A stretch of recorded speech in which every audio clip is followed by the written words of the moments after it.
Welcome in and step inside. The facts will hit hard here, yeah, they cannot hide. From courtroom heat to drama spills, Trisha breaks it down to facts with the skills. Crazy stories, even messy tea, yeah, she covers it all. No fear here, step inside to come along for this ride. Grab your saber, take your seat. The journey begins after this beat. Welcome to Trisha Talks, where the facts are on fire. Real talks on panel, we'll take it higher. Pick your lightsaber, any color will do. Let it spark to guide you through. We're diving through the chaos and lighting up the dark. Welcome to Trisha Talks. Buckle up and come aboard. The journey here can be yours. In this galaxy glow, Trisha gives facts to stories untold. Trisha Talks is here to unfold the lies that get told. Are you brave enough to be that bold? It's time to start the show. The journey begins into the unknown.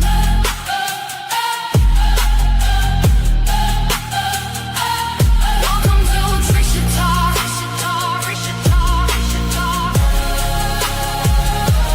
Welcome to Trisha Talks.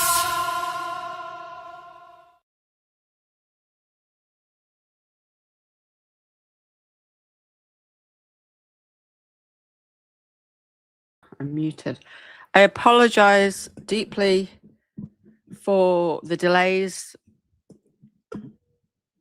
Something came up that I could not avoid, and I was so mad because on first day of the trial, not mad, but first day of the trial, and I had to put the time back a few times, but I've got an empty house now. I didn't feel it was right to carry on with the trial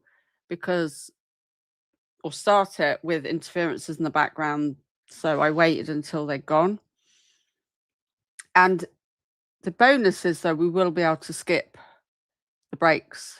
So usually I do start trials like an hour or two later, so then we can skip the breaks. But I was trying to be at least start the first day at the beginning. But we're here now, and I deeply apologize to everybody. I don't want to be a BJ, do we? Don't do a BJ on everybody.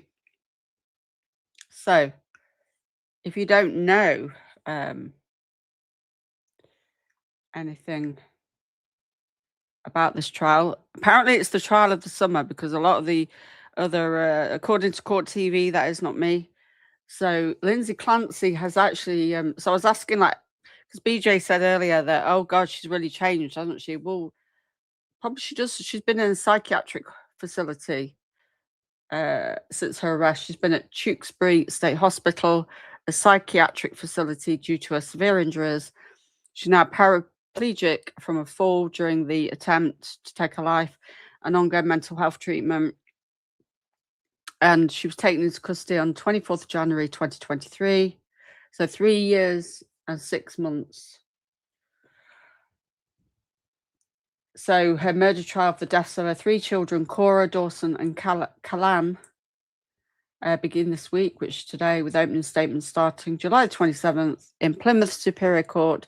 She's pleaded not guilty, and her defence is arguing she wasn't criminally responsible due to postpartum psychosis. The trial is expected to last 6 to 8 weeks. So here we are. I know we might not have loads of people in chat. Hopefully over the days and the weeks, more people will join in. People were here waiting, but I do apologise. It was something I couldn't avoid in the house.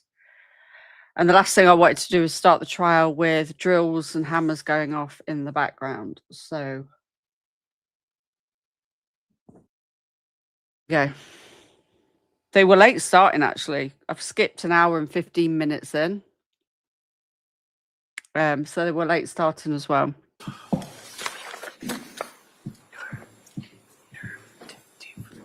They haven't actually started here. They're just getting prepared. I'm going to skip ahead. I have pinned the link if people want to come up, but within reason. We're not going to have loads of people on panel, but the odd person, if they want to come up and sit with me, they can, but we just don't want loads of people up because that would be too much on something like this.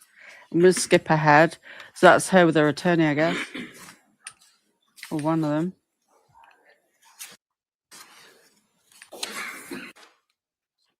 right, counsel.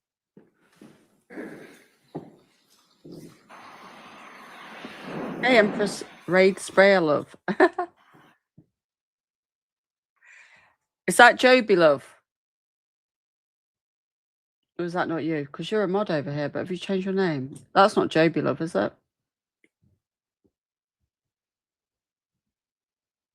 That's the name I don't recognise. If you're new here, welcome in, welcome in. Oh, it is you. Have you changed your name? You need a wrench then. Or have you never had a wrench over here? Maybe you've never had a wrench over here, have you? Are you happy for me to give you... Maybe you've never had a wrench over here. Are you happy for me to give you a...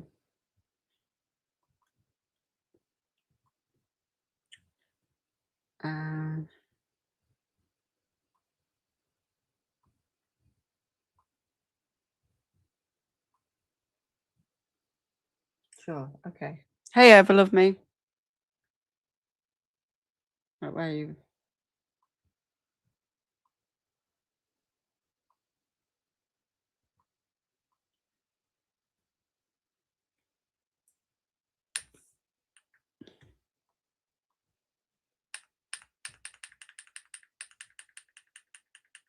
Skip ahead. I haven't followed this closely apart from watching BJ cover it. Oh, let's take that down. Good to see you, Ever Love Me. Probably be slow starting one out and then people will trickle in. But it's all good. I'm going to do it anyway. Ever Love Me. It's been 12 months. Damn. Woohoo. I've been waiting. I know I haven't been live on here for probably a week or two, have I? A whole year, Ever Love Me. Thank you so much. I was getting notifications when we get them, and now it's not doing the noises that it was doing. That's strange.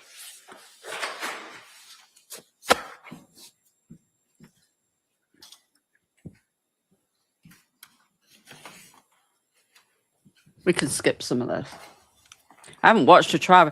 So we've got Sarah Grace Patrick starting in August. I always go to call her Parker, and I don't know why. Always go to call her Parker. Isn't that weird? Patrick. That trial was put back to August. I think they're trying to delay it again, but I don't think it's going to happen.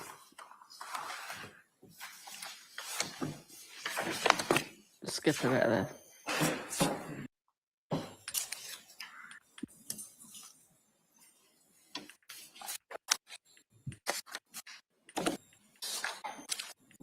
All right. Here we go. Got the sound turned up. Yeah.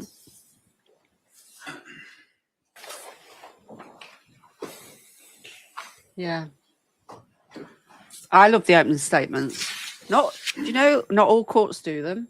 All states. Not all states do them. Let me put myself at the top so you can get the screen bigger. Yeah, I just can't do this one on Kick because it's too risky. Damn, what's that? Hear ye, hear ye, hear ye, all persons having anything to do before the Honorable William Sullivan, Justice of the Superior Court now sitting in Plymouth, within and for the Commonwealth. Draw an answer to your attendance and you shall be heard. God save the Commonwealth of Massachusetts. This court is now in session. Please be seated.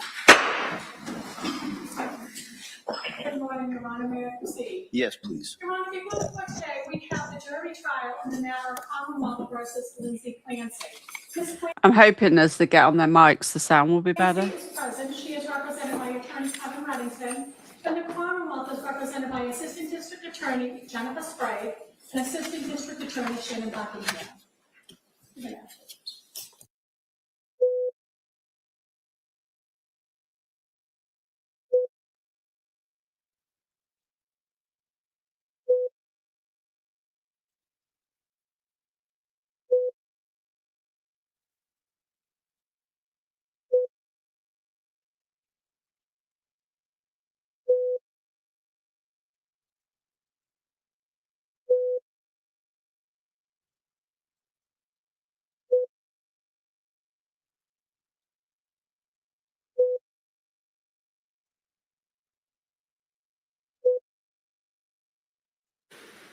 All right.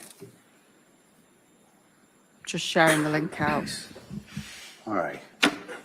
Thank you, everyone. I'm sorry, that's the technology that we have here. I apologize. Before we get going, I want to ask you just a couple of questions to make sure that everyone was able to follow my instructions from last week. And so the first question would be, has any member of the jury read, seen, or heard, or overheard anything about any aspect of this case that would affect your ability to be fair and impartial as a juror? All right. All answered no in the negative. Number three, the last question I just want to ask you, is there any other serious matter of concern bearing on your service as a juror in this case that anybody needs to bring to my attention? All right, very good. Thank you again for following those instructions. And Madam Clerk? Ladies and gentlemen of the jury, please stand and raise your right hand. Do each of you solemnly swear that you shall well and truly try the issues between the Commonwealth and the defendant at the bar according to your evidence, so help you God? I do. Thank you. You may be seated. Members of the jury, hearken to these indictments. On docket number 2383 CR 00198, offense 001 on the charge of murder, the jurors of the Commonwealth of Massachusetts on their oath present that Lindsay Clancy of Duxbury in the County of Plymouth, on or about January 24, 2023, at Duxbury in the County of Plymouth, did assault and beat Cora Clancy, intend to murder her, and by such assault and beating did kill and murder said Cora Clancy.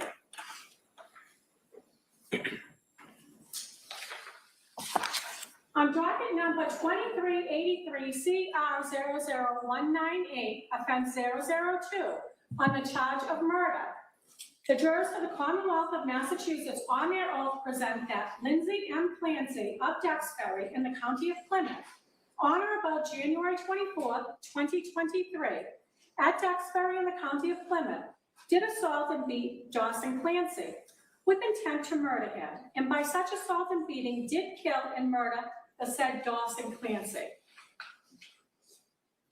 On docket number 2383 CR 001, offense 003, charge of murder, the jurors for the Commonwealth of Massachusetts on their oath present that Lindsay Clancy of Duxbury, Plymouth, on or about January 24, 2023, at Duxbury in the County of Plymouth, did assault and beat Callan Clancy, intend to murder him, and by such assault and beating did kill and murder the said Callan Clancy. To these indictments, the defendant at the bar pleads not guilty, and for trial places herself upon the country. Which country you are. You were sworn to try the issues. If she is guilty, you shall say so. If she is not guilty, you shall say so and no more. Members of the jury, hearken to your evidence. All right, thank you, Madam Clerk. Now, members of the jury, and really, this is the first time I can technically call you members of the jury, because you don't become the jury in this case. So you take that great oath that was just given. And that's an oath that has been given to jurors for hundreds of years here in the Commonwealth of Massachusetts, where you've sworn to well and truly try this case. We have confidence that you're going to be able to do that. And so what I'm going to do at this point is I'm going to give what we call a pre-charge. All right, and all that really is kind of an orientation to you to the procedures that we're going to have as the case goes forward, and kind of go over some of the terminology that you might hear, to give you a little bit of an idea what some of the principles of the law are that you'll have to apply to the facts as you find them. So as we go through this, I just kind of, again, I'm going to explain it, and then after that, we're then going to go right into the opening statements of counsel. All right, so first, as you know, this is a criminal case, and the defendant was charged by the way of an indictment on 3 counts. All right, now you have to understand that an indictment is not itself any evidence of the defendant's guilt whatsoever. It's merely the formal way of accusing a person of a crime in order to bring her here to this courtroom for trial. You are not to draw any inference of guilt from the indictments or from the fact that she was indicted and formally charged. Now, in every criminal case, the defendant is presumed to be innocent unless and until she's proven guilty beyond a reasonable doubt. The law requires the Commonwealth, that is the prosecution, to prove that the defendant is guilty beyond a reasonable doubt. The law does not require the defendant to prove her innocence or to produce any evidence.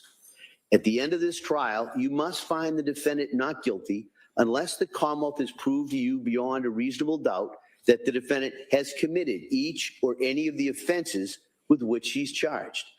Now, I'll more formally instruct you on what reasonable doubt is later. But a charge is proved beyond a reasonable doubt if after you've compared and considered all the evidence, you have in your minds an abiding conviction to a moral certainty that the charge is true. It's going to be your duty, the duty of the jury, to determine whether the Commonwealth has proved its case against the defendant beyond a reasonable doubt. And that decision has to be based only on the evidence and the law that's presented here in the courtroom during the trial of this case. Now, the defendant has been charged in 3 counts of murder. There are 2 different degrees of murder. There's murder in the first degree and murder in the second degree. If you find the defendant guilty of murder, you shall decide the degree of murder. The Commonwealth alleges that the defendant committed murder in the first degree on the following theories: murder with deliberate premeditation and/or murder with extreme atrocity or cruelty. Now, to prove the defendant guilty of any crime, the Commonwealth must prove beyond a reasonable doubt that the defendant was criminally responsible at the time the alleged crime was committed. The Commonwealth bears the burden of proving beyond a reasonable doubt that the defendant committed the crime with which she's charged, and also that the defendant is criminally responsible for her conduct. The defendant has no burden to prove a lack of criminal responsibility. Criminal responsibility is a legal term. A person is not criminally responsible for her conduct if she has a mental disease or defect, and as a result of that mental disease or defect, lacks the substantial capacity either to appreciate the criminality or the wrongfulness of her conduct, or to conform her conduct to the requirements of the law. Now, just so you know, at the end of this trial, I will go over all of those legal principles in much greater detail. All right, so I just kind of wanted to give you a little bit of kind of an outline of what the law is on these charges. Now, I want to go over how the trial is going to proceed. So that as soon as I'm done giving you this kind of pre-charge, the attorneys for the Commonwealth and the defendant will have an opportunity to present their opening statements. The Commonwealth goes first. The assistant district attorney will make her opening for the Commonwealth. And after that, the defense may choose to make an opening statement at that time. They could defer to give it later in the trial, or they could just not give an opening at all. Because remember, the burden of proof is not on the defendant. All right. After the opening statements, one thing I did want to tell you, the opening statements are very important, but they are not evidence. All right. They're really, at least to call it when I was a lawyer, kind of just roadmaps. So you can kind of see where the case is going. So you can kind of see what each party's position is. All right. But they're not evidence. And it's important for you to keep that in mind. After the opening statements, the Commonwealth will then have their opportunity to introduce evidence in support of the charges. After that, the defendant may present evidence in her behalf if she wishes to, but she's not obligated to do so at all. Remember, the government, the Commonwealth, has the burden of proof, and the defendant doesn't have to produce any evidence whatsoever. Now, there also, in this case, may be some rebuttal evidence. So you may, and we'll go over that, kind of the how that works in regards to the case when we get to that point. All right. Now, what is the evidence? Well, the evidence is generally from testimony. This is where the witnesses will testify from generally here. There may be some documents, there may be some videos, there may be some audios, and in addition to the evidence, we're going to take what we call a view. And a view, and I'll go over that again also a little bit later, but a view is we're just going to go to a number of spots and sites that may be relevant in this case. We're going to do that probably sometime either later this week or sometime next week. And I'll keep you advised as to that, so you can kind of check the weather and kind of how we're going to go. So that would be generally the evidence. After the evidence is done, we'll go into what they call the closing arguments of the attorneys. Again, very important, but not evidence. All right, and then after the closing arguments, I get to come talk to you again. And at that point, I give what they call the judge's charge, or just the instructions. And really what it means, I'm just going to explain to you what the law is. And you're going to have to take the facts that you find during the course of this trial and apply the law that I give to you to arrive at the verdict. All right, and I'll explain what the law is in much, believe me, much more detail at the end of this trial. Okay. Now, I just kind of wanted to go over everybody's kind of function in this trial as we go forward. My function is pretty simple. All right. My function is to see that the case is tried in a way that's orderly, fair, and efficient. It's also my function to decide on questions of law that might come up during the trial, and as I said, to instruct you what the law is that you have to apply. And it's your duty as jurors to accept the law, as I stated to you. All right. Well, what's your function? Well, your function is to determine the facts in this case. You are the sole and exclusive judges of the facts. You alone will determine what evidence to believe, how important any evidence is that you do believe, and what conclusions all the believable evidence leads you to. You are going to have to consider and weigh the testimony of each and all the witnesses who will appear. I just wanted to jump in and say there, like, I don't know that I've ever seen a jury and judge go out on they do it though, but I've never seen it. But they never got to do that with Idaho, did they? Here before you, and you alone will determine whether to believe any witness and what extent to which you do believe that witness. It's going to be your responsibility to resolve any conflicts in testimony that might arise during the course of the trial, and it's your duty to determine where the truth lies. All right, that's your function. Now, you should, I want to comment, I'm going to sometimes be making rulings on objections and evidence issues. She looks talking nervous, to the attorneys and talking sometimes to witnesses.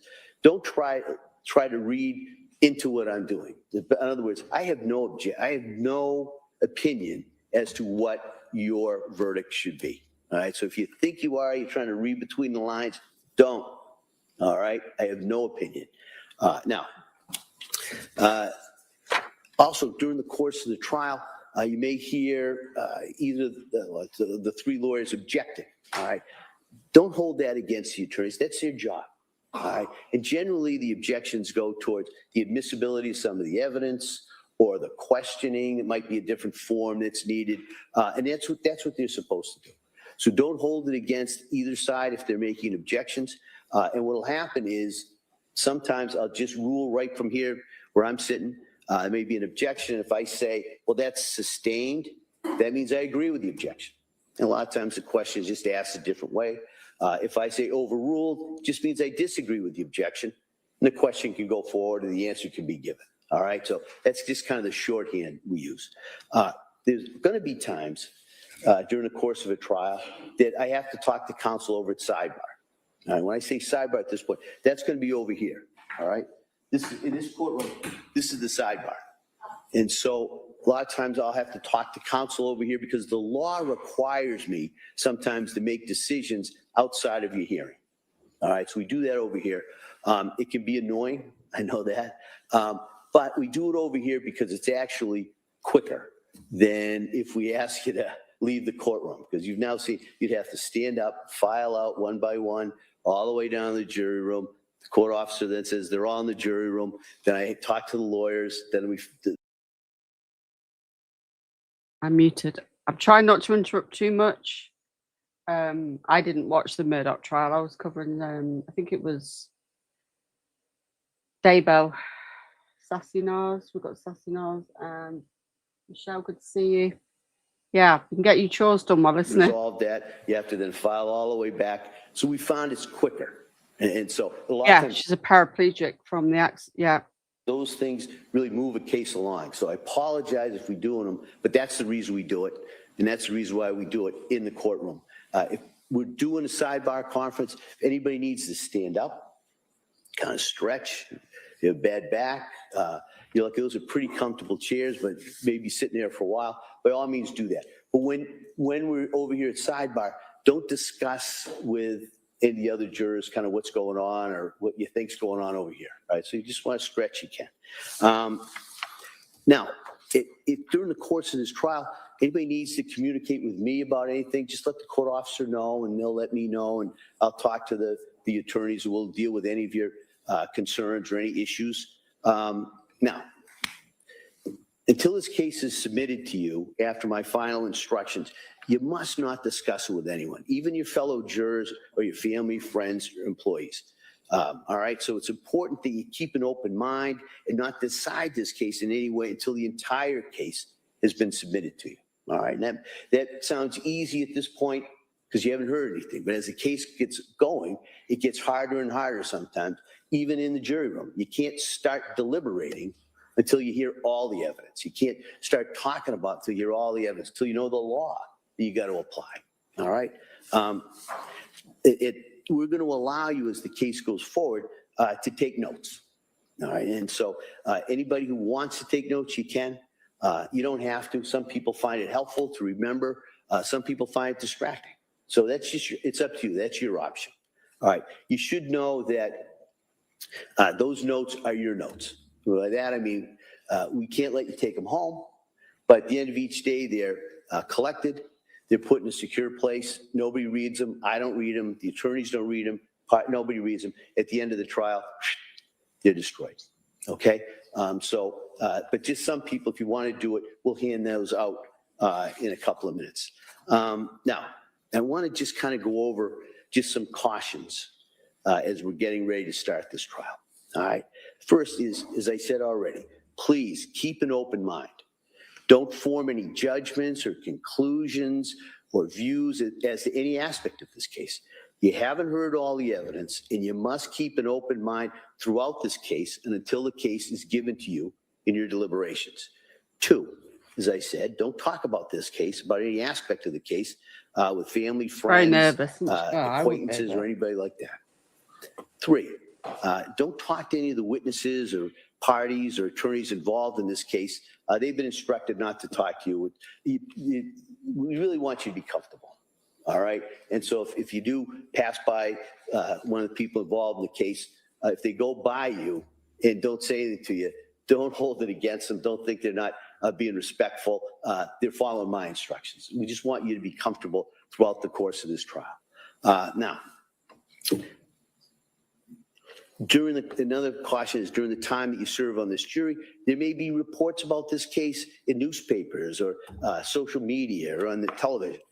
You may be tempted to look or listen. Don't do it. All right. My instruction to you is do not read anything about this case. Don't listen to anything about this case. If something comes on, turn it off. Or if somebody starts talking about it, just say you can't talk about it. And you can blame me. That's my instruction. All right. Now, Blame him. I like his accent, Boston. sometimes during the course of a trial, evidence is presented that produces an emotional reaction. And that might happen in this case. But as jurors who have taken the oath to follow the law, I'm instructing you that the law says you must separate any emotional reaction on your part from the informational value and weight of the evidence. You must find the facts in this case based only on the evidence. All right, I may go into that a little bit later, but I just kind of wanted to remind you of that in regards to that. Don't do any research on this case. All right. If you have any questions about things as you go forward, you're not to do any independent research. You've got, as I said before, we've got 3 very, very experienced lawyers. They'll get you the information that you're going to need to come to the right verdict. All right. You can't do any research. The other thing is don't visit the scene of any place that's described during the course of the testimony. So no field trips. All right. As I said, we very well may be taking a view or to go see some of these places later on in the trial, but that's the only time you should be there. Because at that point, you'll be under the supervision of the court officers, the court, the attorneys will be there. So that's the only time you're going to be allowed to do that. Now, I think the reason for all of these cautions is probably pretty clear, but it's just we need to ensure that a fair and just trial is given to all the parties in this case. So if you follow those instructions, you'll be able to do that. In regards to the schedule, as I told you, what we're generally going to do is go start at 9. I've just moved the banner to the top because they've got captions on. We're going to go to 11. Might be off kilter a little bit today because of this part of the procedures. Go to 11, then we'll go till 1. There'll be a break from 1 to 2, and we'll generally go 2 to 3:30 or 4. All right. Now, after saying that, as I told you, I think everybody, this is a case that we may not be sitting every day. All right. And we may have to break early on certain days. So what I'm going to try and do as best I can is give you as much notice and explain to you kind of where we are as we go through the case. And then, so that being said, we're not sitting tomorrow. All right. Something's come up that has nothing to do with any of the participants, but we can't sit. So the thought would be we'll hopefully go most of the day today, and then Wednesday, Thursday, Friday. So there's no trial. As the Okay. week goes on, Tomorrow there is no trial. So next one will be Wednesday, okay? then I'll address I you will set one up, the stream ready for Wednesday. about how it looks for the next week. All right, and we'll try as best we can to keep you, up to date in regards to the schedule and also the progress that we're making on this case. All right, so that's pretty much what I wanted to address you in this pre-charge. These instructions are very preliminary. They're intended, as I said, just to acquaint you with the procedure and the framework of how this case is going to go forward. I'm going to talk to you later on in the trial in a much more detailed explanation of what the law is and what your obligations are. But I know that you're going to try this case according to the oath that we talked about that you took as jurors, where you promised you would well and truly try the issues between the defendant and the Commonwealth according to the evidence in the law. If you follow that oath and try this case without fear or prejudice or bias or sympathy, you'll arrive at a true and just verdict. I'm confident of that. And also, have confidence in yourself. All right? You can do this. The lawyers and I asked a number of questions, and we all decided and chose that you would be the people who could make this decision. So everyone has confidence in you. You should have confidence in yourself in regards to sitting on this jury and delivering the just verdict on this. So at this point, I'm going to now see if the Commonwealth is prepared to give their opening statements. Commonwealth? Ms. Buckingham? Sorry. Thank you, Your Honor.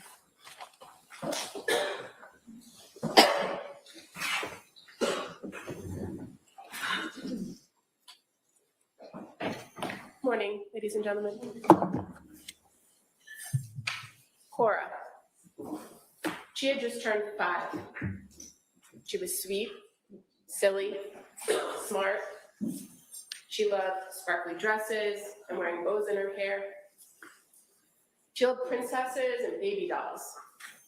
She even tried to convince her preschool teachers at the beginning that her name was Sophia because she loved the Disney character Sophia the First so very much. Dawson. He was 3, a boy's boy. He was a bit rambunctious, but funny, full of energy.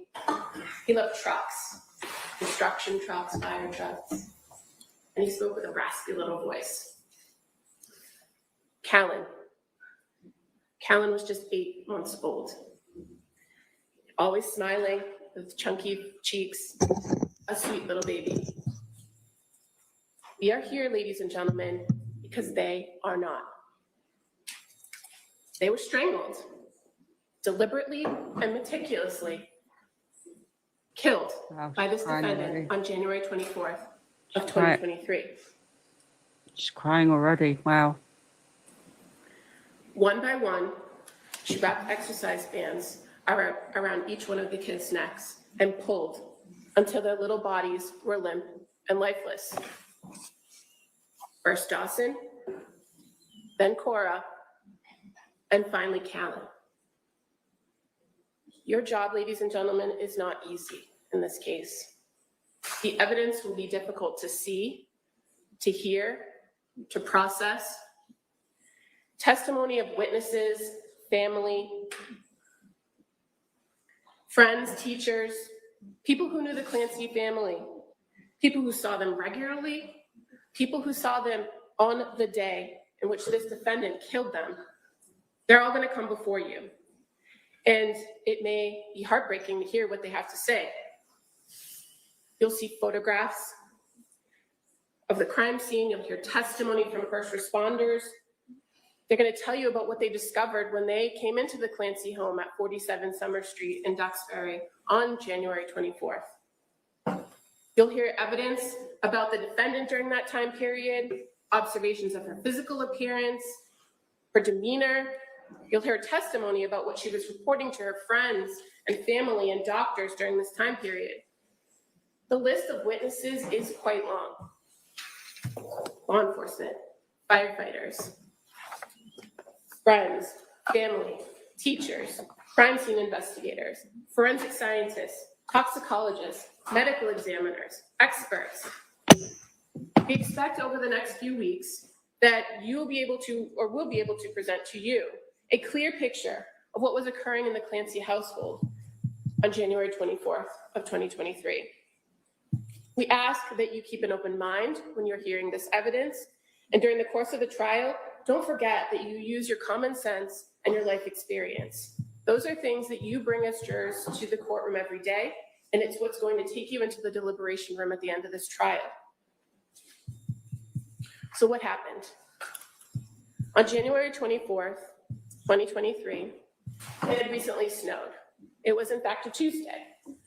Tuesdays were days that Cora and Dawson usually went to preschool. They attended the Learning Sprouts preschool in Duxbury, but they didn't attend on Tuesdays. So on this day, they were home.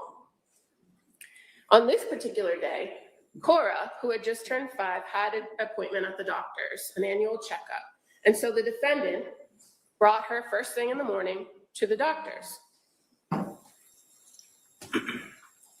Defendant's husband, Patrick Clancy, was home and he was caring for Callan and Dawson while defendant took Cora to the doctor.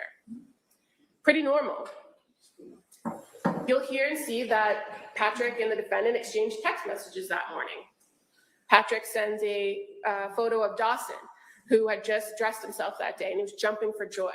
And he sends that text to the defendant while she's at the doctor. And while at the doctor, the defendant sends a text of Cora and her little Johnny and mask to Patrick. When the defendant and Cora returned home that morning, Patrick went downstairs to his basement office to do work, same as he had normally done on any other day since returning from paternity leave. And then the defendant was charged with caring for the kids for the rest of the day.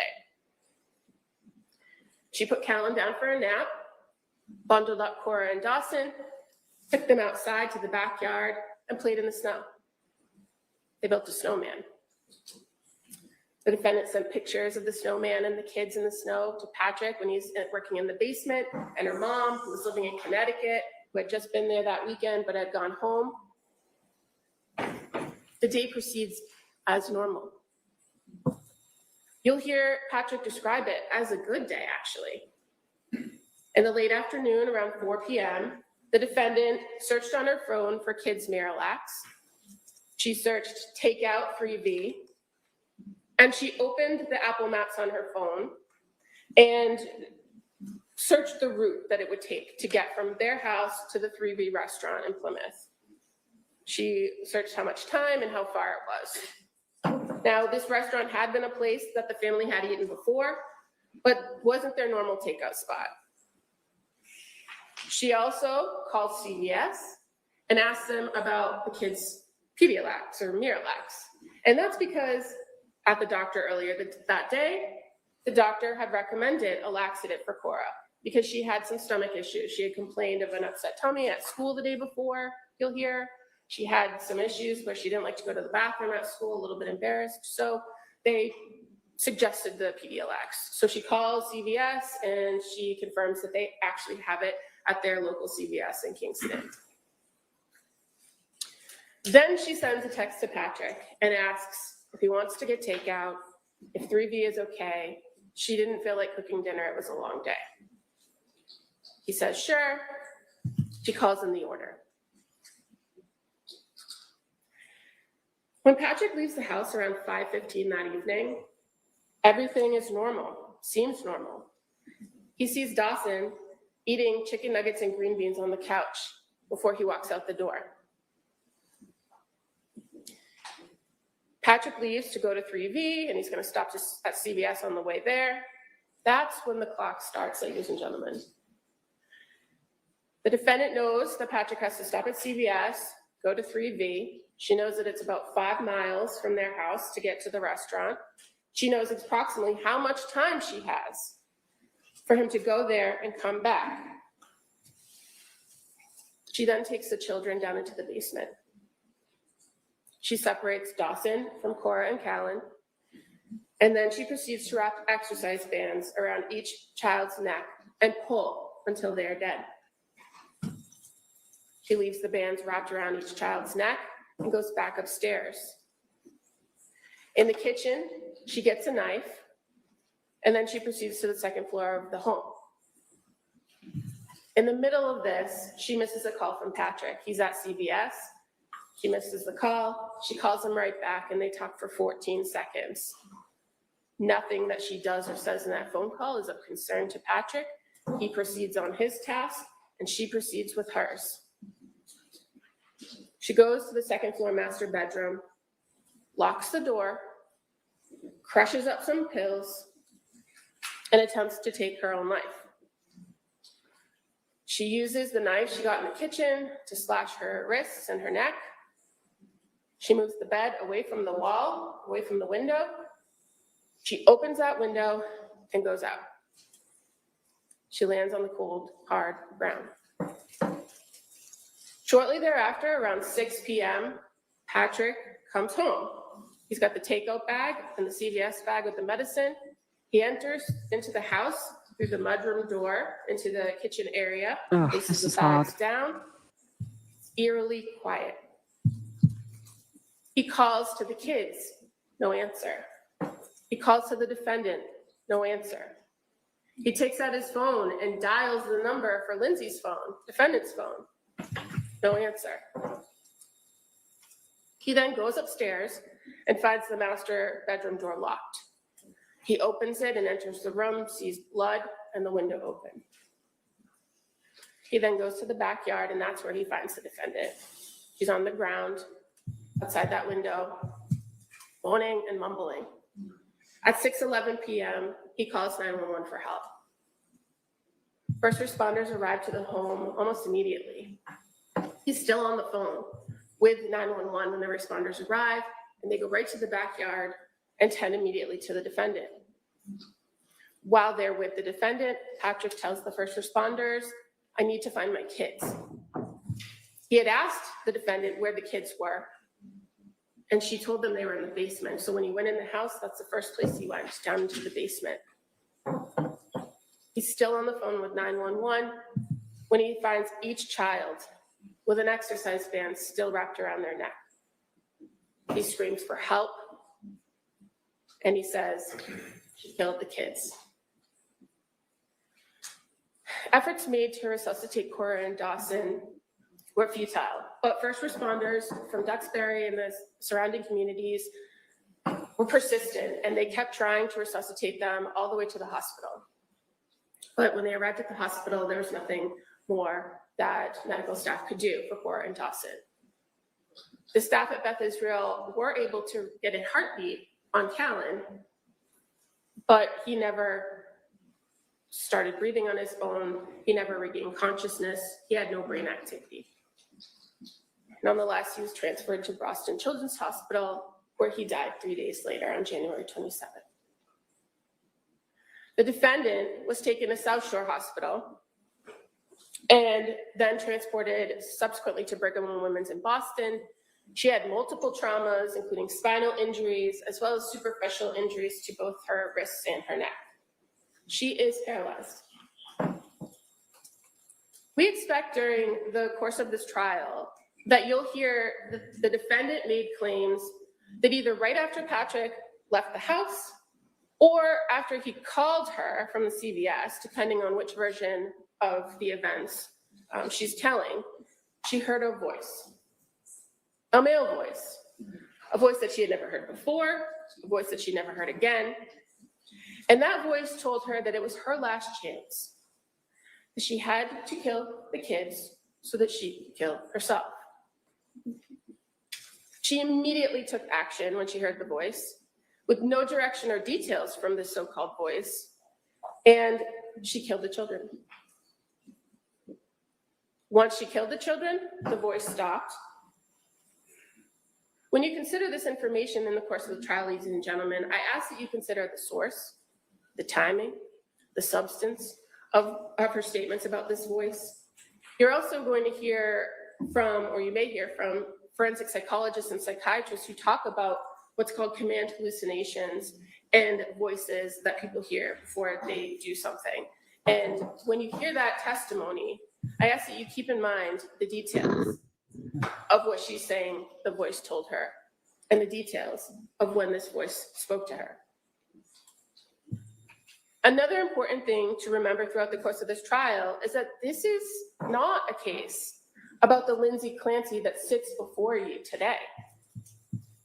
This case is about the Lindsay Clancy on January 24th, 2023, at the time of the crimes. This was not a woman in the throes of psychosis on January 24th, 2023. This was a woman who acted intentionally, rationally, and swiftly to accomplish a very specific goal: to kill. You'll see and hear evidence about all the things that she did that day, what she did in the days leading up to this incident, leading to the murders. You'll hear her spending time with her family and friends. You'll hear her appearing to be in good spirits and doing better for all intents and purposes. On that very day, you'll hear she interacted with people at the doctor's office. She came home and took care of the kids. She talked to people on the phone and via text message. The evidence will show you she was not psychotic that day. Throughout the evidence in this trial, you will learn about the defendant being the classic overachiever in school, in her personal life, in her nursing career. She was someone who liked to control every little detail of her life, of her family's life. In contrast to pictures you'll see of the doting mother, the dedicated nurse, you'll also see a side of Lindsay Clancy that's different. Somebody extremely controlling, meticulous, and manipulative. The days were laid out with specificity. Strict schedules were expected to be maintained. Food was planned carefully. Sleep was scheduled to the minute. And at the time after Callan was born, her last baby, the family had to adjust. And by all sources that I expect you're going to hear at that trial, that summer was great. But after Patrick had finished his paternity leave and was back to work full time, when she no longer had a nanny to watch the baby, do laundry, tidy up the house, follow her schedule, when she was responsible for it all, it was hard. It was hard for her to maintain that control. It was hard for her to bond with her kids. And in efforts to maintain control, she withheld information from her husband, from her doctors. She reported serious symptoms that were inconsistent with her daily activities, you'll hear. And ultimately, on January 24th, 2023, the defendant made a calculated decision. This was a woman who no longer liked the life she thought she wanted. It was getting harder and harder to control. And when she saw the opportunity to escape, she made the selfish choice to take it, and to take Cora, Dawson, and Callan first before attempting to take her own life. Ladies and gentlemen, this is not a public debate about women's mental health and how the medical system treats women. This case is about this defendant, Lindsay Clancy. There is no dispute that she was dealing with mental health issues during this time period prior to the murders. There'll be medical records, medical doctors, mental health professionals that will talk about treatment, prescriptions, hospital visits. All that's going to be before you. The evidence will show that this defendant had a means and access to mental health that most people don't. And she chose to deal with her mental health issues in the worst way. She chose to manipulate her providers, seek out the quick and easy. I don't know if I'm going to be able to increase the sound because it's on full. I'll try my sound booster. The sound their end isn't the best. See if this does anything. Fix when she was feeling depressed and anxious. Did that do anything? And when she didn't get what she expected, she chose an alternate route. She sought a different doctor. She changed medications. If that didn't do anything, then no, I can't. Not while we're live. After days. She disengaged from treatment when she didn't like the plan.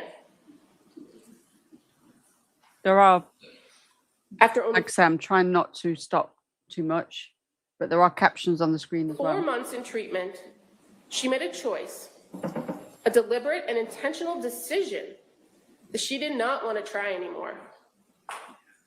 And because no one could take care of her kids the way she wanted them to, she had to take them with her. Despite all the precision that she exhibited that day, you'll hear, the timing of it all, the swiftness of the killings, overcoming the interruption of Patrick's phone call, what she did not anticipate was that she would not be able to complete the act by killing herself. Ladies and gentlemen, people with mental illness commit crimes every day. Hopefully when they get talking to the witnesses, it'll be better. Sometimes it's not very good when And they're are responsible doing for opening that. statements. The fact that someone may suffer or have a mental illness, a mental disease or defect is not the end of the inquiry when it comes to guilt or innocence. It is whether a person can appreciate the wrongfulness or criminality of the conduct and conform their conduct to the law. Do they know what they were doing, and can they control their actions? The evidence in this case will prove beyond a reasonable doubt that this defendant coldly and efficiently executed first Dawson, then Cora, and finally Callan. One by one, she strangled the life out of each one of them. She did so with no hesitation, with deliberate premeditation, and extreme atrocity and cruelty. She is criminally responsible for the murders because the evidence will prove to you that she knew exactly what she was doing. She drew her husband out of the house, their father, so that she had the opportunity and the time to carry out these murders. She maintained the ability to control her conduct, conform her conduct, when she attempted to kill herself to escape the consequences. At the conclusion of this case, we're going to come back and we're going to ask that you return guilty of the murders of Cora Clancy, Dawson Clancy, and Callan Clancy, because the defendant committed those crimes. All right, thank you, counsel. Mr. Reddington, do you wish to give an opening? I do. Just a quick one though. I'm guessing if she's already in a psychiatric hospital, she's probably not going to go to open prison anyway, is she?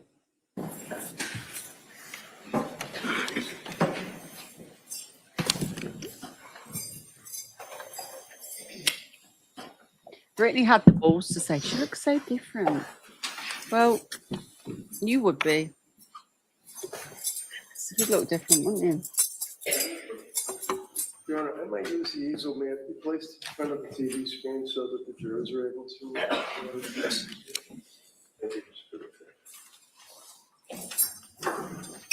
Hey, shopping for life. They normally have to get better. She's a paraplegic as well now.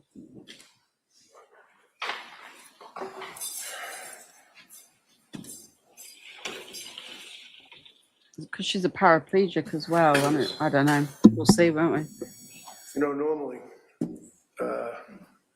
we thank jurors for time away from your life, your jobs, your family, coming to court, listening to a trial.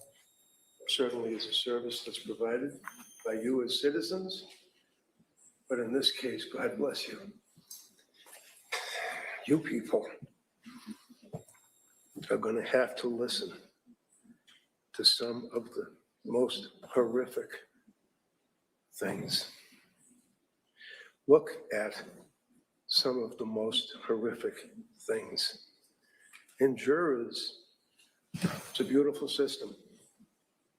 You pass between, as you heard Don Clerk say, you probably don't remember it, but it's old language, goes back to Old England. It says that you as jurors pass between the government, them, and she places herself on her country, which country you are. You owe allegiance to nothing but your oath, your consideration, and your time, your common sense. You bring your life experience to this trial. You render a verdict. And as jurors, experiences, take the job very, very, very seriously. You people will never forget this case. And thank you for that. I would not want to be on that jury.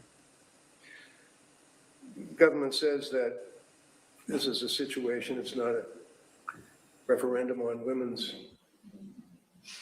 having babies and having postpartum psychosis, postpartum depression, but it sure as hell is. Because you're going to hear, consistent with what is told you in the instructions, consistent with the obligation that the government has when they brought this charge. Tim Cruz, the DA, right in the front row, brought this charge. Oh, gosh. There we go. He knew, as did his office, the facts of this case. And he knew when he brought this charge that it was going to kill the soul of this young woman. And they would bring their evidence in front of a jury that she knows that she killed these children. We'll sit here, listen to their evidence, but I suggest to you that the issue for consideration is what was going on in that woman's mind. You're going to hear evidence that, as the government said, Lindsay was a kind of a parent pleaser. She was a person that in school had a lot of friends, still has friends. You'll hear evidence to this day from the 6th grade. High school, college, nursing school. You're going to hear evidence that Lindsay, in the course of being in high school, she was a high achiever, gymnastics. Stopped doing gymnastics because she hurt herself and didn't like to do the backflips and stopped doing gymnastics, but she was very athletic. You're going to hear evidence that right after she had the birth, the last child, within 4 or 5 days, she ran a 5K. She was very, very, very physically fit. Her life was such that she watched what she ate, watched what she did in her life as far as activities, and was one heck of a mother. She loved her children. All the things that the DA said to you about those little kids and their life and what they like, she knows 1,000 times more than what they know. And in that capacity, as a mother, daily you'll see evidence that she would decorate rooms, that she and Patrick did have that achievement of a wonderful life. They had it all. They met in Boston. She was a young nurse out of school. He was working in his industry. They ended up falling in love. They got married, bought a nice house. And, you know, people will say, oh, they're living in this mansion. No, they're living in a very, very humble house in Duxbury. that they had to struggle to pay for. That house you will see, not from the view, because it's not enough that we have photographs. On top of the photographs, we have to have a video. And on top of the photographs and the video, we have to have an auto-computerized animated display. And on top of the photographs, the video, the automated animated display, we have to get on a bus and go take a ride and look at the house where some guy and his wife are now living, that it doesn't look at all like what it looked like when Lindsay and Patrick were living there with their 3 kids. But there are videos that show what that home looked like that day, prior to that. You'll see in every room, there are things hanging on the walls, alphabets, colors, numbers, pictures of different cartoon characters, and I'm too old to even remember what they are. Movies, all sorts of toys, erector sets, trucks, all over the living room. There was no dining room. It was a large thing for the baby to be in, and then surrounded by toys. Every single room had toys in it. These children were loved and nurtured and cared for by her. She didn't want to get rid of her kids because of her selfish life, as the government indicates. She loved those children right up to the time of their death. You're going to see that there's photographs in this case that you will be able to evaluate that show that. Some of them might even be in the videos that the state police took. This case is a massive production by the district attorney's office. You have the district attorneys, the assistant district attorneys, the assistants to the assistant district attorneys. You have the state police crime laboratory. You have the detectives. You have the state police, the armed men that will go out and interview witnesses and will investigate this case. You have the victim witness advocate, very nice lady, by the way, that deals with witnesses and people in a case such as this. It's a massive operation, and that's great. We should have that. But when you're considering the evidence, you consider the fact that you have 2 young people that were living this life, that were working, and Patrick, not because of COVID, not because of he just didn't want to work in an office anymore. He worked out of his basement. He worked in an office in the basement. He was there because of what Lindsay was going through. He was there. He lived it. And he will testify to it. He doesn't have to testify, quite frankly, and identify clothing and be distraught and placed in a position of horror in this courtroom. But he will testify to what they went through as a husband and a wife, the wife being pregnant. They had 3 kids. After the second child, she had postpartum. You're going to hear evidence that that's one of the issues that is important because that can lead to bipolar.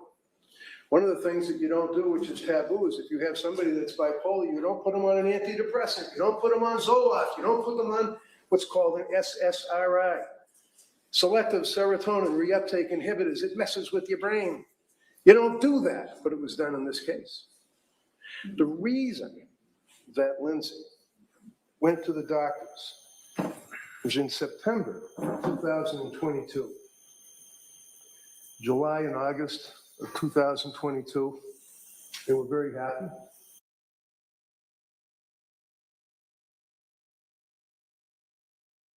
Muted, sorry. How old is Lindsay? I think she's 35. She said you don't put them on an SSI if they've got bipolar. She's now 35. There is a banner going across the top with some of the information. It's the slowest I can make it go, though. Says she's 35 now, BCTV, according to my AI. Lindsay Clancy now 35. But I'll double check. Lovely little family. September, things went sideways. And she looked for, and you heard the government saying, and remember what they say in their opening, and remember that when they prepare a case, and remember how they can point at different aspects of a case to show guilt, that show that somebody's conniving. In this case, how many times we heard she faked the suicide. Faked the suicide. Little cuts, dinky little cuts, scratches you'll get. She was 32 according to this when it happened, and she's 35 now. Stated in the opening statement or time of the arraignment that she asked for a lawyer. That's rich. You're going to hear evidence that she was in her bedroom after the horrific act in the basement, and that she was up in the bedroom, that she stood in front of a full-length mirror, that she took the knife that was in the kitchen that she had taken, and when she took the knife,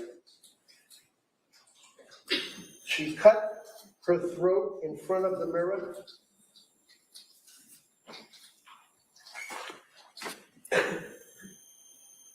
This is no fake suicide.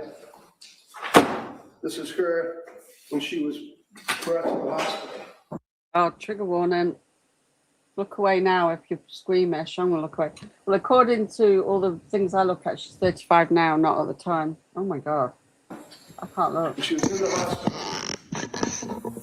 That's what her appearance was at the South Good Shore God. Hospital. When she's at the South Shore Hospital, Can't look. she had wonderful care and treatment that was able against her Look away will now if you're to save her squeamish. life. Fake suicide, little scratches, dinky little scratches. This is a photograph that was taken at the South Shore Hospital of her neck.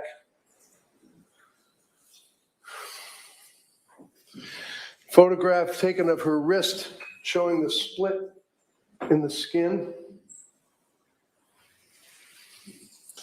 Photograph showing you'll see evidence of this, the bedroom floor next to the bed with the blood.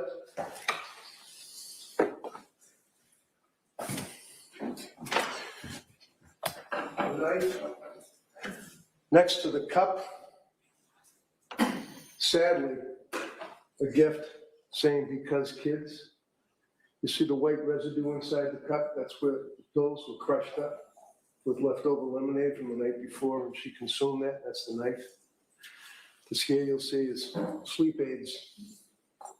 See this here, deep sleep pillow spray. She couldn't sleep. She couldn't sleep for months.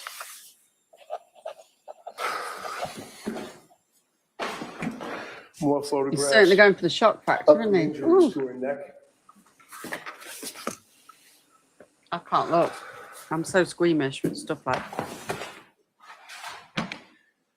And then, in the course of the fake suicide speculation by the police, you'll see the evidence that she hung on the window ledge and, like Spider-Man, I guess, slid down the wall of the house. You're going to hear evidence that she flung and threw herself out the window, striking her head on the ground, full ground, causing what's known as a Jefferson fracture of her neck. She shattered, exploded her thoracic spine, shattered her cervical spine, the first disc, broke every rib. And the Jefferson fracture, you'll hear evidence, is not consistent with a fake suicide by any means. Jefferson fracture is consistent with Superman when he got thrown off the horse. Wow, It's consistent Superman. with people that have the Spider-Man. tragedy where they dive into a swimming pool, as a result of which they get that fracture in their neck and they're paralyzed. She's paralyzed. She's not going to get up miraculously and walk out of this courtroom. She's paralyzed and will be paralyzed for the rest of her life.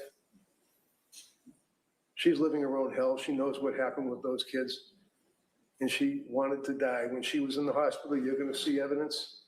The Brigham and Women's Hospital, when they transferred her from South Shore Hospital, air flight into Brigham and Women's Hospital, and she was then given the emergency room and the emergency treatment at the Brigham and Women's Hospital. You couldn't move in that room. There was so much equipment, so many wires, so many breathing tubes, so many machines, humming, banging, clicking, and she's spread out like she's crucified on the bed while she's being treated in that room, surrounded by armed police officers. Out in the hallway, guarding the hallway against what? Anyone could guess. Guarding the hallway, guarding the room, guarding the bed, standing there. She's handcuffed to the bed. She goes to South Shore Hospital. Government speculates that, again, you see how the government is able to create what they want for facts, that she is so cold and calculating that she said that she heard voices after I brought a psychologist, Dr. Zeisel, into that room to see her. I had to move heaven and earth. You'll hear evidence that they wouldn't even let her have visitors. She couldn't even see her family for over a week. The cops wouldn't let anybody near her. That room was an armed camp. I had to move heaven and earth and practically get a court order to be able to get in there and see her while she's laying in the bed. And they suggest, and will suggest, that she said, I heard voices, I heard command hallucinations telling me to kill the kids and then kill myself, after she talked to Paul Zeisel as if he was telling her what to say because I'm the lawyer and I brought him into that hospital. You're going to hear evidence that Paul Zeisel is one of the most respected psychologists. You're going to hear evidence that he was embedded with the military in Afghanistan for years. You're going to hear evidence that he works for the government when there's a shooting involving the FBI, the CIA, or any of those alphabet soup cops. He's involved out interviewing these people for post-traumatic stress. I knew that he was the man to talk to this young woman in the hospital. When I finally was able to get into that room, into that hospital, he was with me. He did not tell her command voices. He, as a human being, gave her a cell phone so she could call Patrick. But you know what? You're going to hear evidence from a woman who works at Brigham and Women's Hospital. I saw Lindsay as soon as she came out of her coma. She is a woman that works with the religious services in that hospital. And the first thing that Lindsay wanted to know is, where's my family? And then she told her about what happened and told her about the command voices. And this is well before she ever met me or Paul Zeisel. So you have to keep focused on the evidence because it's so easy to manipulate. There's no fake suicide. And there was no plan to fake her sickness.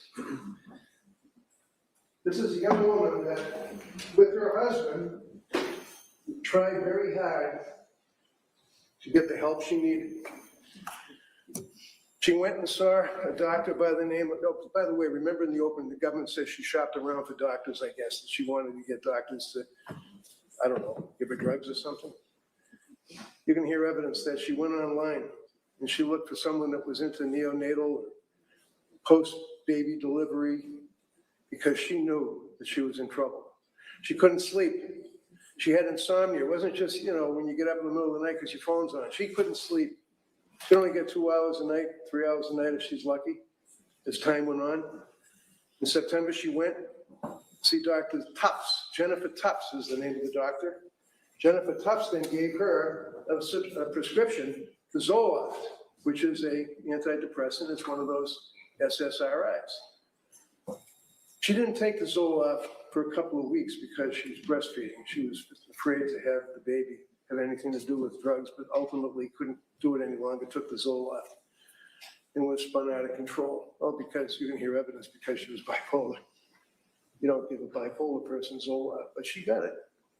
You're going to see what the effect was that it had on her as that week went on, as that month drove on, and she couldn't sleep, and she was unable to emote, had no emotions, had no feelings, was unable to really react to anything, but had to take care of the kids. And as the government says, well, she was able to talk to people. She was able to talk to neighbors. Sure, you're going to hear because they don't call them, we're going to call them. People that knew Lindsay as a mother, people that knew Lindsay, teachers of those kids will indicate what kind of a mother she was, as will neighbors. as will friends, as will people that saw her during that period of time. You're going to hear evidence from Patrick as to the effect that this sickness had on her. She was looking into it. You're going to see her Google searches. You're going to see her Google searches go on and on and on about how to take care of postpartum. What type of drugs? Can you become addicted to benzodiazepines? What about, is it possible to have a treatment, a ketamine treatment? What do I do as far as insomnia? What do I do about my thoughts to kill myself? Ways to kill. How do you kill? What do you do to kill? Government lashes onto that. Oh my God, she's looking up ways to kill. Let's make that a basis of our prosecution on this case. This is not a righteous prosecution. They're looking for every single piece of evidence that they can to show some ridiculous concept that she wanted to kill her beautiful kids because she didn't want to be a mother anymore. This is a woman that was a nurse. She worked for one of the best hospitals in the country. She was in a labor delivery. You're going to hear from labor and delivery nurses that will tell you how dedicated she was. Cora was named after the very, very first baby that she delivered as a nurse in the hospital. That's where the name Cora came from. Cora was named after her first delivery.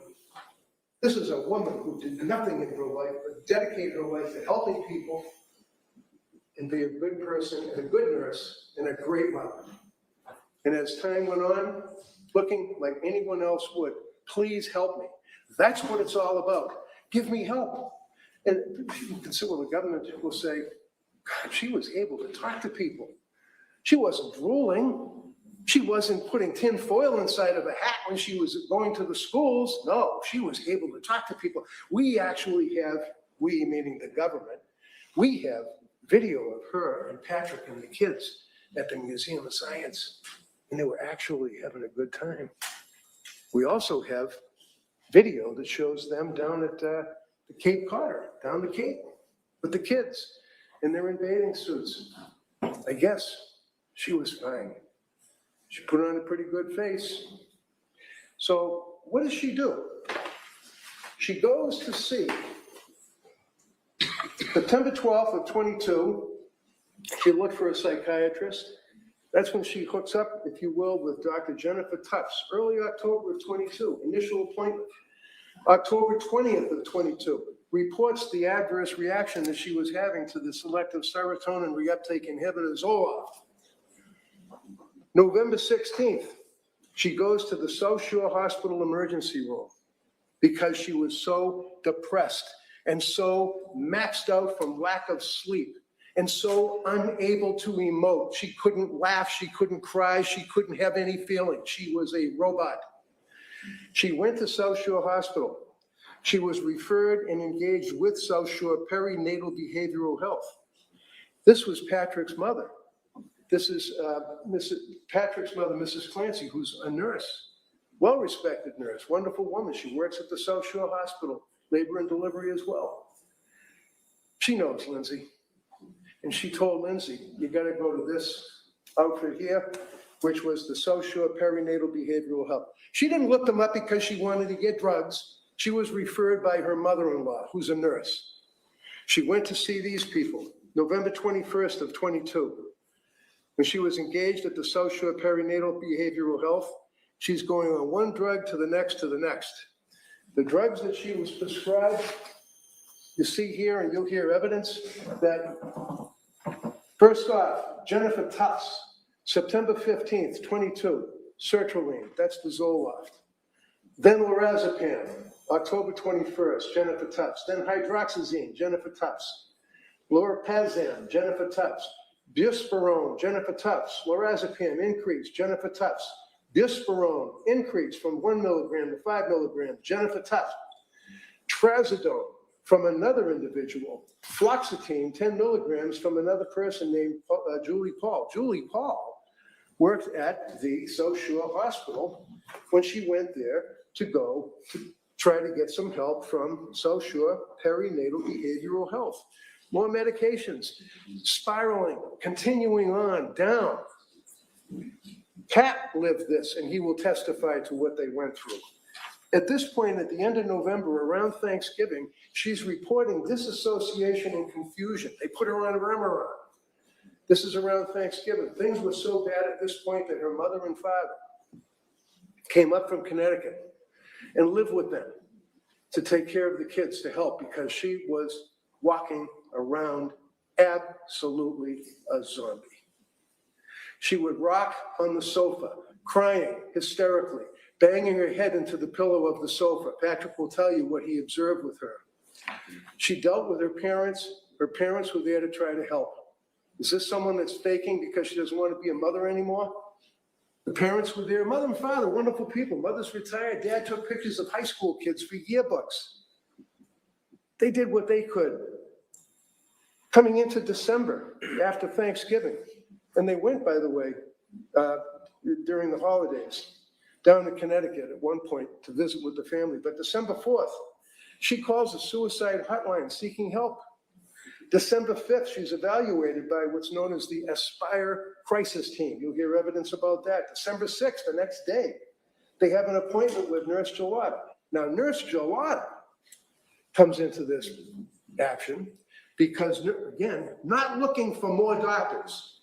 Paul retired or left or went to another job. So all of a sudden, Nurse Paul, who was treating her and prescribing meds, leaves. Here's Nurse Gelada. She's now going to be your person you deal with. That's all. She wasn't looking for some other doctors to get additional medication.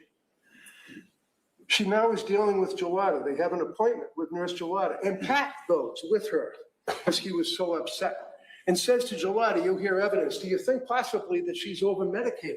Do you think somebody screwed up? And she says, it's possible. And then she puts her on more medication.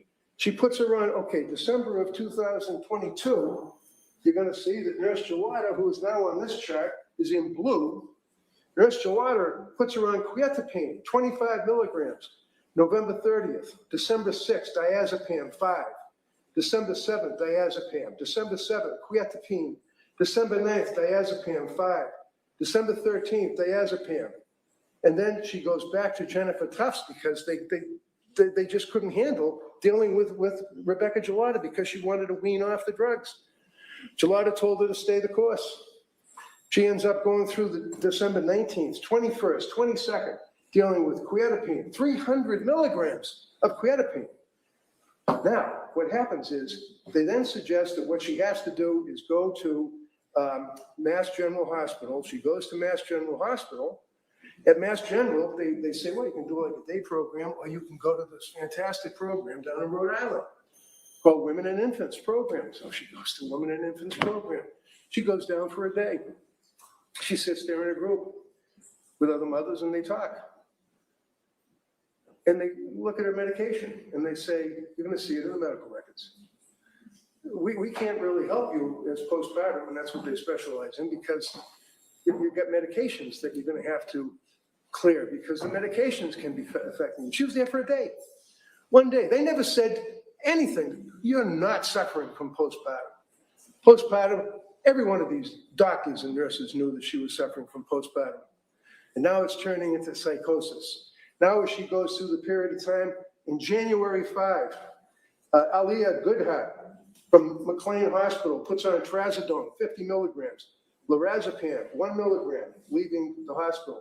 She goes to that hospital on New Year's Eve. She and Patrick decide this is it. The two of them get in their car. Family takes care of the kids. She goes to the hospital. Now it's locked wards. She goes into the hospital. She's there for 4 days. During that period of time that she's there, she's in group. She doesn't see a doctor but once. There's no discussion of medications till the very end. You'll see the medical records. You can look at the medical records. You'll see that her daughter's birthday was coming up and she wanted to leave rather than the 5th on the 4th. This is not a discharge against medical advice. They cleared her. They said, yeah, fine, you're okay, good. Good luck, go home. She went home and she went to the birthday party. The government will have witnesses apparently to show that she was able to socialize, like, hi, how are you, at the trampoline where they had the birthday party for Cora. She's still living her nightmare. During this period of time, January 9th, back to Jennifer Tufts, puts her on diazepam. Jennifer Tufts kicks up the trazodone to 150 milligrams.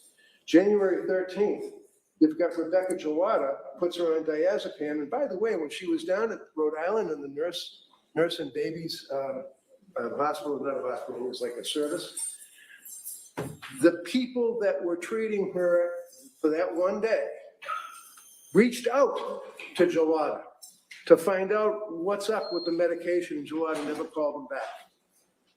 You're going to hear evidence, and it's in the medical records, that when she and Patrick called Jawada to say, I got to wean off this. She didn't want more drugs. She wanted off the drugs.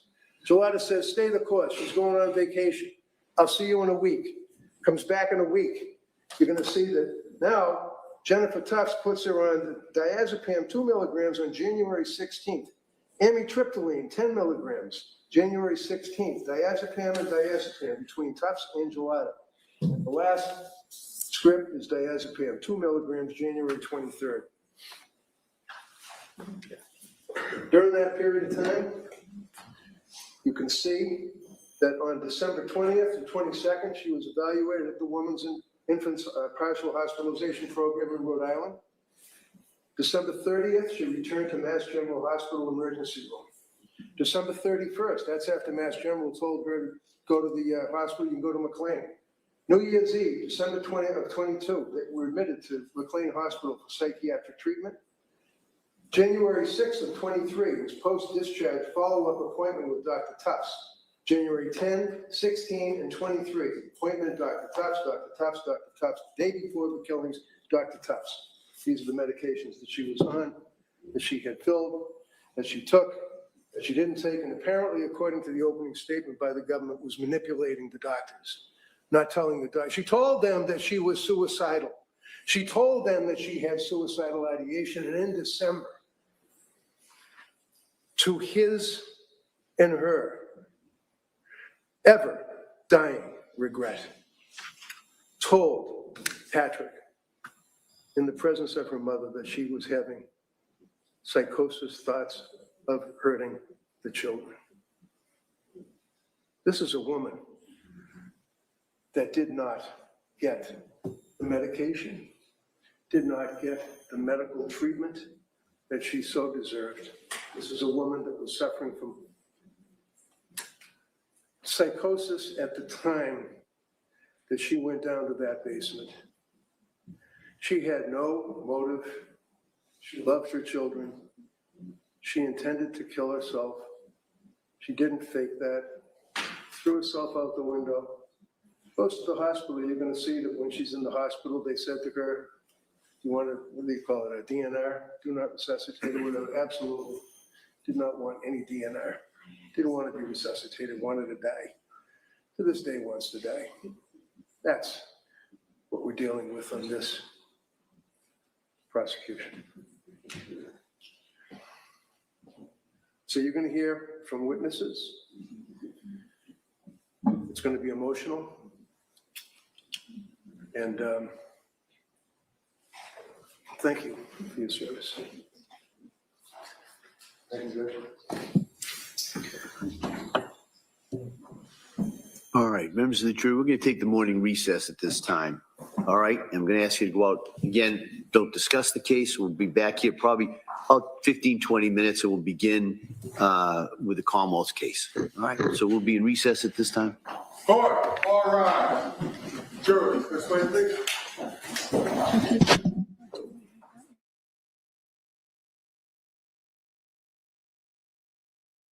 Okay, we can skip through the breaks. So tomorrow, Wednesday, you said there's no court. I'll set up a stream for, Tuesday. The next one will be Wednesday. There's no court Tuesday. The next one will be Wednesday. They're not doing it tomorrow for some reason. Something came Council up. need to discuss anything at this time? No. Brianna? Okay. So we'll be in recess for about 20 minutes. Thank you. Thank you. Clear the courtroom, please. Thank you. Yes, for Tuesday, there's no court. All right, let's skip ahead to the.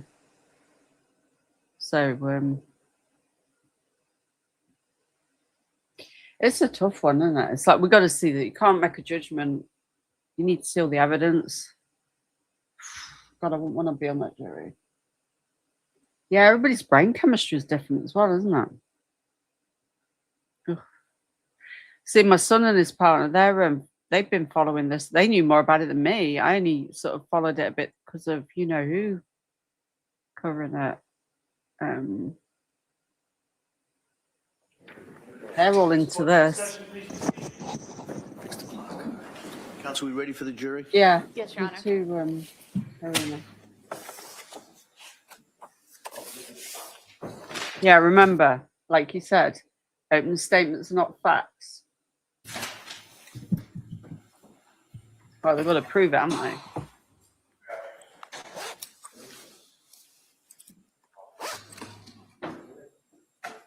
Yeah, you see, I haven't followed this one from. I was trying to avoid children's cases, but here we are. Yeah, Empress, that would be good. I wonder if they could do it that way.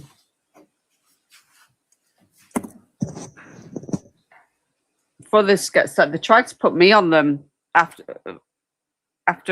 Lewis, we've been to the hospital like weekly for a year, and then he was out of the danger zone, and then it like hit me, and they said I had postnatal depression but delayed. But I couldn't take anything like that. I tried, and couldn't take them. They tried to put me on antidepressants for postnatal depression. I couldn't take them. I had to give them back. It made me feel terrible. In fact, I felt worse. I felt worse on them than ever. I mean, yeah. Court, all rise. Jurors enter.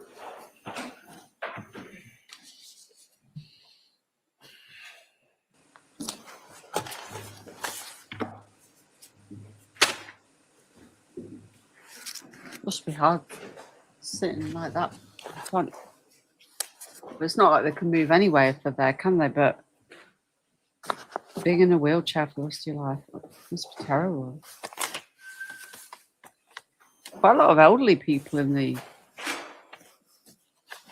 This court's now in session. Please be seated. Your Honor, for the purpose of the record, we return back to the trial of Commonwealth versus Lindsay Clancy. All parties are present, including the defendant. All right. Well, members of the Yeah, jury, I thank you didn't for have your patience psychosis. with us. We're now going to begin the presentation of evidence. Commonwealth, you call your first witness, please. Thank you, Your Honor. Commonwealth calls Patrick Clancy.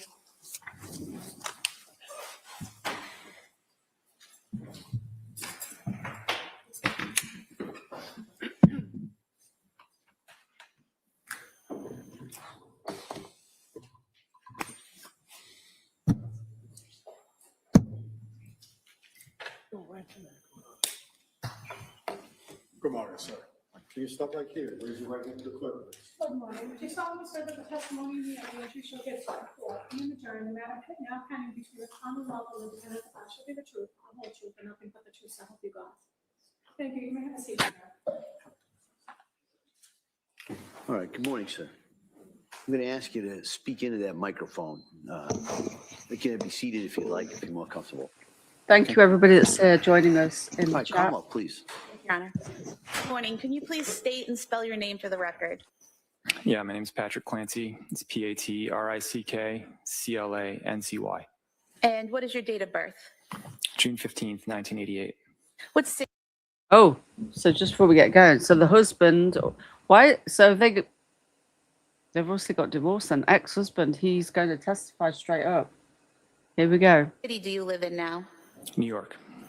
And what do you do for a living? I work in tech. How long have you worked in tech? 14 years. And were you previously married to a person named Lindsay Clancy? Yes, And you're divorced now, is that correct? correct. Do you see that person in the courtroom today? Yes. Could you point to them and describe something they're wearing?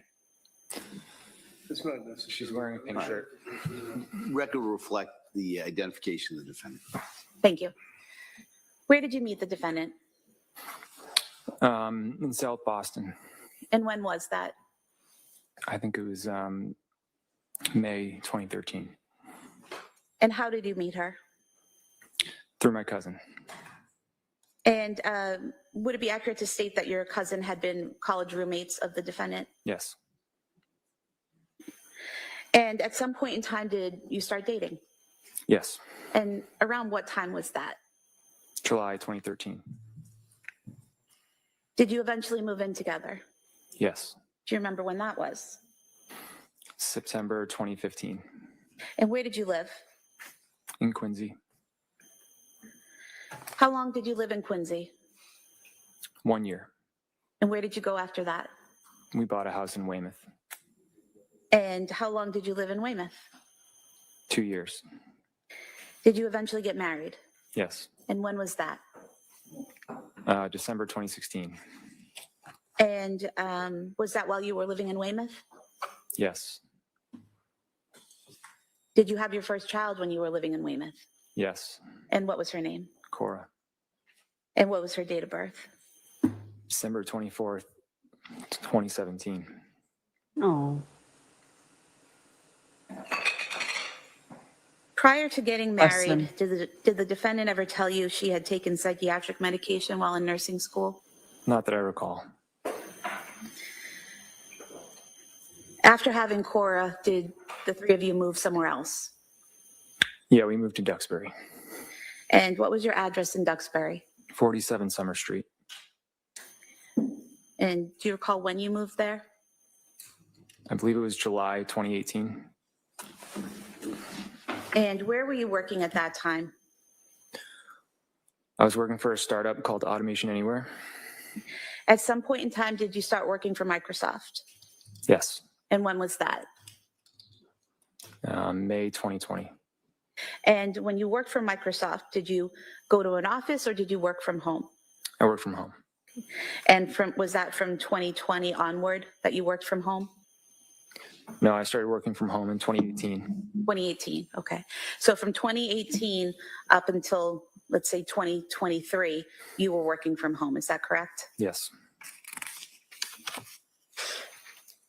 And did you have an office in your home which you worked out of? Eventually, yeah. And where was that located? In the basement. And was that a finished basement? Yes.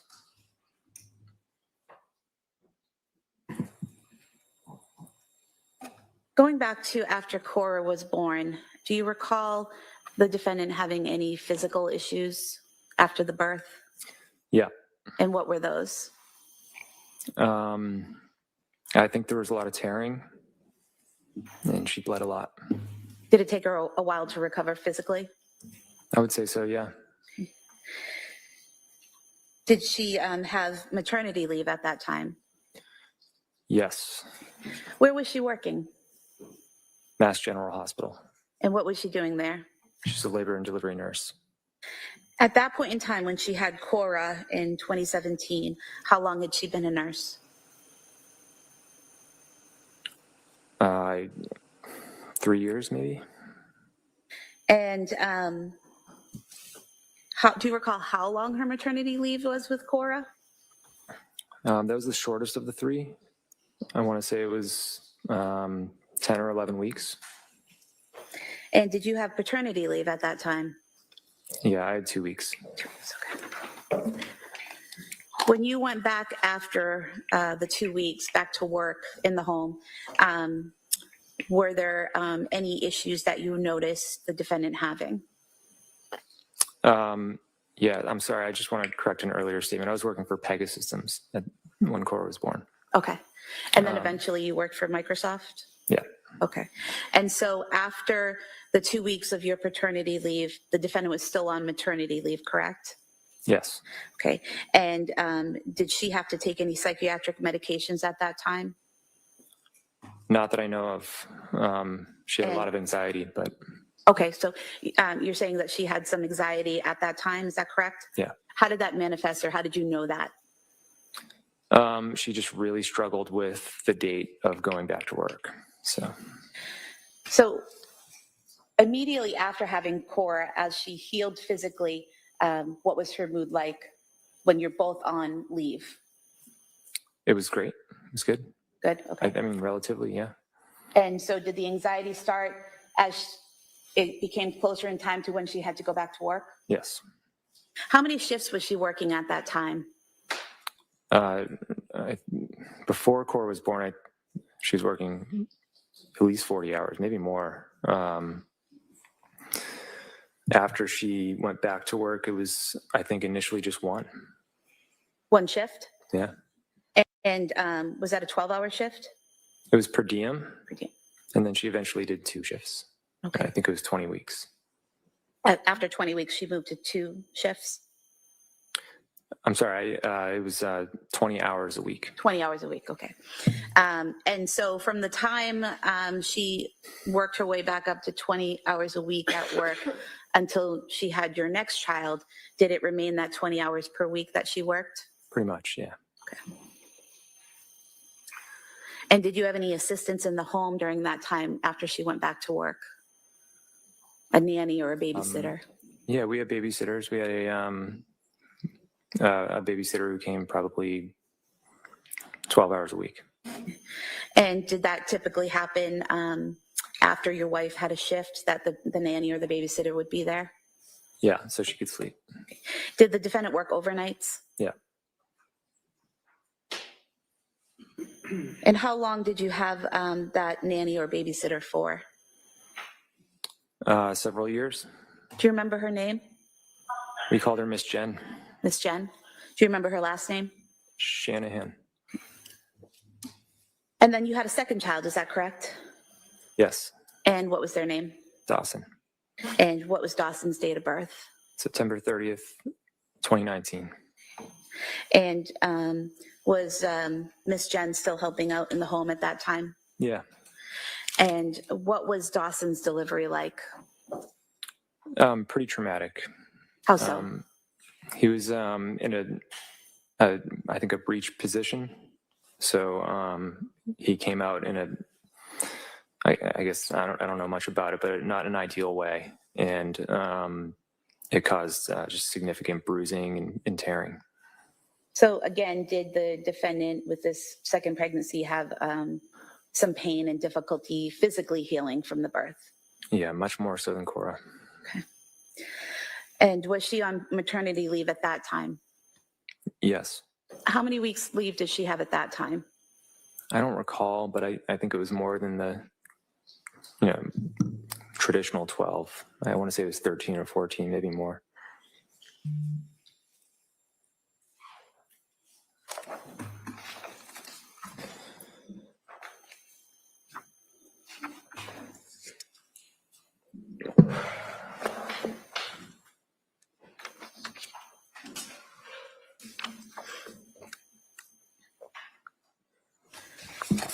Page 13, if I may approach.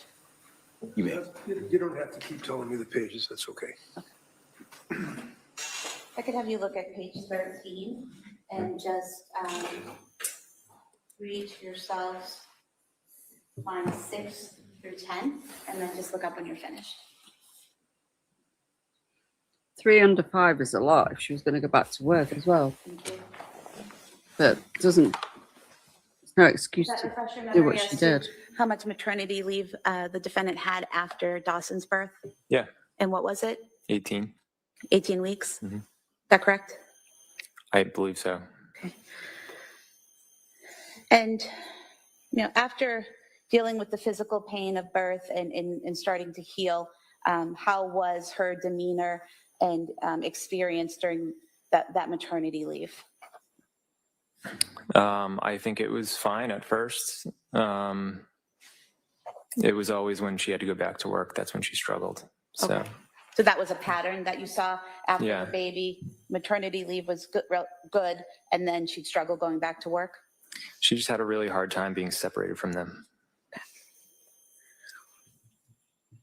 What was the plan for how many shifts she would work or how many hours she would work after Dawson was born? I believe it was the same thing. And in terms of Ms. Shanahan, the babysitter, you had mentioned before that she was there about 12 hours a week. Did that stay consistent after Dawson's birth, or was it more or less? Probably consistent.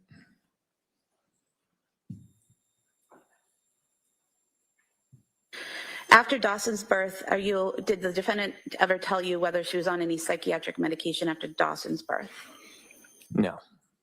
Did she seek treatment or tell you she sought treatment after Dawson's birth? Yeah, she got a therapist for a short period of time, but it didn't last very long. Did she tell you that at the time or later? At the time. Okay. And did she have any psychiatric hospitalizations or commitments at that time? No. What about after Cora's birth? Any psychiatric hospitalizations or treatments? No.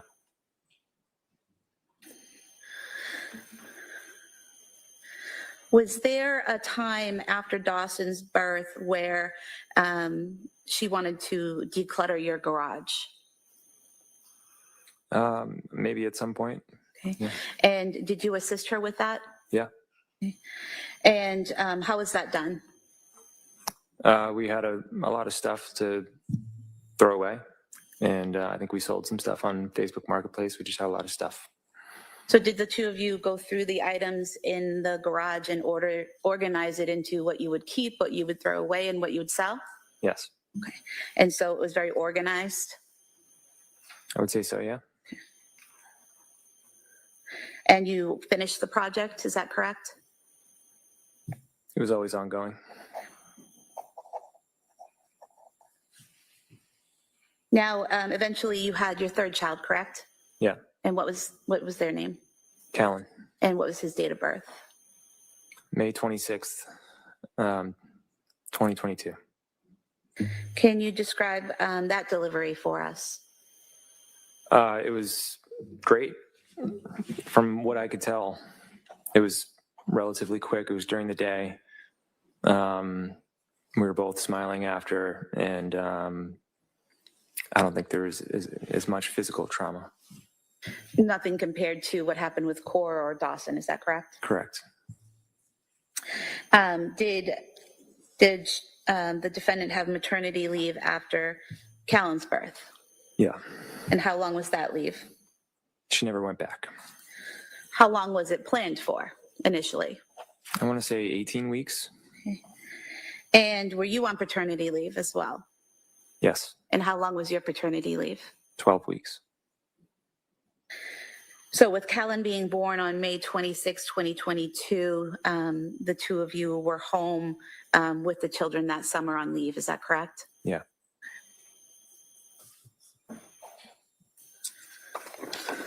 What was family life like during that time period, those summer months? It was great. We had a lot of time off. I was able to spend a lot of time with, I spent a lot of time with Cora and Dawson. So I would take them around, the playgrounds and birthday parties and stuff like that. Okay. And what would Lindsay be doing while you were with Cora and Dawson? Sometimes she'd come with us with Callan, but oftentimes we did kind of like a divide and conquer. So she'd be home with Callan and I'd be out with the older kids. And what types of family activities did you all do during those summer months? We went on a couple vacations. We went to the beach. We went out on our boat and went to friends' houses. During those months, when you're going to the beach and out on the boat and visiting with friends, were there any signs of anxiety in the defendant during those months? I would say starting in September, yes, but in the previous months, not so much. When had she been scheduled to go back to work? I don't remember the exact date, but I think it was October. Okay. So again, it was that pattern of as it became closer in time to go back to work, Yeah. she started to struggle? Yeah.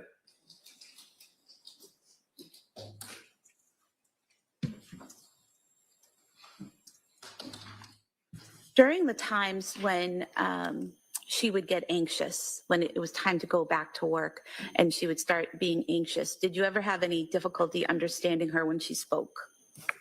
No.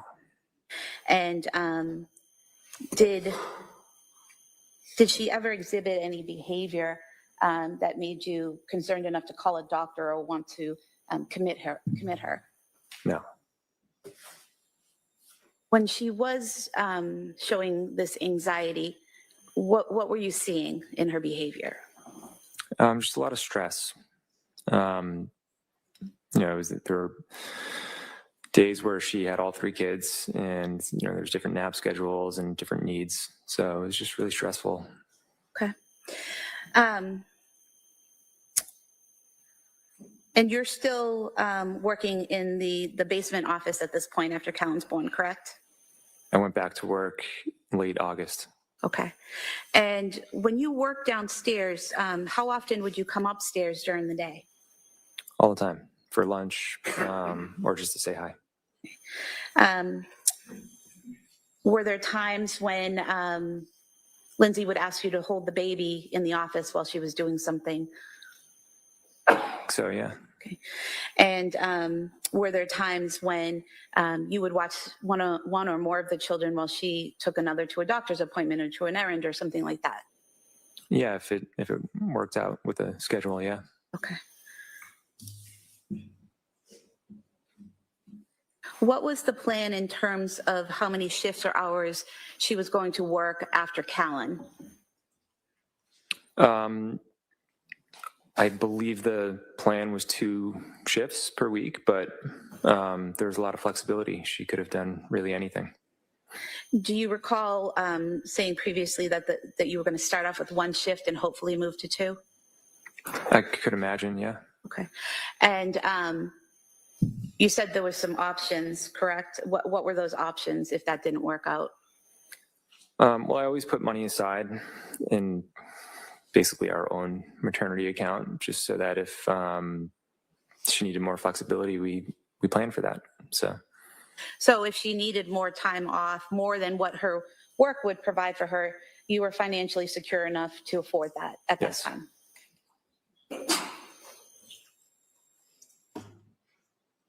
During this time, in the fall of 2022, were Cora and Dawson attending preschool? yes, And where was that? Learning Sprouts, And where is Learning Sprouts located? Duxbury.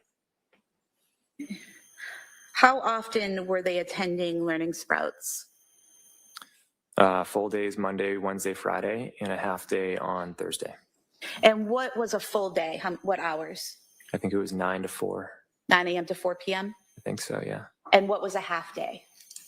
Like 9 to 12:30. I think they might have had some days where they started early. I can't remember. But basically all day, working hours all day, Monday, Wednesday, Friday, and then the mornings on Thursday. Is that right? Right.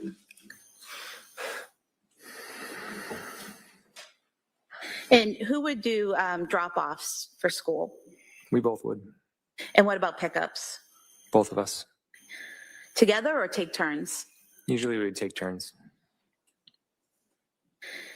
Now, at some point in time after Callan was born, did you hire a nanny?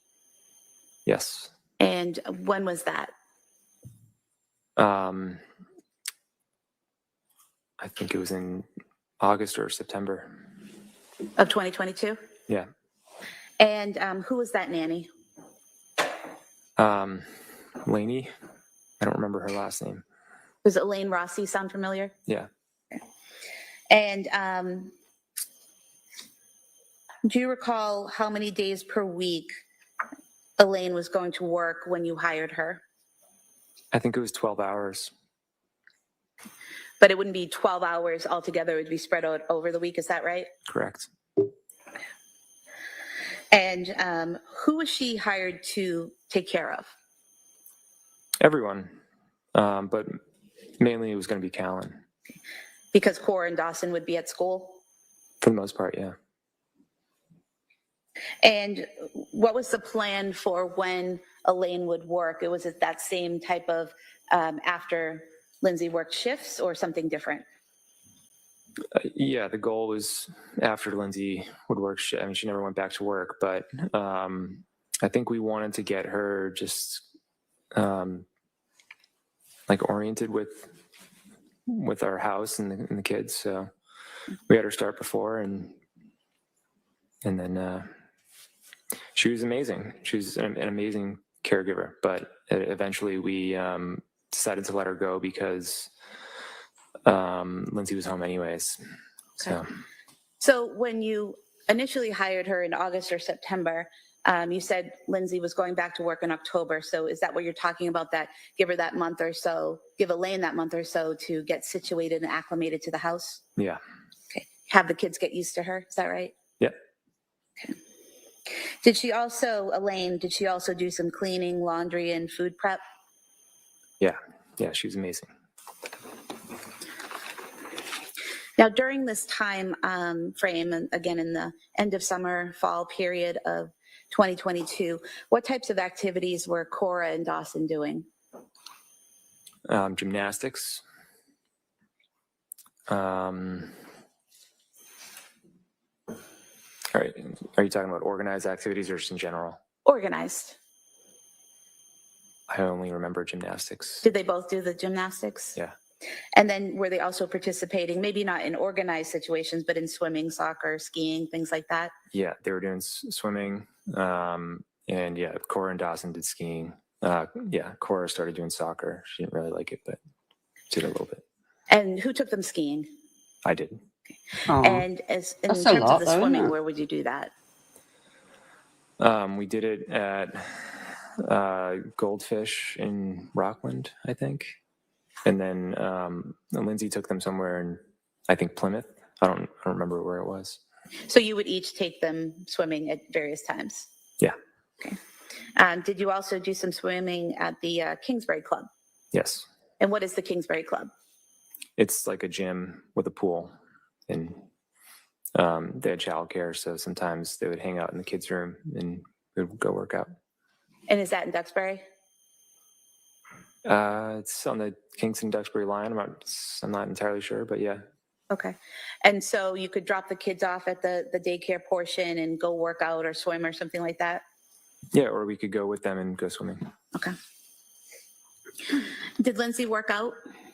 Yes, She was very health conscious? I think so. And were you aware that she had been an athlete in both high school and college? Yes. Do you recall what she did? Competitive cheerleading. Now, when you were together, what type of exercise would she do, or did she prefer? She did a lot of running. She did the Peloton, and she did there's like some program called Beachbody, I think. Do you recall when she started Beachbody? Maybe in the spring of 2022. I'm not sure. So right before having Callan, would that be accurate? Probably, yeah.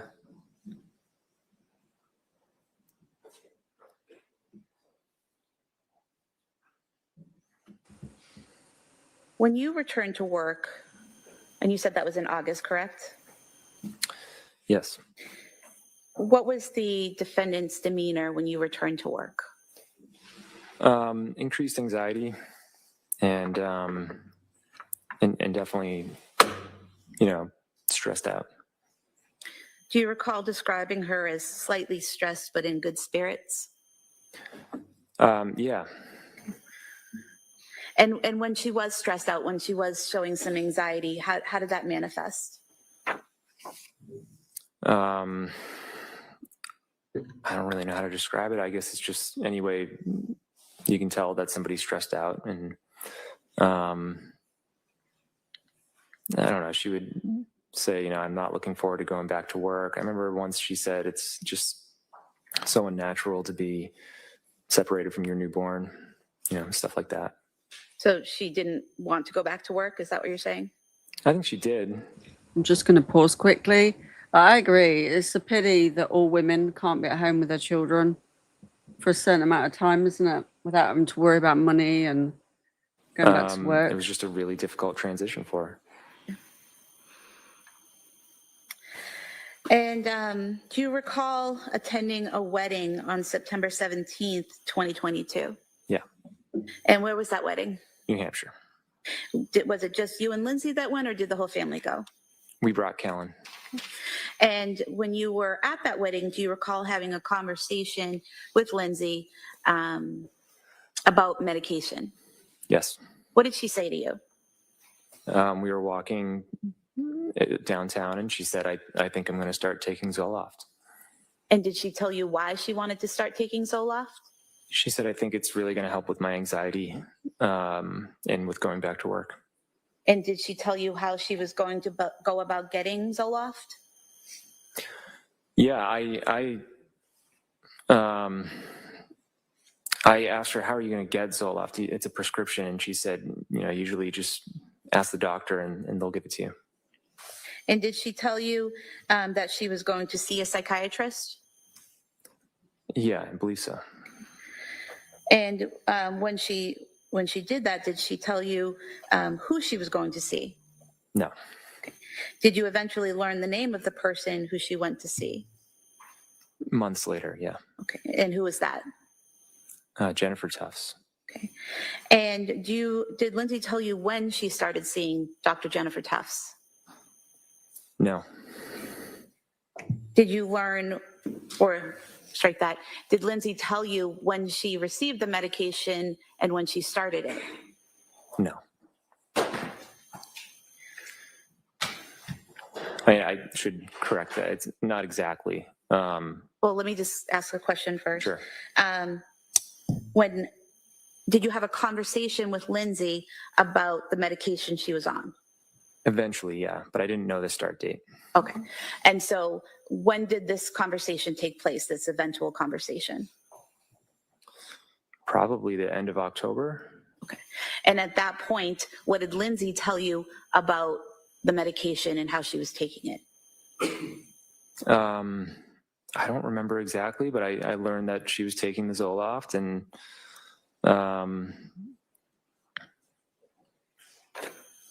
I don't remember really too much about it after that. She was just taking it, and we were seeing how it went. And did you notice any changes in her physically during that time frame that she was on it and you weren't aware she was on it? At the time, no, I don't think I did. And did you notice any changes in her emotionally during that time when she was on it, but you weren't aware she was on it? Yeah, she wasn't really improving. She just kind of seems to be gradually becoming more in like a depressed state. And how was that manifesting? What were you noticing? It was just small things. I was planning a trip with Cora to San Francisco, and she was nervous about us going. And I remember we went to a Halloween event, and just leading up to it, I remember it just kind of seemed like she didn't want to go for some reason. Okay. Now, do you recall learning that she had actually obtained the prescription the day before she told you she was going to ask for the prescription? I did later learn that, yeah. Okay. So she's telling you at the wedding that she is going to ask to take this medication and going to see a psychiatrist to get on that medication, but she actually already had the prescription. Is that correct? Correct. I don't think she started taking it yet, but she already had it. Okay.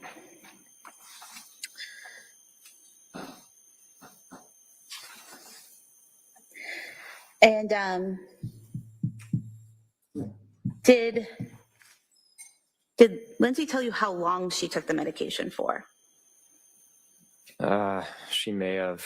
I don't remember the exact time frame. I just remember she took it for a period of time, and then her sleep started to suffer, so she stopped taking it.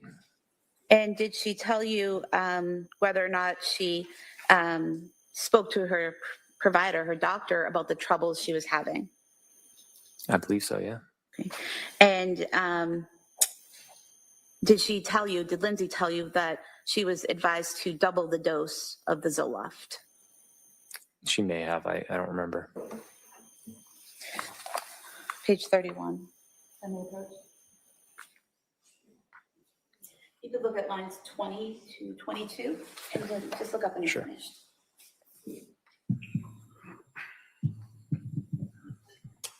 Okay, yeah, apparently she did. Did that refresh your memory? Yeah. And so did Lindsay tell you that she was supposed to double the dose? I guess she did, yeah.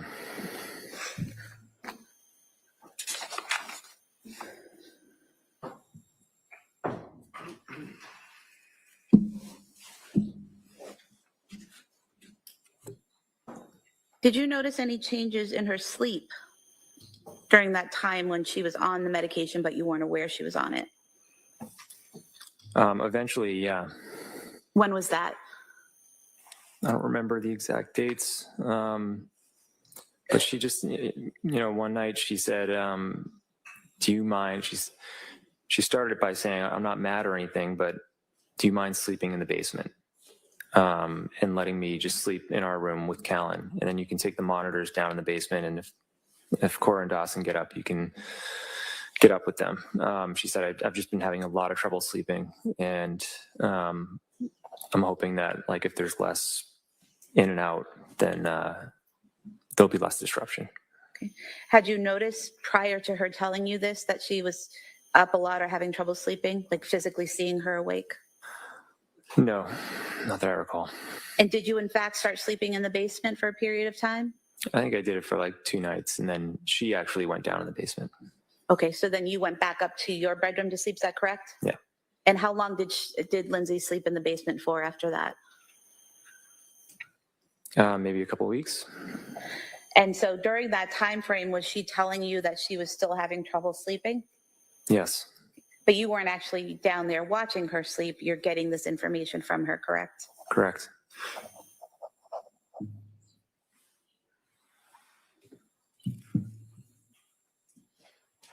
Were you aware that out of the Zoloft prescription she was given, she only took 7 pills?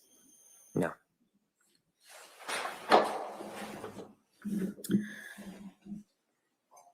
After you had the conversation with Lindsay where she said she was going to double the dose of Zoloft, did you notice any difference in her demeanor or behavior? I would say yes. I don't know if I connected it with the doubling of her Zoloft, but over that period of time, she just kept getting worse and worse. And what period of time was that? What month are we in? Mid-October to the end of December. Okay, so she got the prescription in September, started taking it in October, took 7 pills, but was having difficulty in December. Is that what you're saying? Yes. From this medication? Yep. Well, I don't know which medication it was from, but yeah. Okay. At some point in time, did Lindsay switch providers? Yes. And why did she do that? Because whatever she was doing with Jennifer Tufts, it wasn't working. She was only getting worse. And she thought that it would be better if she worked with, I guess, more of like a perinatal psychiatrist. And did she get a referral or a recommendation of where to go? I think so, yeah. Do you know who gave her that recommendation? It might have been my mother. And your mother's a nurse at South Shore Hospital, correct? Yeah. Does she also do labor and delivery work? Yes. Okay. And so do you know which provider or which office she recommended? Yeah, her name is Julie Paul. And was she at the South Shore Perinatal Clinic? Something like that, yeah. Okay. And do you know when that was? I don't know the dates on that.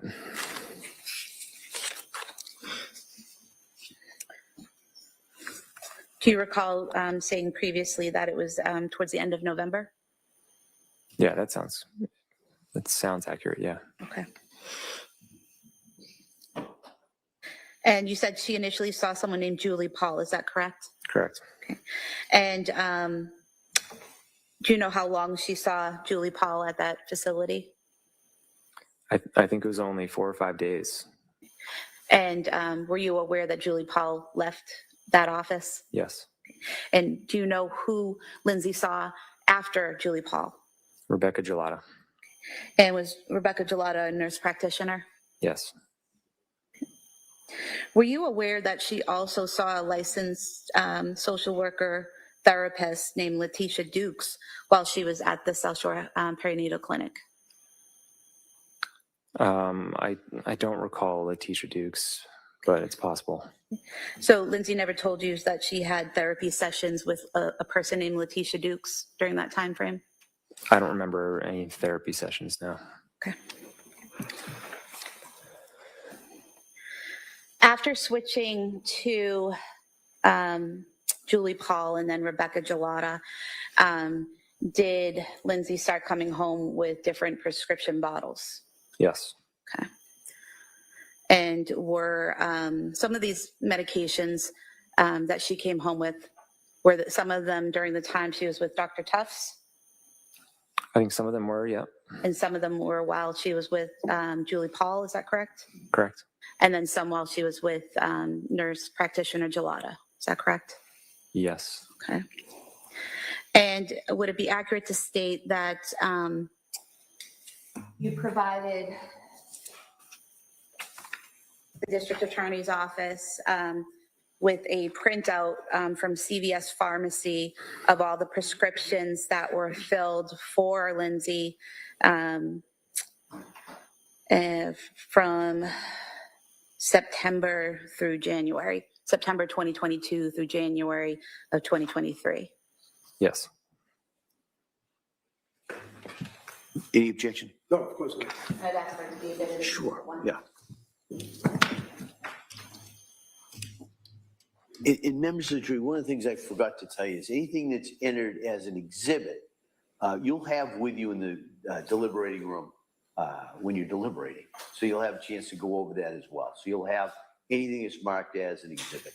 Okay? Thank you. Now, while she was taking these medications, the various pills, were you always with her watching and monitoring exactly what she took? Not always, no. Sometimes you'd see it, sometimes you wouldn't? Yeah. Directing your attention to February 6th, 2023, did you go to the district attorney's office and, or have your attorney go there and provide a bag of prescription medication that had belonged to Lindsay? Yeah. I think the police took a bag of prescription medications that night, the night my kids passed away. Mm-hmm. And then there was a bag that I had in my truck that I was supposed to,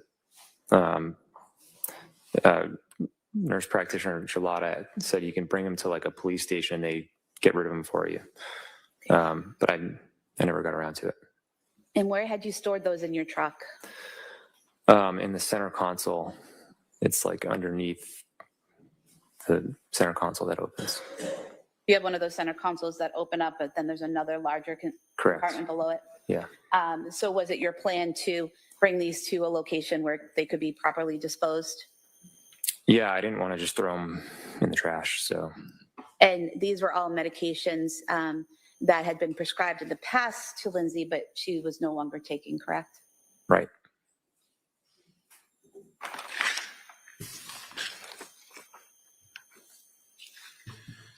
Your Honor, I don't think I have any objection to any of their exhibits, so Okay. she doesn't have to keep showing it to me, that's All right. fine. So I'll assume if you do have an objection, just Sure. rise, let me know. Okay, thank you. So for the record, a bag here with 9 pill bottles as exhibit 2, please.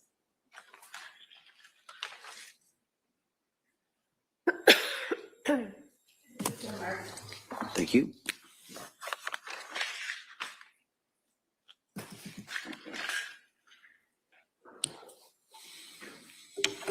And so looking in exhibit 2, we have the Zoloft that was prescribed by Dr. Tufts and filled on September 15th, 2022. And I think I asked you earlier, you weren't aware that only 7 pills were taken out of this, correct? That's correct. Okay. And then there's another prescription in here for Ativan that was filled on October 26, 2022. Were you aware that only 6 pills were taken out of that bottle? Can you say the date again? October 26, 2022. And how many did it start with? Let's see.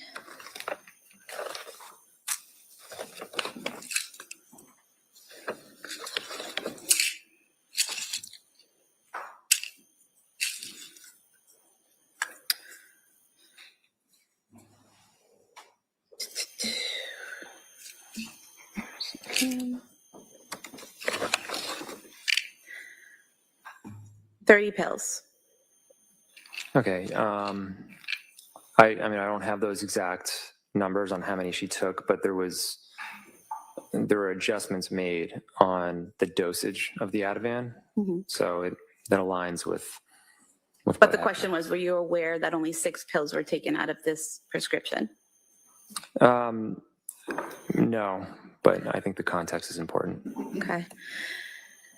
Were you aware that there was a prescription for buspirone or Buspar filled on October 26, 2022, in which only 2 pills were taken out of the 30 that were prescribed? I found out about the Buspar later, and I didn't know about the number of pills taken. And then were you aware that there was a prescription for hydroxyzine, prescription filled on October 26, 2022 for 30 pills, and that only 3 pills were taken out of this bottle? Which Hydroxyzine? Yeah, what is that? I believe it's in some type of, similar to an antihistamine, like Benadryl or something like that. Oh, okay. I don't really recall much about that drug. Okay. And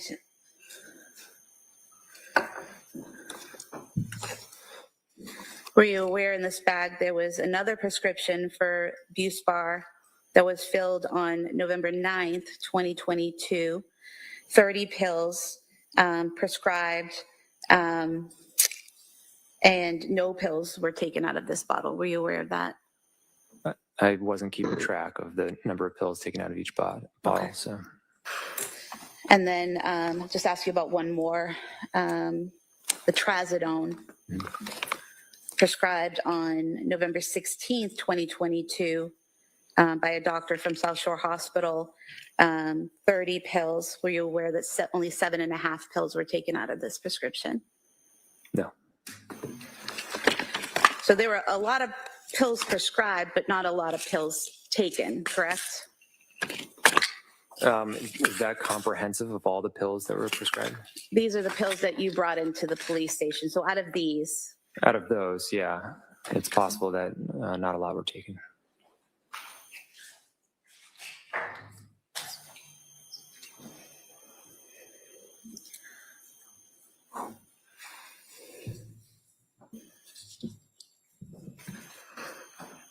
do you recall what was the most amount of pills prescribed? I guess I could ask this better. What was the maximum number of medications she was on at any one time? I want to say 3 or 4. Okay. Would it surprise you to know that she, at any given time, the most she was prescribed was 3, but most of the time it was 2 medications that she was prescribed at any given time? It wouldn't be terribly surprising, no. Now, on November 16th, 2022, did Lindsay visit South Shore Hospital? Yes. Okay. And why did she go to the South Shore Hospital that day? I believe that day was because she basically went 48 hours without sleeping. And was she having heart palpitations? I think so, yeah. Were you aware that she had taken a weed gummy that day? Oh, gosh. I don't Okay. recall. And are you aware that she didn't tell medical staff at the hospital when describing her symptoms and her medication that she left out that she had used marijuana? I wasn't with her, so I don't know what she talked about at the hospital. So she drove herself to the hospital? She did. And she drove herself home from the hospital then? Is that Yeah. correct? Now, during this time frame between September and November of 2022, are you still participating in activities as a family? Between November and December? Between September and November? Yeah. Okay. And what types of things were you doing? We celebrated Halloween. I don't really remember what else, but I think we were doing things regularly. Do you recall going to an event with food trucks.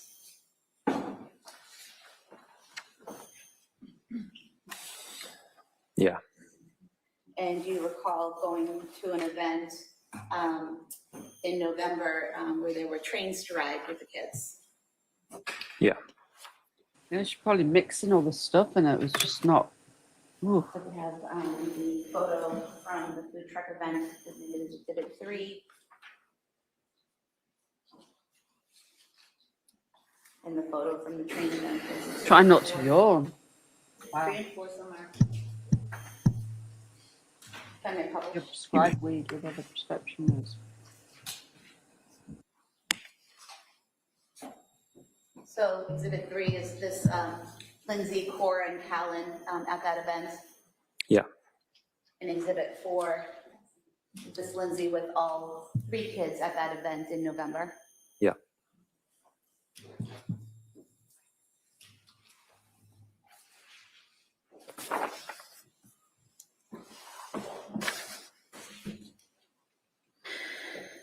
Did you have plans for Thanksgiving that year? Yeah. What were your plans? I believe the order was we went to Wallingford where her parents lived in the week before, and then the week after we went to my sister's house. And where did your sister live? What town? South Hamilton. And that was a week after Thanksgiving, is that right, correct? I think so, yeah. Yeah, it was.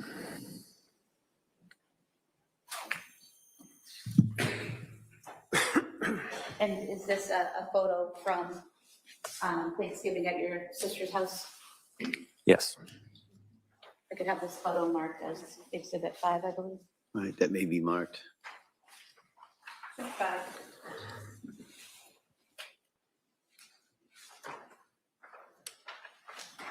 Showing you what's been marked. Exhibit 5. Is this Lindsay here on the left? Yes. And are those your sisters in the photo with her? That's one of my sisters and my sister-in-law. Okay. And have they coordinated outfits for the day? The shirts? Yeah, I think my sister did. What was Lindsay's demeanor that day? She was in rough shape. Rough shape? Yeah. How so? She wasn't talking much. She had low energy. She was really depressed. I just remember when she showed up, my sister-in-law gave her a big hug. And she was able to get through dinner, eat dinner with everyone? Yeah. Okay. She interacted with people, is that correct? I would say very little, but to some degree, sure. And she took care of the kids with you while she was there? We both took care of the kids together.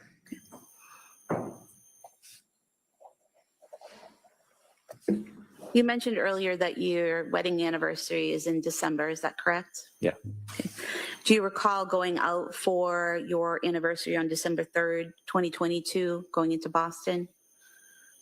No, we didn't go out. You don't recall arranging for a massage for Lindsay and then going to the Omni Parker house and going out to dinner that night? No, December 3rd, 2022, we stayed home. You stayed home, okay. Interesting.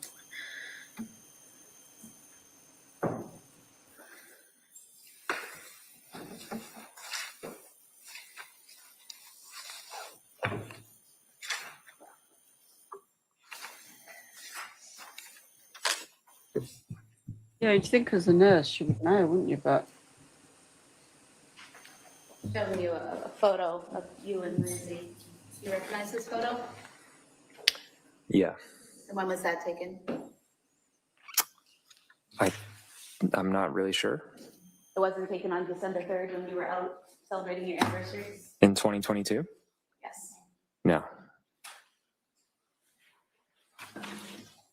No, we wanted to go out, but we canceled because she wasn't feeling well. So we stayed home. We got takeout. Okay. Did you also, on November 26th, 2022, go out as a family to get a Christmas tree? Yes. Well, probably. I don't know. But yeah, around that time, yes. Okay. I wonder if she wanted to leave him but couldn't tell him. I don't know. I could be wrong. She felt trapped. Showing you 2 photos. Are these from that day when you got the Christmas tree? Yeah, that looks accurate. He's very old school, this lawyer, isn't he? First photo of all 5.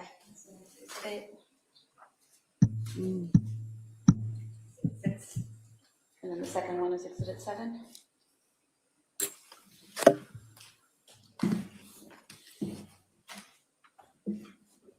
Exhibit 7.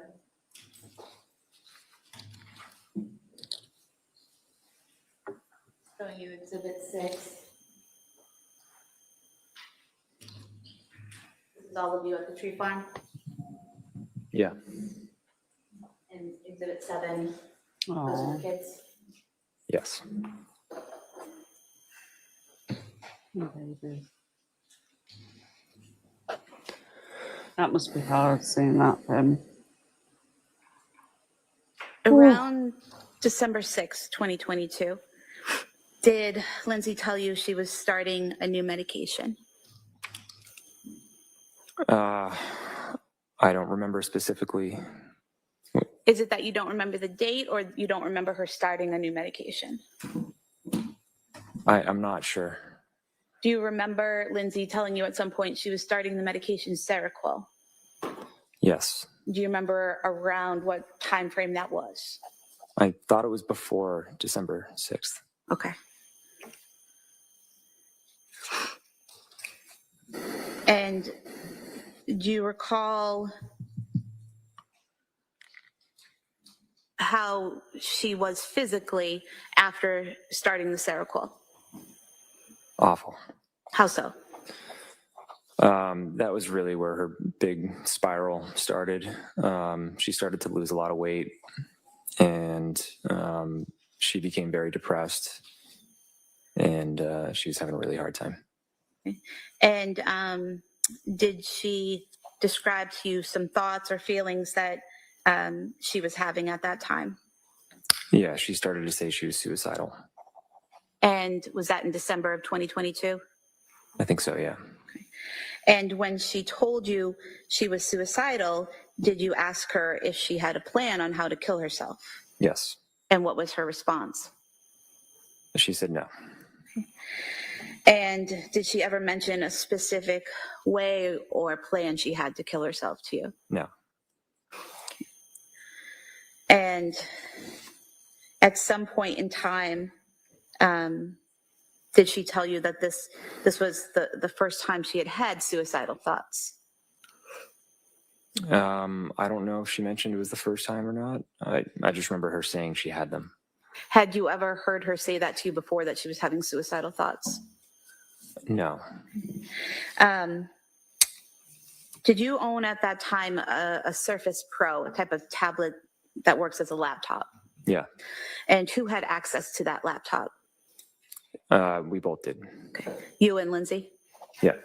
And going back to August 22nd, 2022, did you click on a link on that Surface Pro that was titled Methods of Suicide? Not that I recall. And August 22nd, 2022, that was before Lindsay had been on any medications, as far as you know, correct? Correct.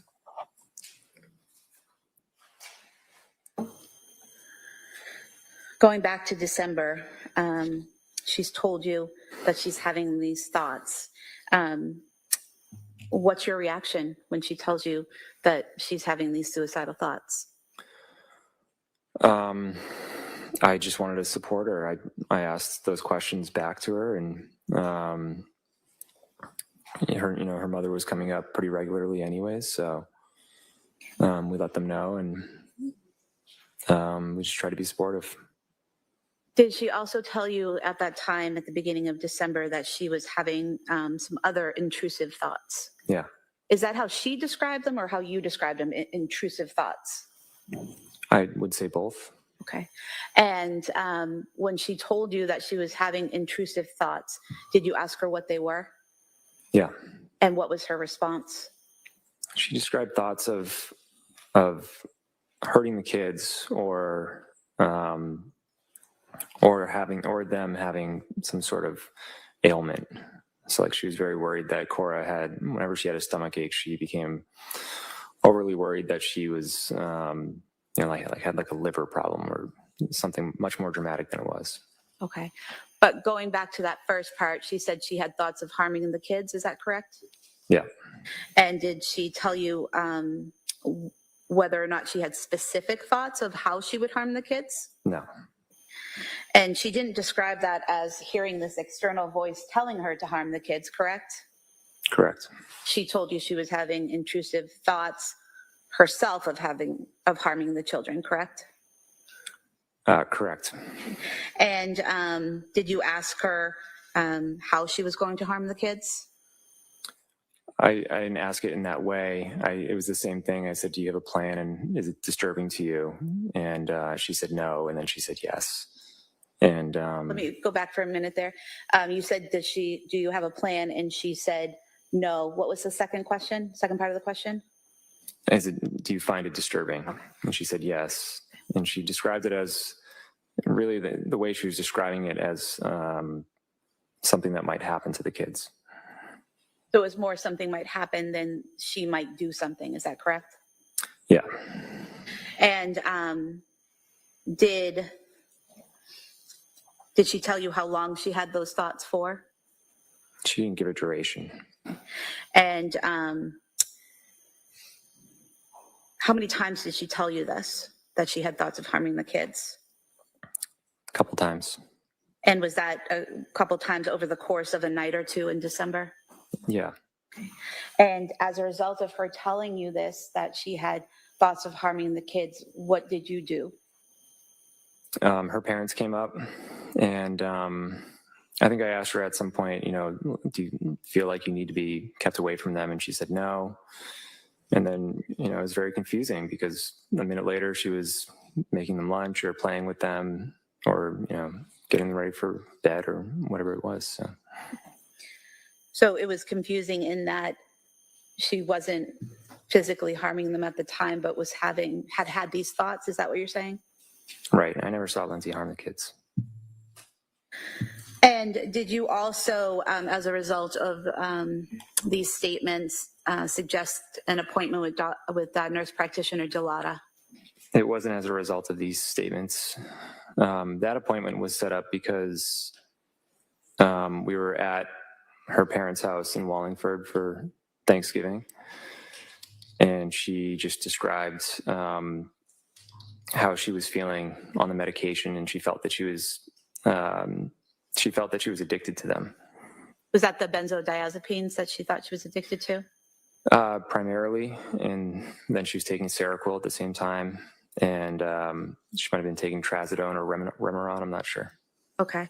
Do you recall testifying previously that I called her parents to come up to stay with us, and I told her that I asked her who her doctor was because I was very concerned at this point. She was prescribed 10 different medications in just over 2 months, so it didn't make sense to me.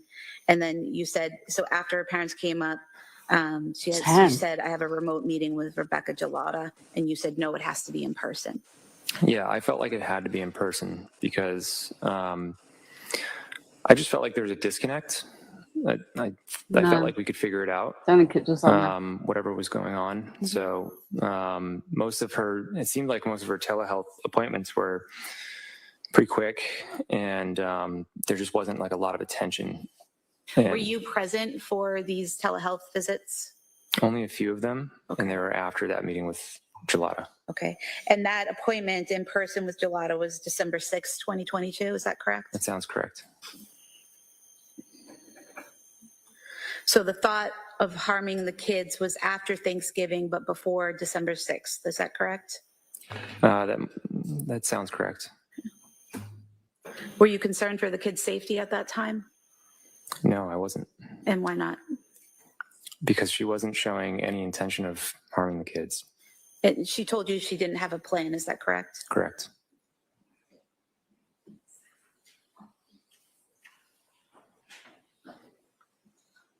Wow. Now, directing your attention to December 15th, 2022. Did Lindsay go to Mass General Hospital to the emergency department that day? Yeah. Okay, and why was that? I remember the reasoning being she told her dad that she wanted to commit suicide, and then she said to me, I told my dad I want to die, and it didn't bother me at all. And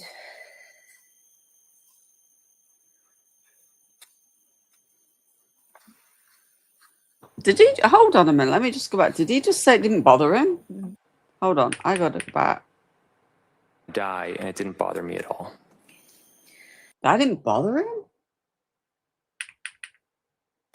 I remember the reasoning being she told her dad that she wanted to commit suicide, and then she said to me, I told my dad I want to die, and it didn't bother me at all.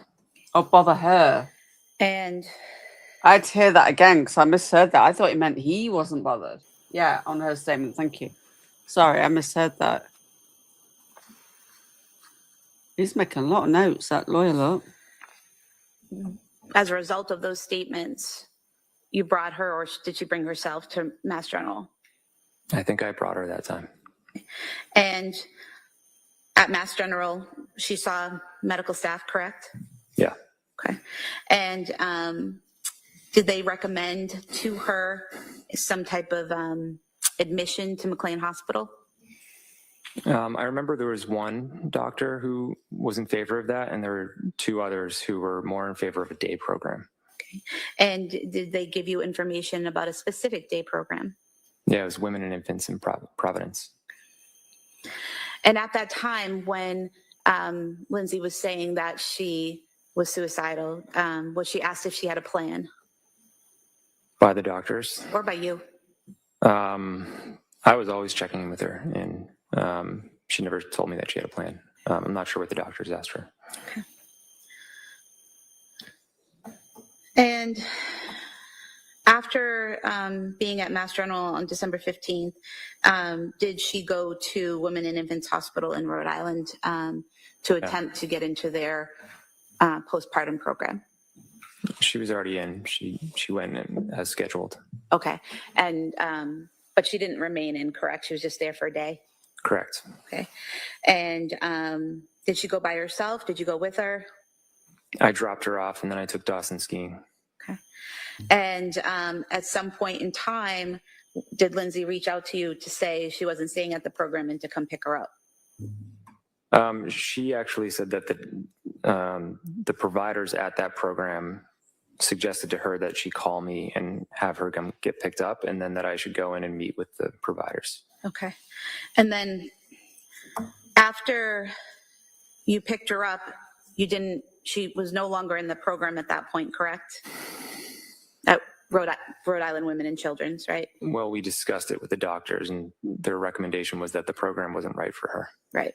And so you guys returned home, is that correct? Yes. Okay. And during this time frame in December, Lindsay's still working out at the Kingsbury Club, correct? That might be true. I don't recall exactly, but yeah. Okay.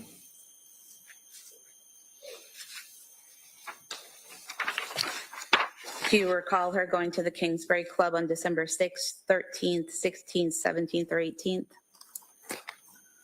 I mean, I believe that can be true. Yeah, I don't recall those exact dates, but yeah.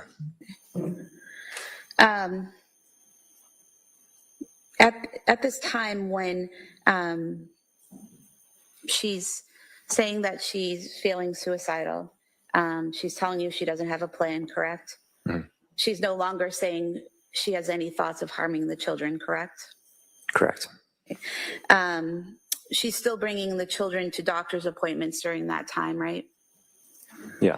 Do you recall her bringing Callan and Dawson to the doctors on December 2nd when they weren't feeling well?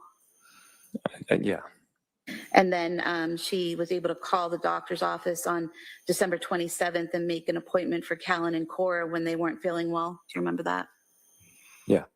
And take them to the doctor, I believe with you, correct? Maybe, I don't know. And then on December 30th, she was able to take Callan to the doctor that day as well and interact with the staff. Is that correct? Probably. Then you returned to Mass General Hospital, the emergency department, on December 31st. Is that correct? Yes. And why did you go back on the 31st? Because she was still talking about thoughts of suicide, and I was exhausted. I said, I think it's time to go to McLean, and we didn't have a diagnosis, so we just didn't really know what was wrong. And I think for me, I was hoping that McLean could really evaluate her and try to figure out the best path forward. Okay, so the path to getting to McLean was to go to the emergency department at Mass General and be referred to McLean. Is that correct? Yes.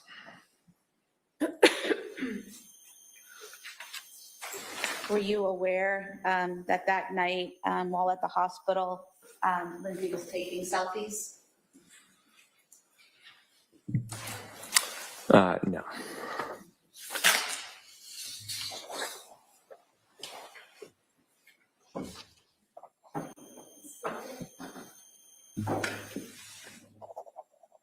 Or do you submit these two photos as the incident? Right, that may be admitted, or they may be admitted.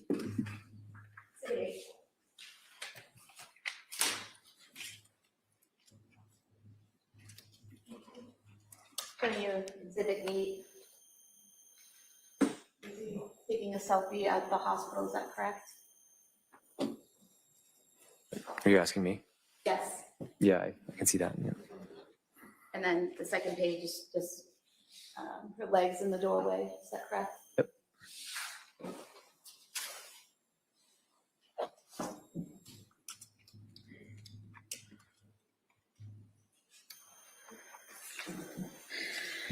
As a result of going to Mass General and telling them about her suicidal thoughts, was she transferred to McLean Hospital? Yeah. Okay. And did you stay with her throughout that transfer process, or were you able to? I was not able to. For some reason, they transfer. I don't know if they do this with all patients, but she was transferred at 3 a.m. Okay. And so she reached McLean in the early morning hours of January 1st then of 2023. Is that correct? Yeah. Okay. And did you visit her at McLean Hospital? Yeah. How often did you see her there?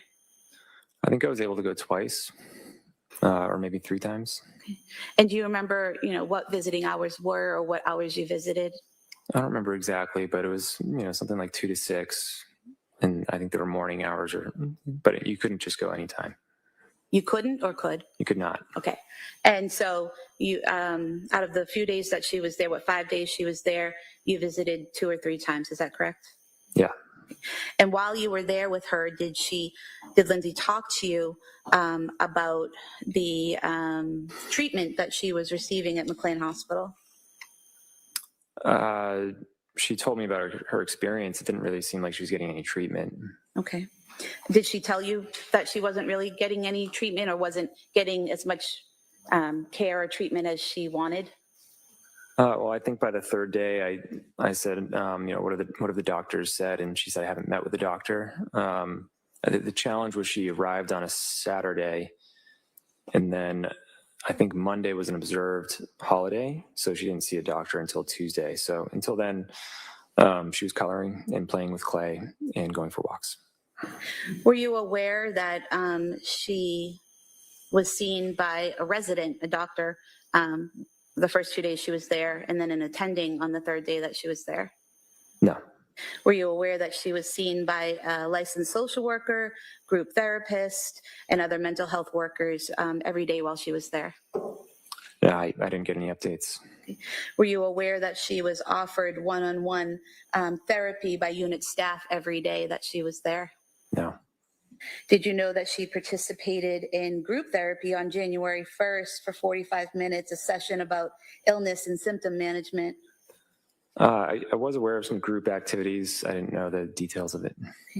And were you aware that she participated in 2 group therapy sessions, one for 45 minutes and one for 50 minutes, one on self-compassion and one on illness and symptom management on January 3rd? I wasn't aware of the subject of any of the meetings now. Were you aware that she declined further group therapy and treatment in the afternoon of January 3rd? No. Were you aware that on January 4th, she participated in a group for 40 minutes called medication management? No. Were you aware that she participated in a group on January 5th on expressive therapy for 45 minutes? No. And were you aware that she declined further treatment 2 times on January 5th, one to attend group therapy and one to attend a session on cognitive behavioral processes? No.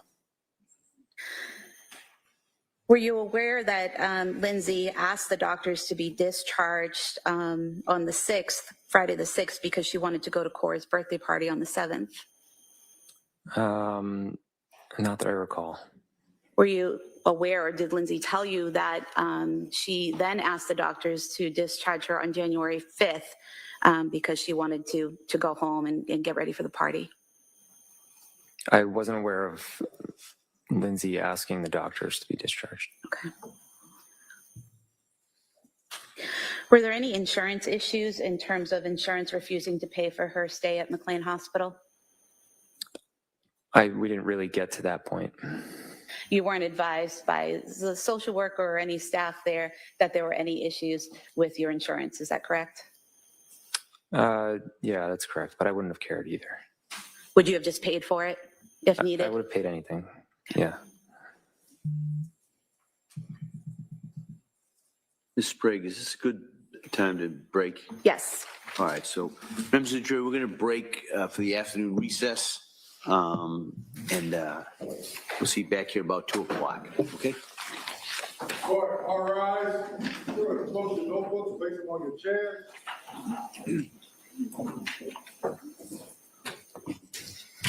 Follow me.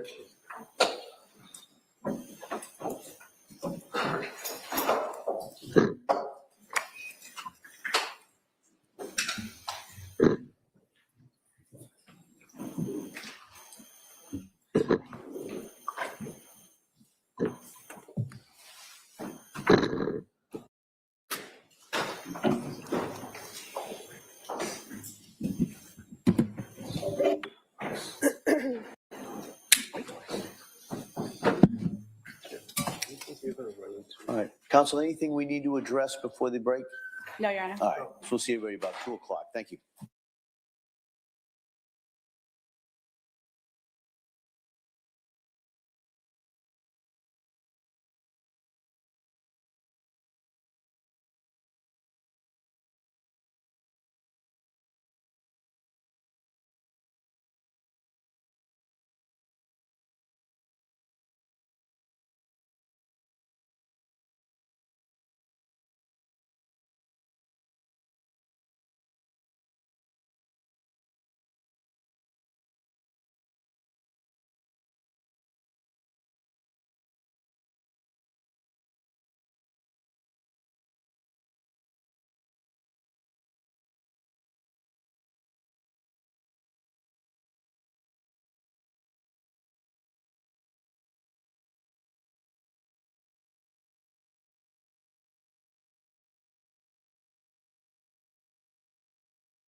Muted on StreamYard.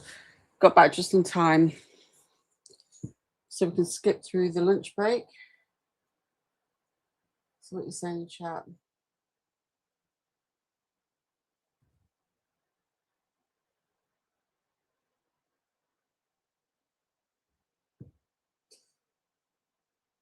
I didn't know she got divorced. Yeah, I didn't know. Well, I didn't really follow it closely before. Ex-husband.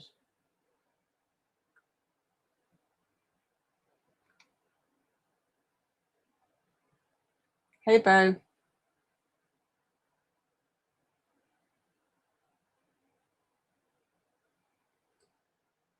Okay. There'll be no, just giving you an update, there's no court on Tuesday. So they're back so after today, it'll be Wednesday for the next one. Well, it will be up. Oh, actually, the court's still on. While they're on lunch break, then there's something I wanted to play from Court TV. They had some experts on when they were doing jury selection. 6 to 8 weeks. They plan. Depends. 6 to 8 weeks.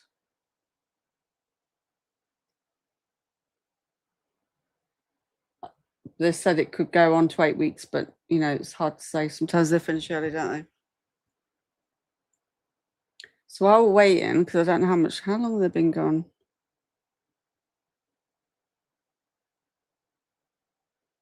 They've been on break an hour. Sometimes they have a longer break. I'll keep that open.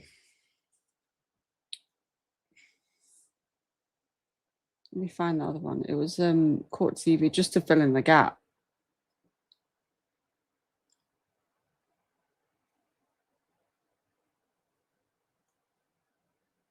I think BJ will do a roundup of day one. I think she'll play any of this later.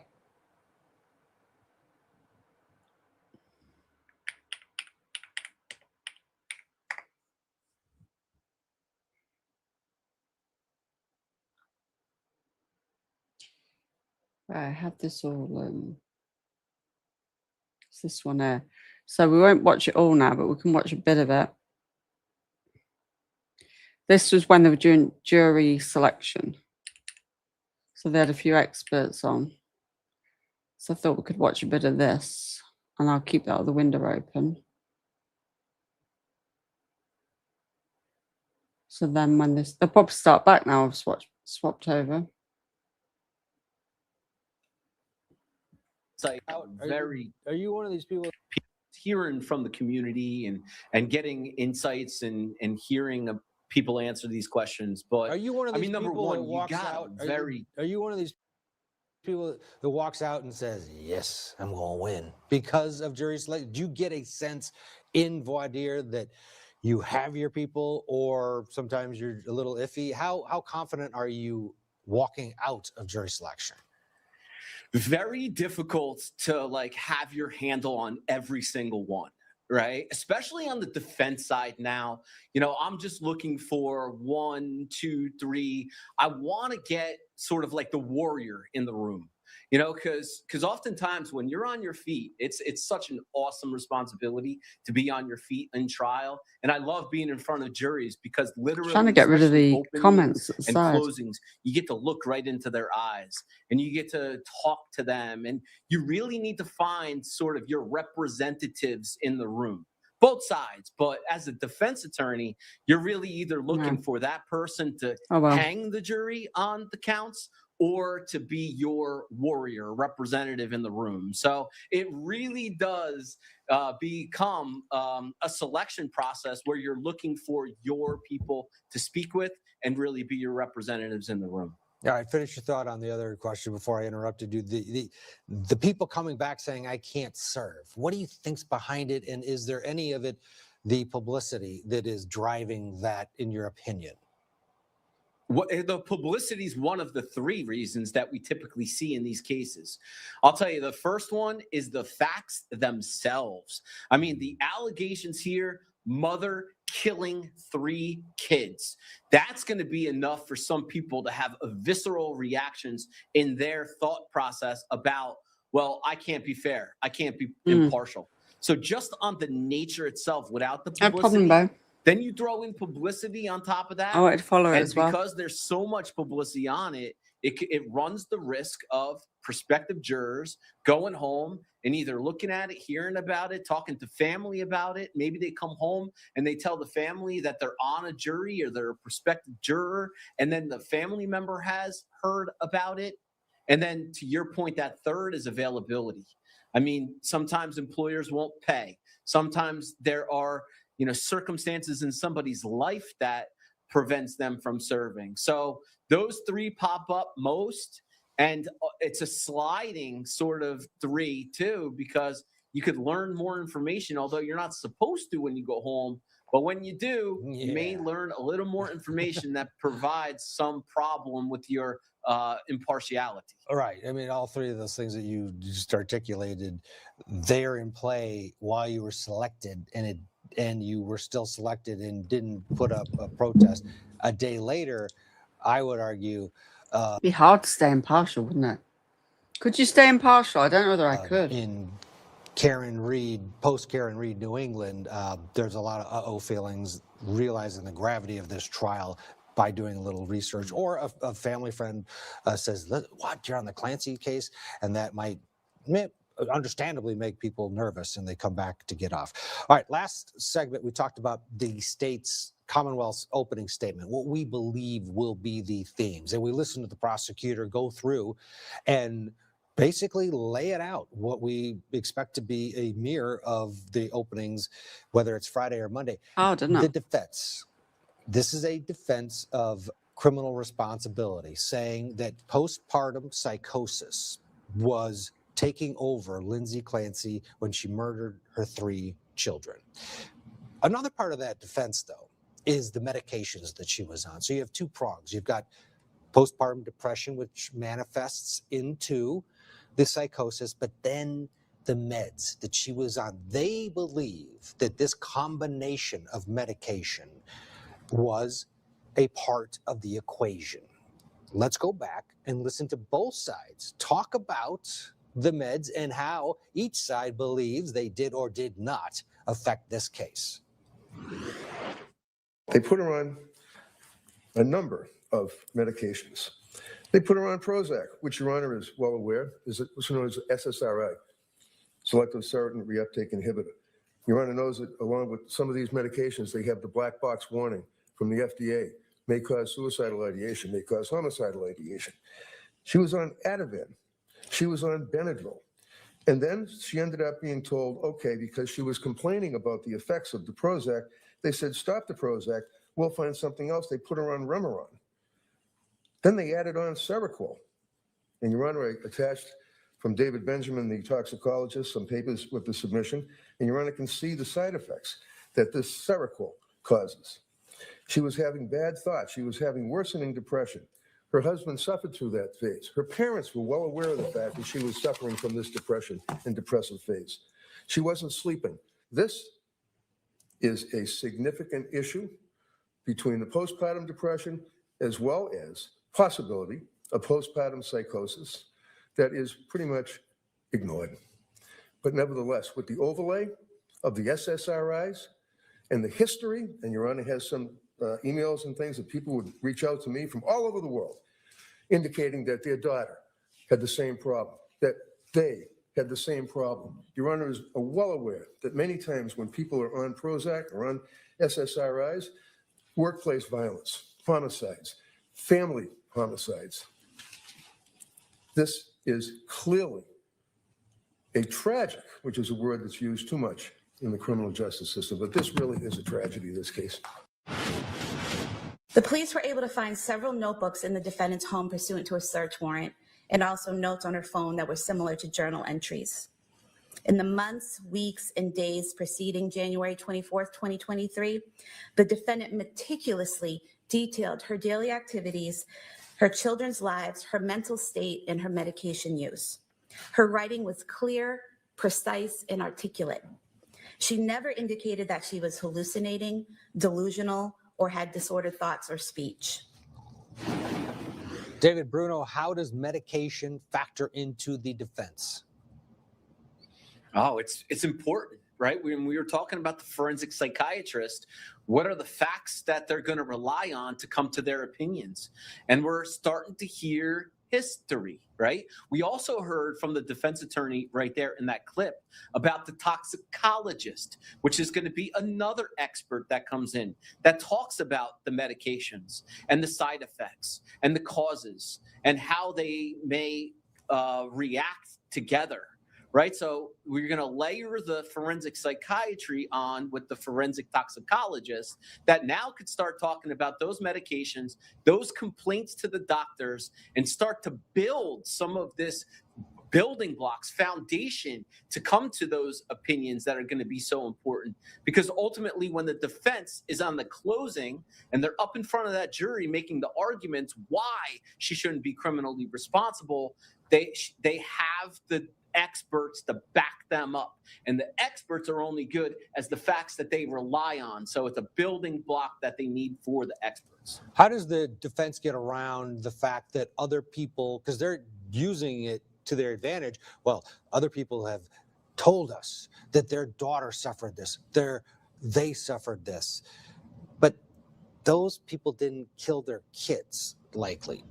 We don't have a lot of stories like this, a mother killing her children because of postpartum psychosis.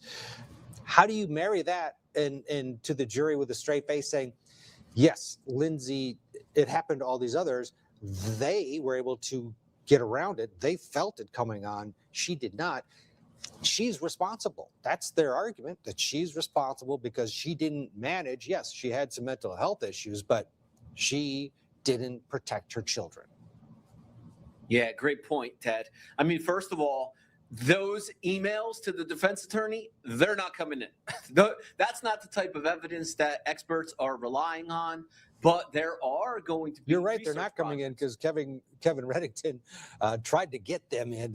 He tried to get a couple people to come in and testify, and that was shot down. So not coming in because it's, you know why? It's not the type of evidence that experts rely on. The type of experts they rely on are published papers and research and data and things like that. So look, this is not a new topic, right? So there's definitely going to be a lot of history on these medications and how they react to each other. It's going to be the toxicologist and the psychiatrist to come in to explain these things to jurors. That's why we have experts, because we need experts to explain things like these medications, how they interact with each other, and the mind and how the mind works, and whether or not psychosis or postpartum rises to a level of insanity. Yeah, we're going to get a break, and when we come back, we're going to talk to an expert who knows all about what the defense is trying to get this jury to believe. Postpartum psychosis. That's next. Your house might not be a mansion.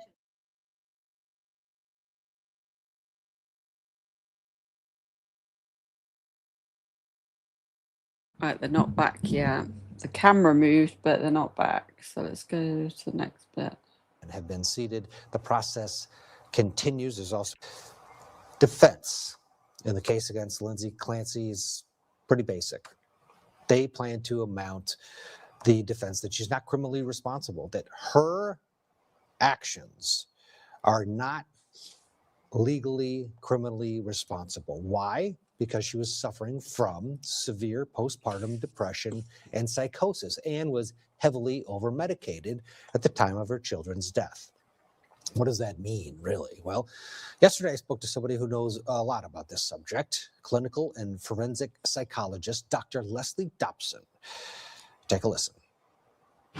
It is extremely rare to have postpartum psychosis. Depression, much more common, although still rare. But psychosis happens in about every 1,000 births.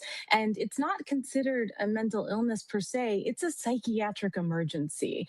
It means that you have lost touch with reality. You are not in control of your brain.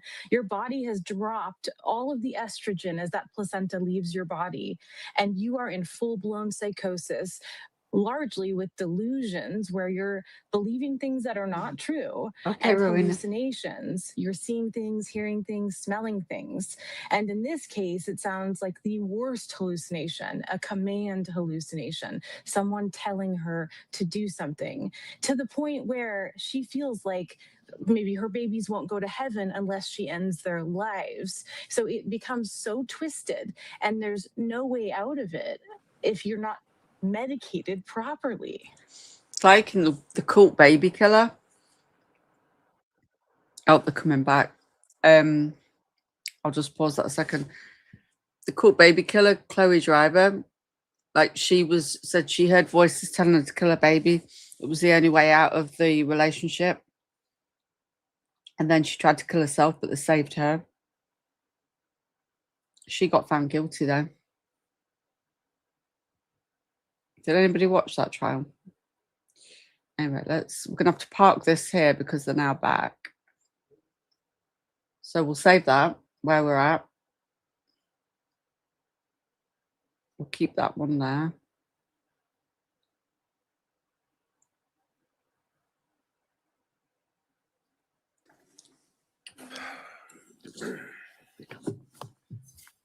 Right. Anything we need to talk about before we bring the jury in? No, Your Honor. Did you want the witness on the stand now or after? Well, if we've got a couple of seconds, the jurors are coming in right now. If you want to have them take the stand, that's fine. Keep him rocking in his chair. He's old school, isn't he? But he's on it. He looks like he's sharp, though, for his age.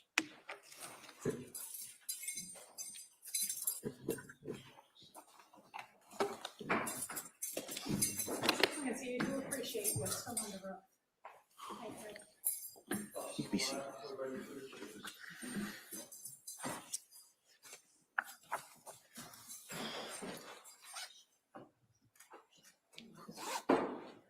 Court, all right. Hard to know which way this is going to go. We've got a long way to go yet. Did the judge mention what time? I think he said about 4 p.m. 3:30, 4 p.m. Eastern. But it varies. Like tomorrow, there's no court. Twister branches. There's nothing tomorrow. She looks like her sister. Has she got a sister? This court's now in session. Please be seated. Your Honor, for the purpose of the record, we return back to the trial in the matter of Commonwealth versus Lindsay Clancy. All parties are present, including the defendant. All right. Thank you. Thank you, members of the jury. Therese Sprague? Thank you, Your Honor. No court tomorrow. Back to Sir, Wednesday. before the break, we were talking about Lindsay's stay at McLean Hospital, correct? Correct. Were you aware that she was discharged on January 5th, 2023? Yes. And did you, in fact, bring her home that day? I picked her up. Yeah. Were you aware that she had a follow-up appointment with Dr. Jennifer Tufts the following day? Yes.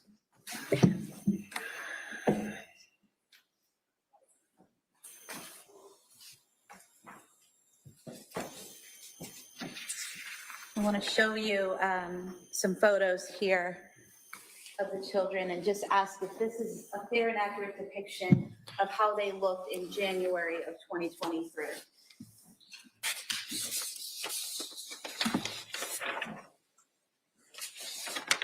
Yes. Thank you. We could have them mark this in its 4 exhibits. All right. They may be marked.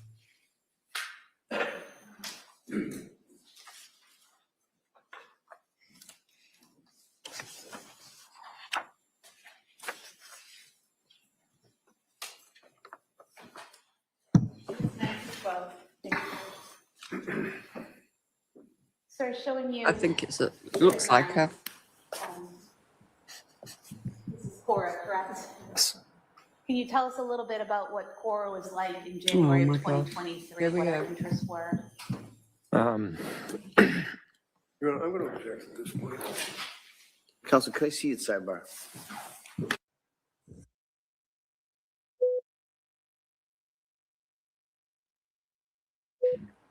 She looked like her, though, didn't she? I'll have a look. Has he got any brothers? Having the sidebar.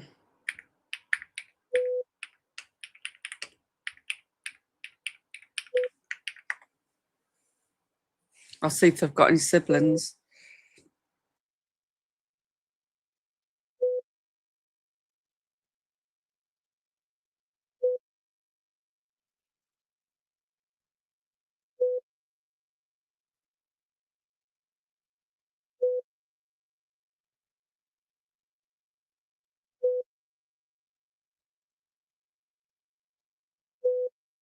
Well, he's got a sister.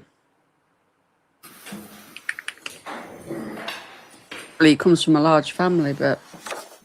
So So, sir, if you could just tell us a little bit about Cora's interests at that time. Cora was into princesses. And she had a lot of friends. And she just liked taking care of people. And showing you, Gosh, bless them. Dawson, correct? Yes. It's going to be really hard. What kind of things was Dawson interested in 2023? He was into firefighters and trucks. And he liked Paw Patrol. Exhibit 11, Callan. He was only 8 months old, correct? Correct. Did he have any interest or He was just a happy baby. baby? And then just showing you briefly Exhibit 12. Does this picture clearly indicate their sizes in relation to each other in January 2023? Yes. Yeah, that's the sidebar beat. Bless him. He's, I hope he can. Oh, gosh. I really feel for him.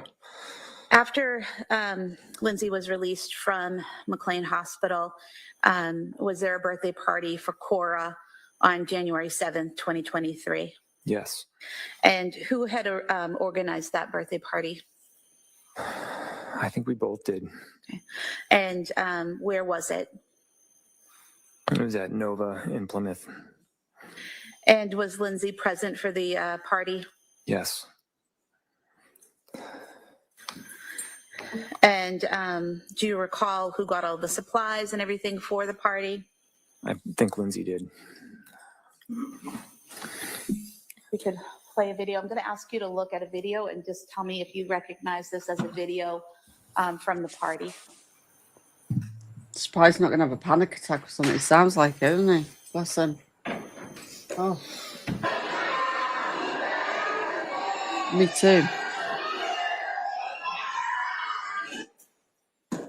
Or was that from the party? Yeah. And was that Cora seated in front of Lindsay while singing Happy Birthday? Yeah. Okay. And there's a second clip. Again, was that Cora and Lindsay? Yeah.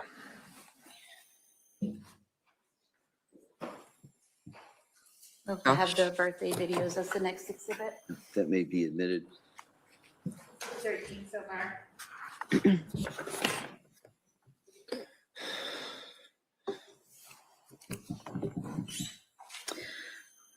From Cora's birthday party until January 23rd, 2023, did you check on and check in with Lindsay?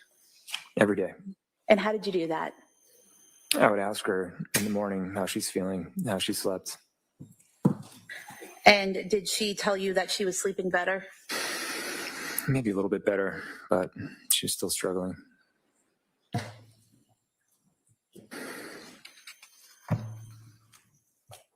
And did you ask her during that time if she had suicidal thoughts? Yeah. And what was her response? She told me no. She told you what? She said no. No. Did she ever tell you during that time period that she was having thoughts of harming the children? No.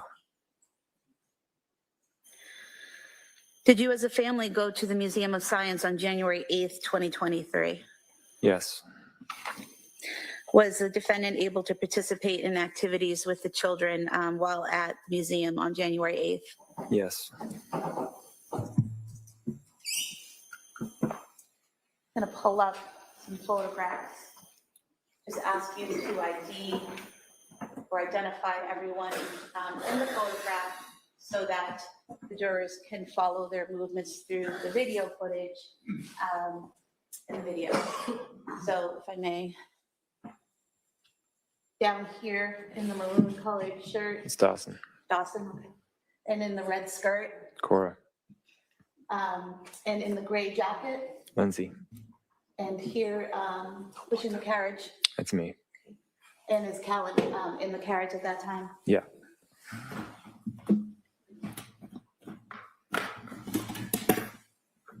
And permission to play the video, Your Can I Honor? see again, sidebar?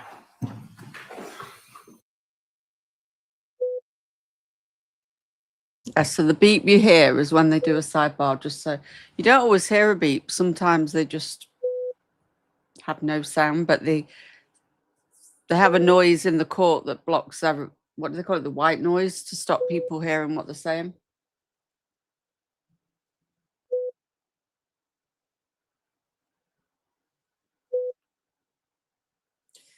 I've never heard actually the beep. Have anybody heard the beeping before? But I guess it lets us know. Sometimes you hear like a fan noise.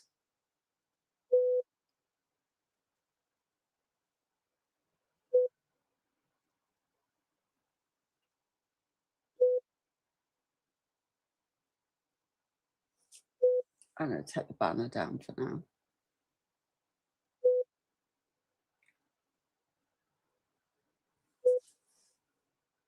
Yeah, you don't need to panic. It's just a court.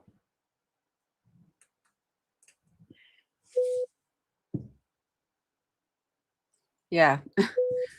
I've never heard them do that before, but might be a new thing.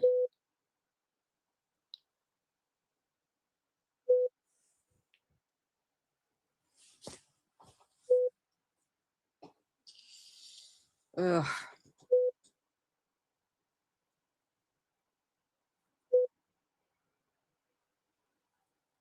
I thought he was gonna I was worried he was gonna have a panic attack or something.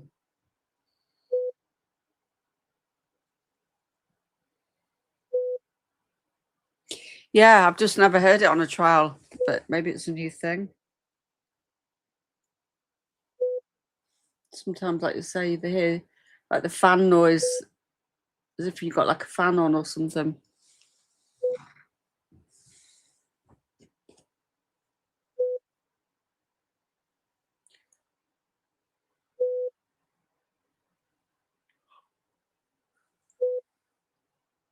You think it was buffering, yeah. I've heard white noise loud. Yeah, that's what I've usually heard.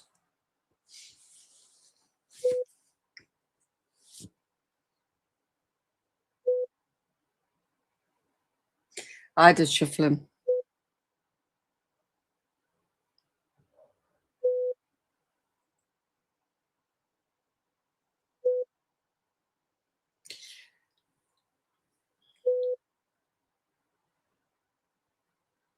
It's gonna have to talk. It's gonna have to talk. But oh my gosh. At least I guess they're getting his testimony out on the first day.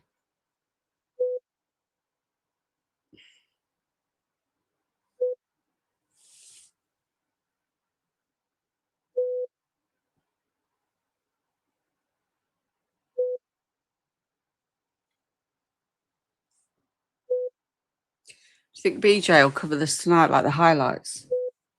Or do you think she'll leave true crime alone for a day or two? I feel like it was days ago that happened. It's only hours. I know, Viv, I think he was, or starting to.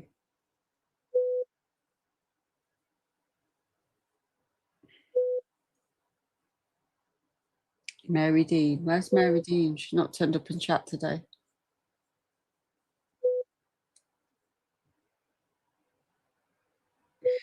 She got a membership the other day. Yeah. Is he remarried? I don't know if he's remarried. Yeah, that's what I mean. If he gets it done the first day, then he ain't got to wait for like weeks and weeks and have it hanging over him. I think that's so. Yeah, he can sit in court then.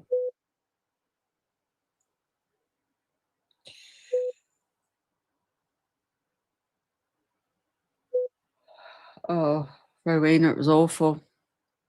Absolutely awful. Jay made her cry because Jay told her she went in and told her to take the Celeste stuff down. She started crying. But Craig says some gross stuff in the background.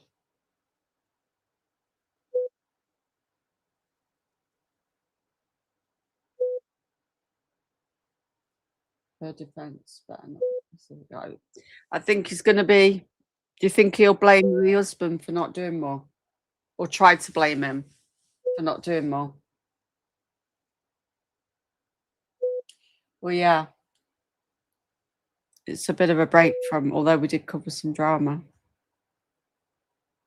Mary Dean, what a addition. I think he's going to be an aggressive, going at him, why didn't he do more or something? I don't know.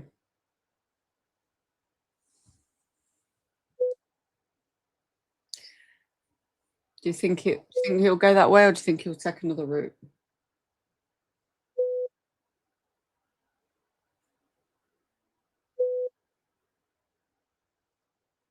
Yeah, do you think he's going to blame the husband partly and say, like, why didn't you do more, or why didn't you intervene, or he's going to pull something out of the bag, isn't he?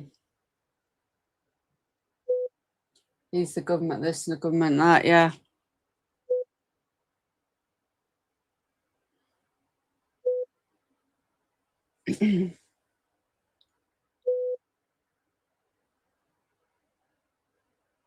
It just seems like one of them nice American, really nice American guys, as you would think. That's how he appears anyway. Mm.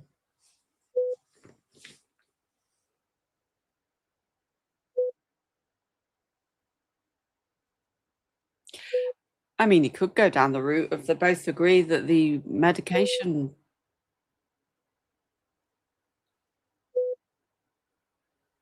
He's blaming the med straight out the gate, then he'll go to the husband. Oh, yeah, he's going to throw blame at the lawyer. Will. He said that straight out the gate, didn't he?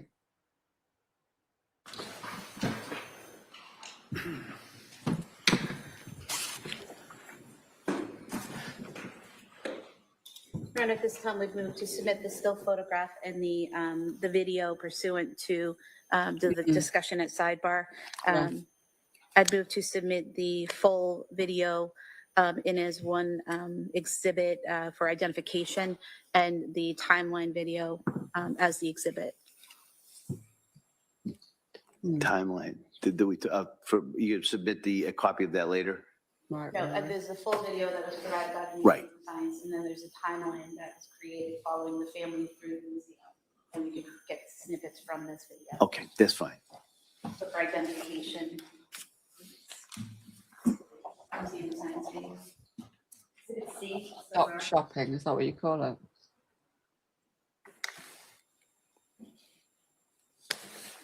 Stop shopping. And then museum timeline for the next exhibit.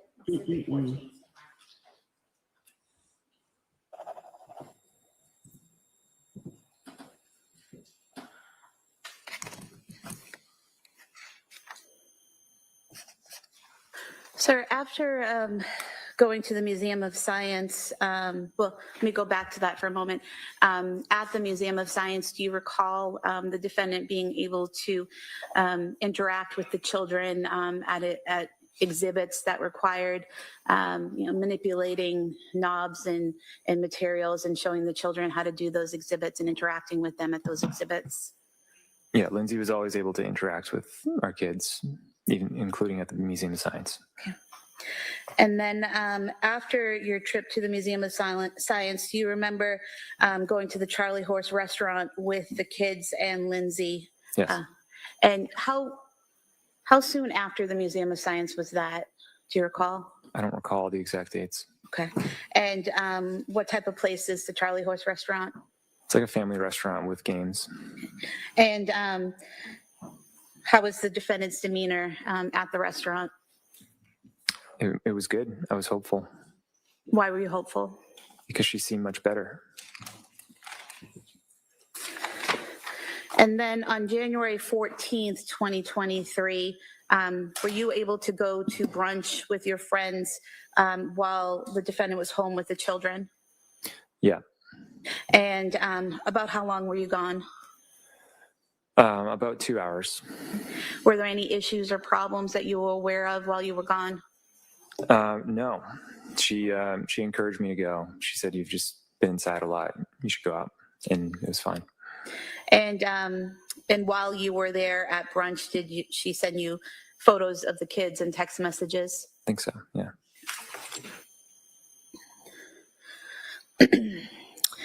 Direct your attention to January 15th, 2023. Did you and Lindsay and the kids go to the Cape Codder in Hyannis? Yeah. And was there a water park there? Yeah. And how was Lindsay's demeanor that day? It seemed pretty good. Was she able to interact with the children and participate in the activities? Yes. I could bring up photos again. I would just like you to look at the photos to point out who the individuals are in the photo. So here in the dark shorts with the white band on the top, It's me. and then in the bathing suit here with the It's ponytail, Cora. and then in the striped swimsuit at the bottom. It's Dawson.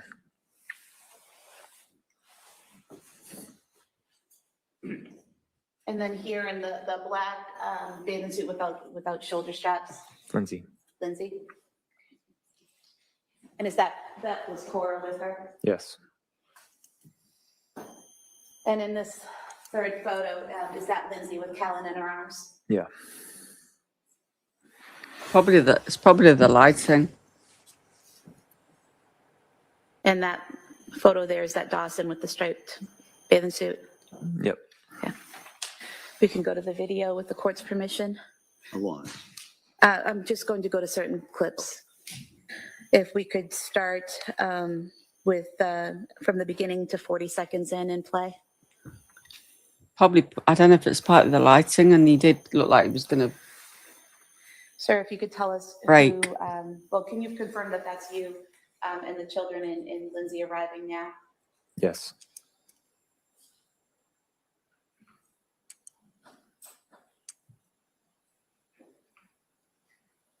Oh, God, this is horrible. Would that be Cora in the purple jacket with the pink boots? Yes. And Lindsay in the gray coat with the backpack? Yes.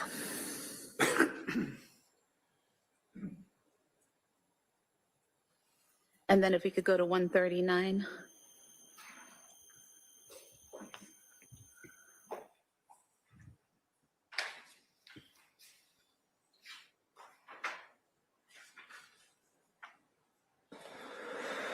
It's like a normal day out, isn't it?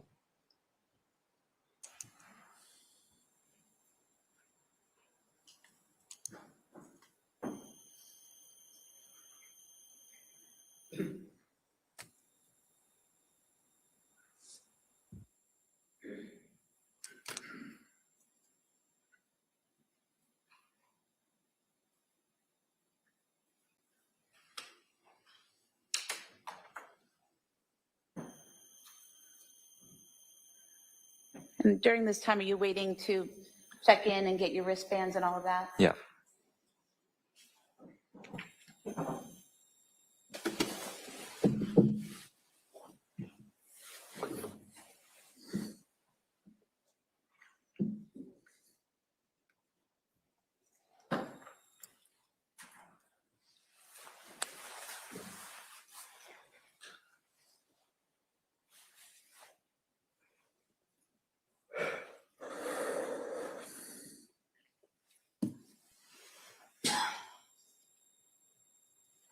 We could go to 647.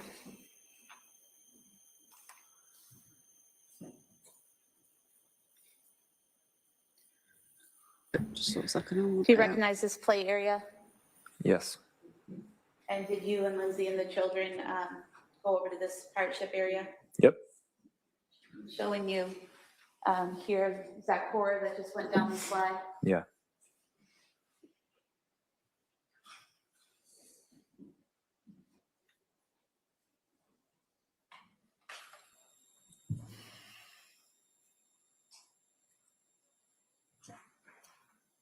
And is that you there by the slide? Yeah. We can go to 1122.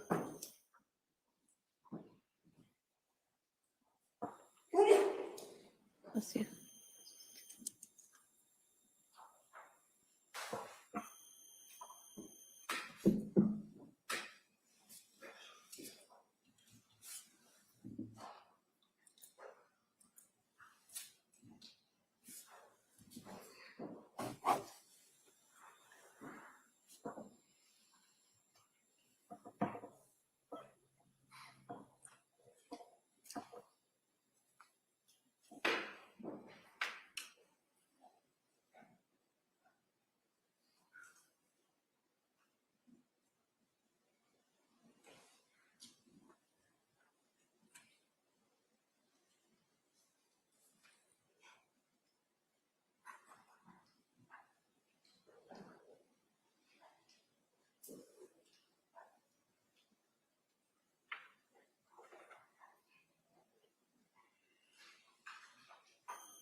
Oh, that wasn't me. That was on the court.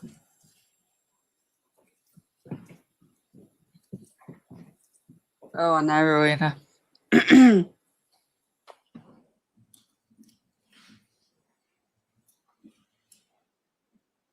know what that was. Trump on the screen. She touched the wrong We thing. could go to 1406. Oh.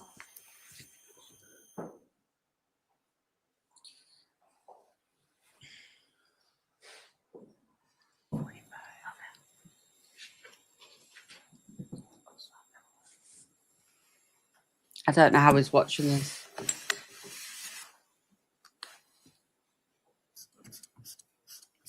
Bless him. 1625.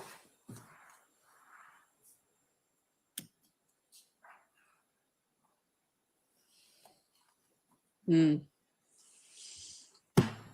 Sir, here, Oh, got a shiver then. 1625. That Cora and then Lindsay that go down the slide together. Yeah.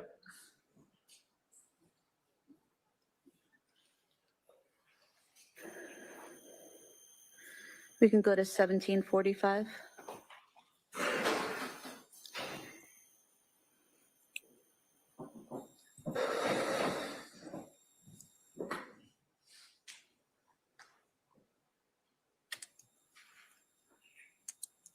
But the same thing here.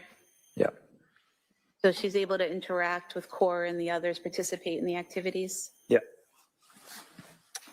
If we could go to 4753, please. Imagine watching this and seeing yourself in the background, knowing that now what happened.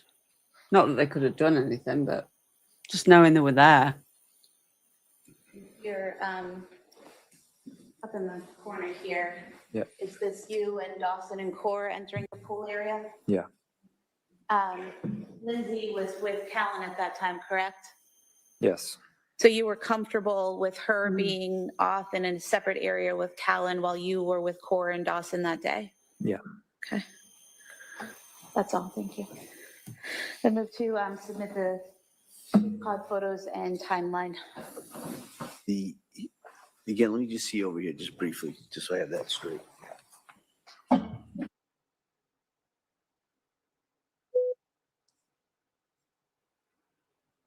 Sidebar again.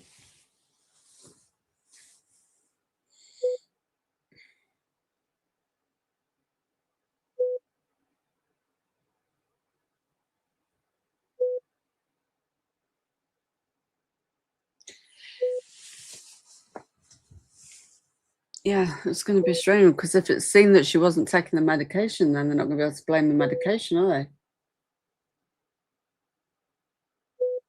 Yeah, Rowena, it probably hit him more after when that. It's probably in like survival mode right now.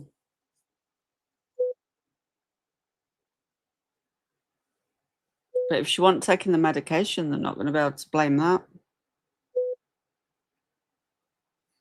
Because it's too early at the moment.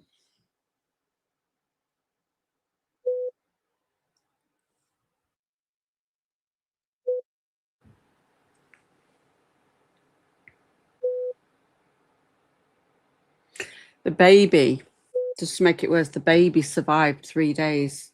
The baby passed away 3 days later on the 27th.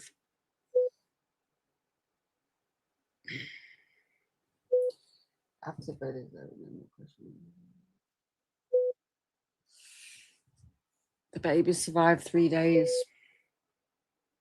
in hospital, obviously.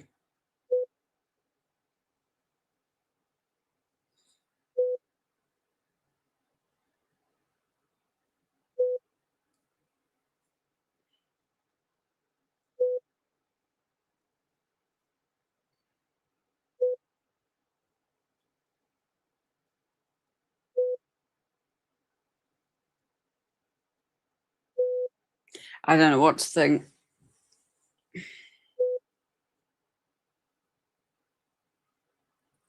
Yeah, it was brain dead and they had to remove. Oh, gosh.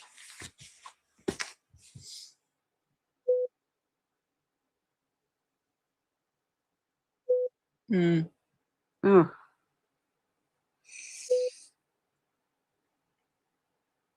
It just seemed like one of those just decent, nice guys, doesn't he? Mr. Nice Guy, from what we can see. I know it's hard to tell, but he just seemed that way.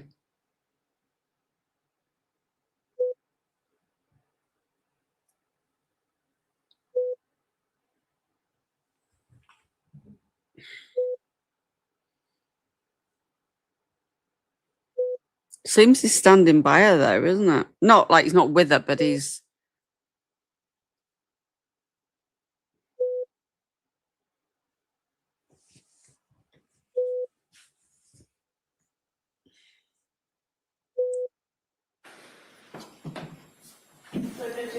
The exhibit with the guidelines at sidebar. All right, pursuant to our discussion, that portion may be admitted. 15 somewhere. What's that, 15? Okay, thank you. Sir, directing your attention now to January 16th, 2023. Did you go skiing that day? Yeah. And who did you go skiing with? Cora. And was it just the two of you? No, we went with another dad and his son. Okay. And who was that dad? Adam Schwabach. Okay. And was Lindsay home with Callan and Dawson that day when you went skiing with Cora? Yeah. Okay. Were there any issues or problems that you're aware of when she was home alone with the kids all day? No. And was she able to communicate with you throughout the day? Yeah. And how was that communication done? Text. I might have called her. I'm not sure. And do you recall texting each other back and forth photos of you with Cora and the boys at home and what they were doing? Yeah. And so she was able to take those photographs and send them to you without any apparent problem, correct? Correct.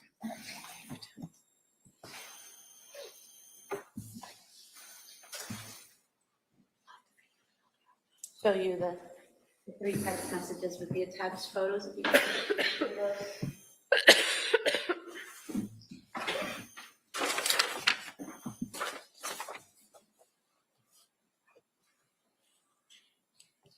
don't know if I've seen any tears come out of her eyes earlier, though.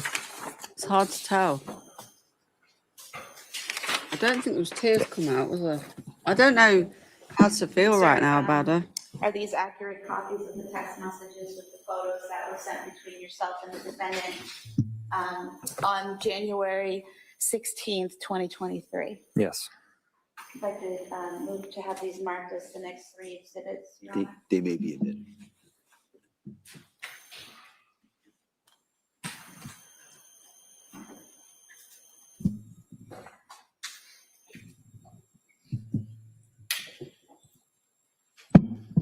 Exhibits Yeah, 16, true. 17, and 18. Your Honor.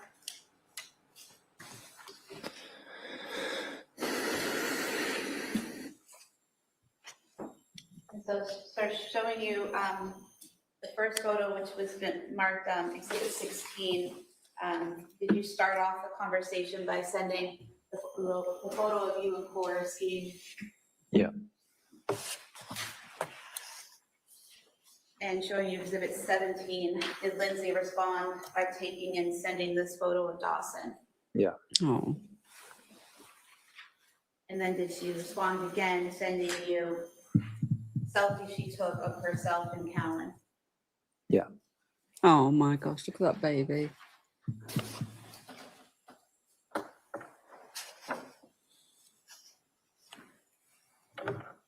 And you felt comfortable leaving Callan and Dawson home with her that day? Yeah. And why is that? She seemed to be doing a lot better. In what ways did she seem to be doing better? Her mood seemed better. She was more active, and she was able to partake in more things. She was also going to the gym during that time as well, correct? The Kingsbury Club? That sounds right. Yeah.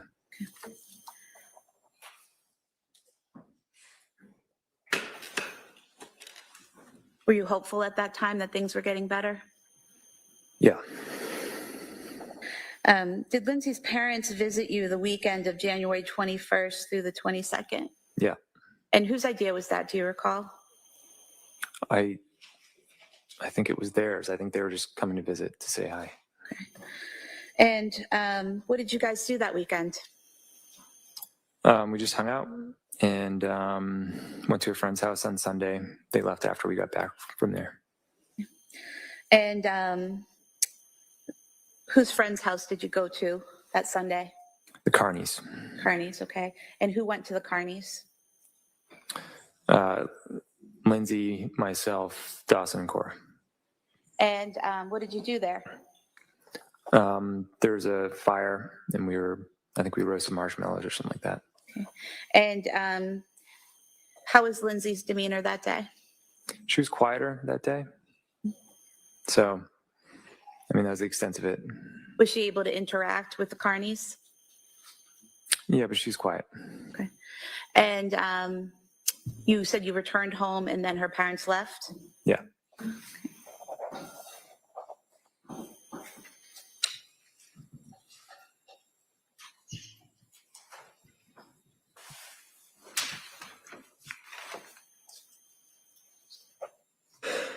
Do you recall Lindsay and her mom taking a picture together that weekend? Yeah. I've seen others cry on the stand. And not on the stand, on the You could have this marked as the next exhibit. That may be at admitted. the desk. Exhibit 19.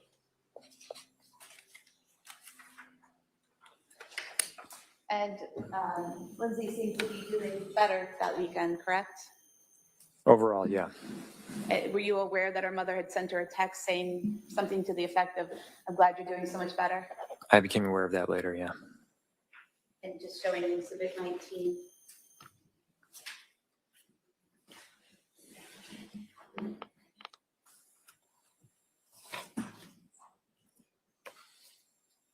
And I'm sorry, Your Honor, I didn't mark the still photo from the Museum of Science. If we could have that as the next exhibit. Sure. Exhibit 20.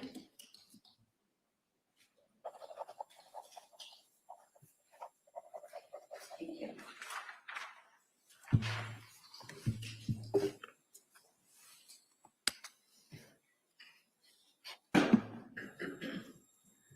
That Monday, after her parents had gone home to Connecticut, so Monday the 23rd of January, did Cora and Dawson go to school?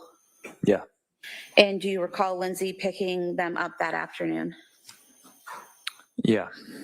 When Lindsay returned home with Cora and Dawson, did she discuss with you that Cora was having some stomach issues at school? Yeah. And were you familiar with the stomach issues that Cora had been having? Yeah. And did you have an idea of what was causing those stomach issues? Yeah, it wasn't unusual. She was embarrassed to go to the bathroom at school, so she just held it all day.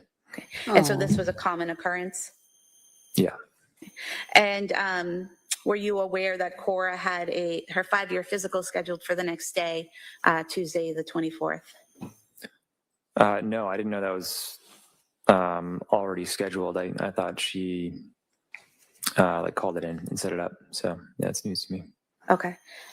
So would it have been Lindsay who would make those kinds of appointments, the physicals and all of that? She usually handled that. Yeah. Okay. And going to Tuesday, January 24th, 2023, were you working that day? I'm sorry, you said on the 24th? Yes, Tuesday Yeah. the 24th. Yeah. That morning was Cora's doctor's appointment at 8 a.m.?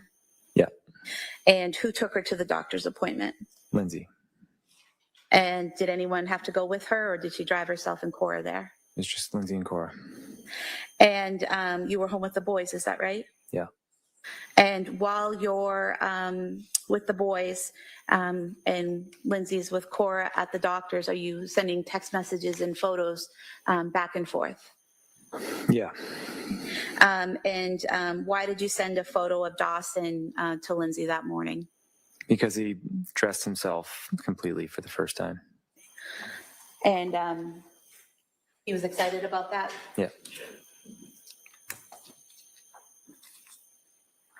And did she respond back with a photo of Cora?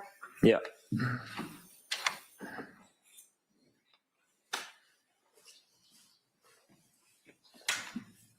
Are these the photos you sent back and forth? Yeah. I could have the photo of Dawson as the next exhibit and the photo of Cora as the following. All right, they may be admitted.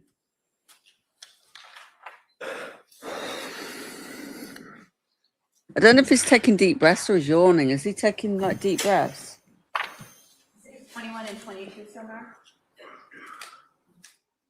Publishing these. It's probably the lighting partly. Exhibit 21. Is he taking deep breaths or is it? Exhibit 22.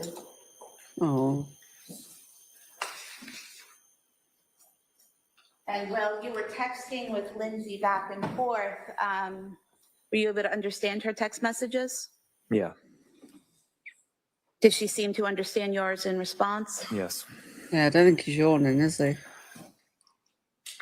Did she return home? Yes. And do you recall around what time she got home that morning? 8:30. And once she got home, what did you do? I think I got ready for work. And while you were downstairs working in your office, do you know what Lindsay and the kids were doing? They built a snowman and they did some art projects. And how did you know this was happening? She texted me a picture. So Lindsay was continuing to text you and send you photographs throughout that day? Yeah, and I went up to say hi at one point. Okay.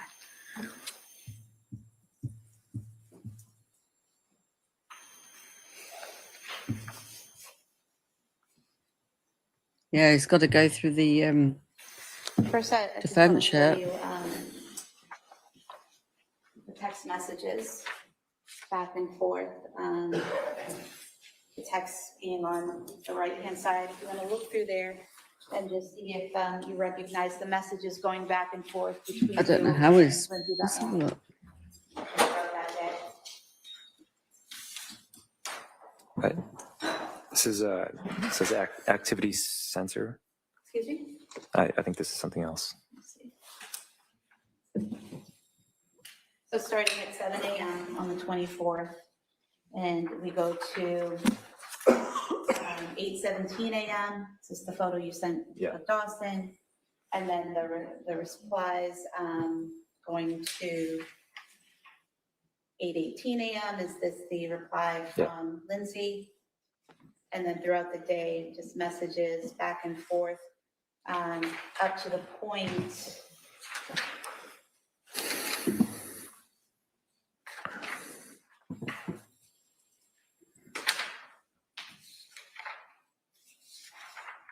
Page 940.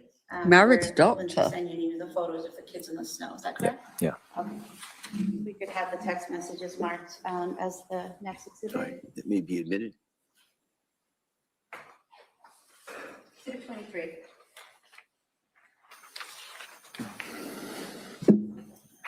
And just look at one photo. Is this one of the photos Yeah. you sent?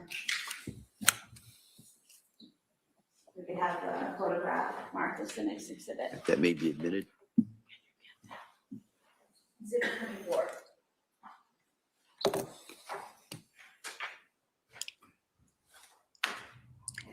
How often do you think or do you remember going upstairs that day to interact with Lindsay and the kids? Once or twice. It was a busier day than usual. And when you did come up to interact with them, how was Lindsay's mood? She seemed happy. Happy? And how could you tell that? What was she doing?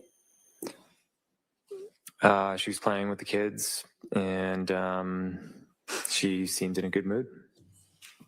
At any point during that day when you came up or while she's texting you, did she tell you she was having suicidal thoughts? No.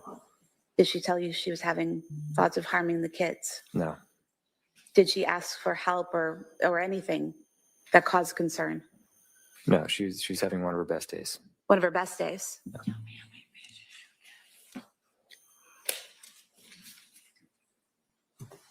I want to direct your attention to 4:53 p.m. that day. Did you receive a text from Lindsay about dinner? Yeah. And do you recall what it said? Something along the lines of, do you want to get takeout? I haven't planned anything. Do you recall it saying, any chance you want to do takeout from 3V? I didn't cook anything. It's been a long day. Yeah. Had you been to 3V restaurant previously? Yeah. Alone or with the family? With the family. And approximately how many times had you been there to eat? Probably 3 times. And so you had all gotten in the car and driven from your home to 3V restaurant in Plymouth approximately 3 times? Yeah, sometimes we were already out somewhere, but yeah. Okay, but been there 3 times. Had you ever done takeout from there before? No. Where would you typically do takeout when you were going to do takeout at home? The Chestnut Grill. I think another one was West End Grill. Were those closer than 3V to your home? Yeah.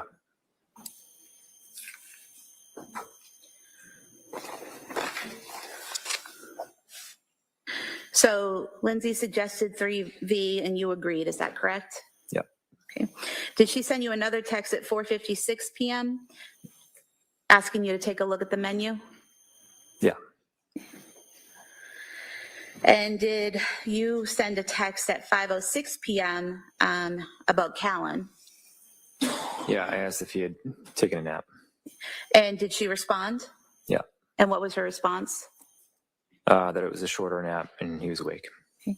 And at that time, did you also send a separate text asking what she was getting at 3V? Yeah. And what was her response? I don't remember what she ordered. Do you recall a Mediterranean power bowl? Just pausing quickly now. He moved. I don't think so. I'll just quickly tell you. He relocated to 4 months after the children died. To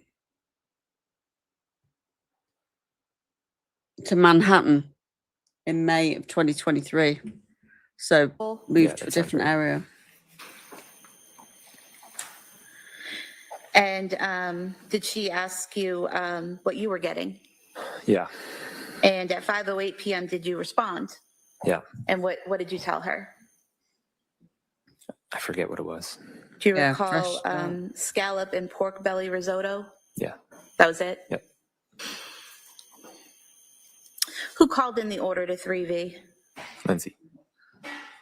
Once the order was placed, what did you do?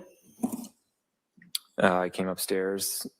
I took Callan for a minute, and then I rocked him by my knees, kissed Cora on the head, and I said, I'll be right back.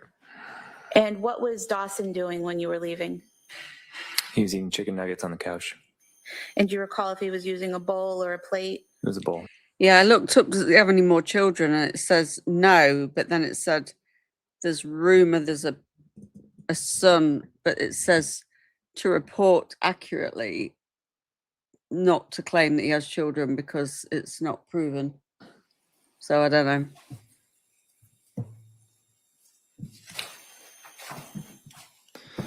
So I don't know about other children. There's rumour of a son, but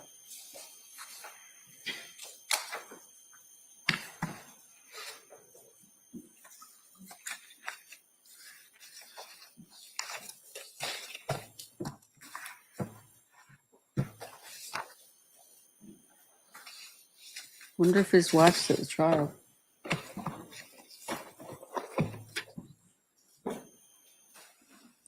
A fertility doctor of all things.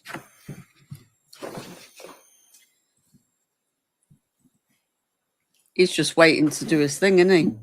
Do you remember what the defendants, well, first of all, where was the defendant seated when you left the house, or was she seated?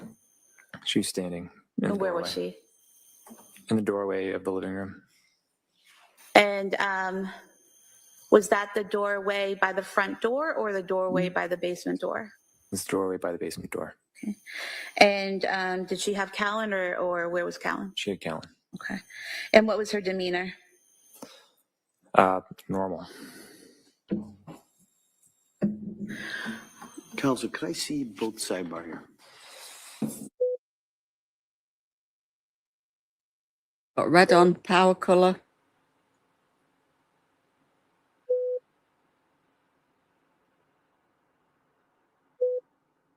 Yeah, it says to not accurately say he's got children because it's not reported.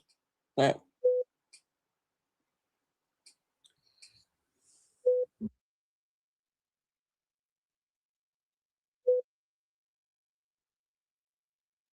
ironic though, she's a fertility doctor, isn't it? Plus,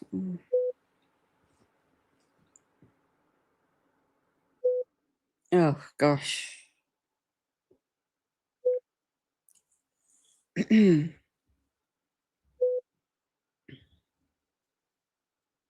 That's gonna be horrific.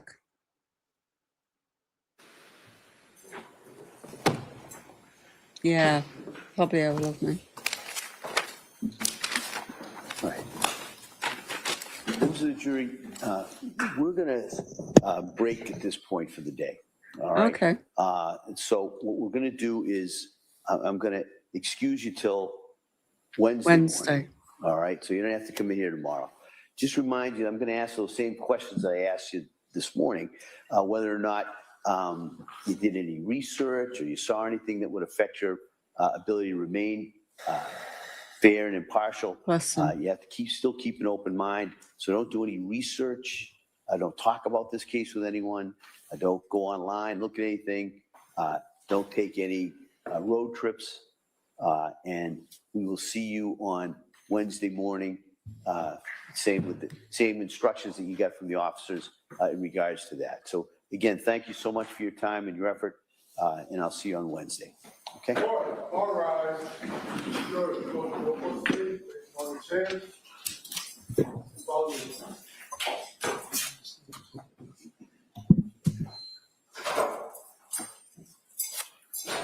You're all set.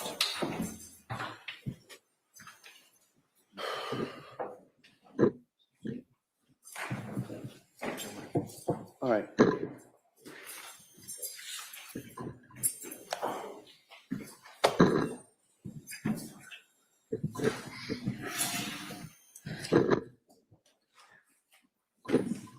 There's an excellent report. This court's in session. Please be seated.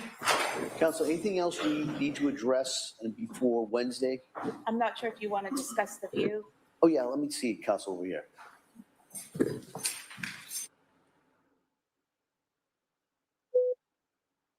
She crying now. Oh gosh.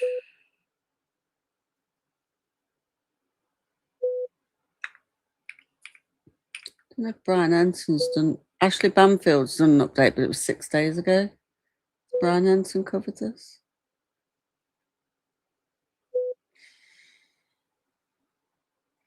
A lot of people are covering the David and Celeste, but oh gosh. They're all awful though, aren't they? None of it's going to be.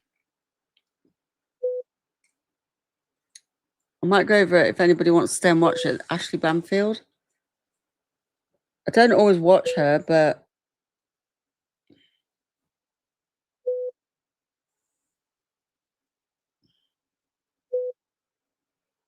see what, you never know if she's got anything. She got any guests on?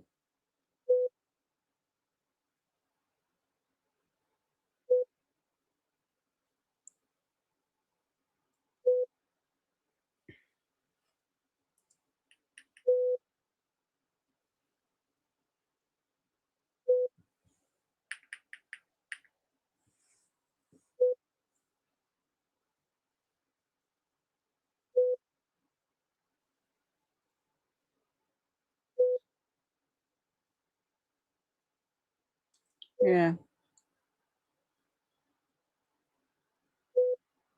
They just said that the court, there's something on in the court or something, so they can't do court. He said at the beginning there was either, it's just something out of his hands basically, and there won't be no court on Tuesday.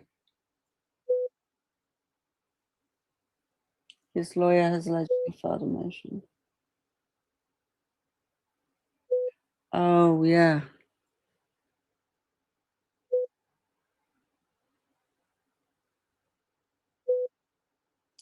Yeah, I was interested what Ashley Banfield said about it all.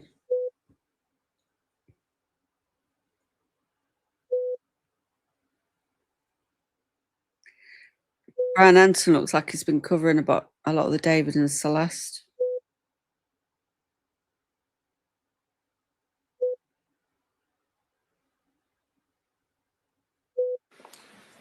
All right. Okay, I want to thank BCCV. everyone. And so we're going to be in recess on this matter until Wednesday at 9 a.m. Wednesday, So 9 we'll be in a.m. recess. Court, all rise. That's 2 p.m. UK.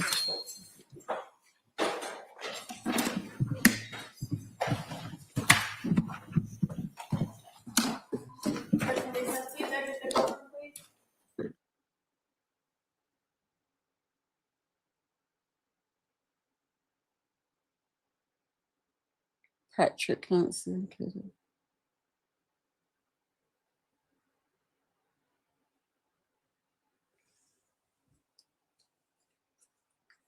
Okay, so park that.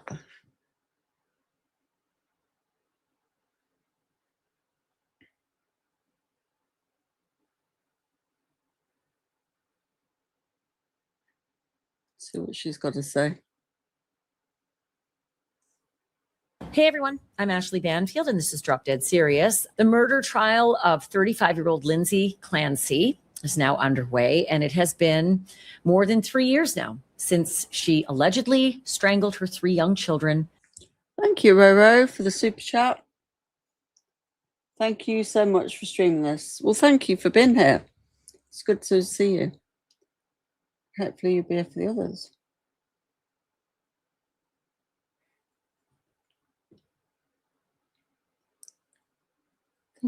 I don't know why, but StreamYard was doing notification. I think it was more when it was memberships or membership milestones. It did this new beat, this like jingle, but it didn't go off earlier, so I don't know. Maybe they've stopped it. It was weird at first. I was like, what is going on? With exercise bans. Police say it happened in the basement of their Massachusetts home. The prosecutors, they say that Lindsay sent her husband, Patrick, out to pick up some medication and some takeout. That she carefully calculated just how long it would take him to do those errands, and that she used that window of time to kill her 5-year-old named Cora, her 3-year-old named Dawson, and her 8-month-old Callan. They say she then cut her wrists and her neck before jumping from a second-story window, presumably to take her own life after allegedly murdering her own 3 children. So there is no question. This is not a whodunit, okay? And we have a lot of these. We have a, wow, what a mystery. I wonder if he, she really did it. This is not one of those.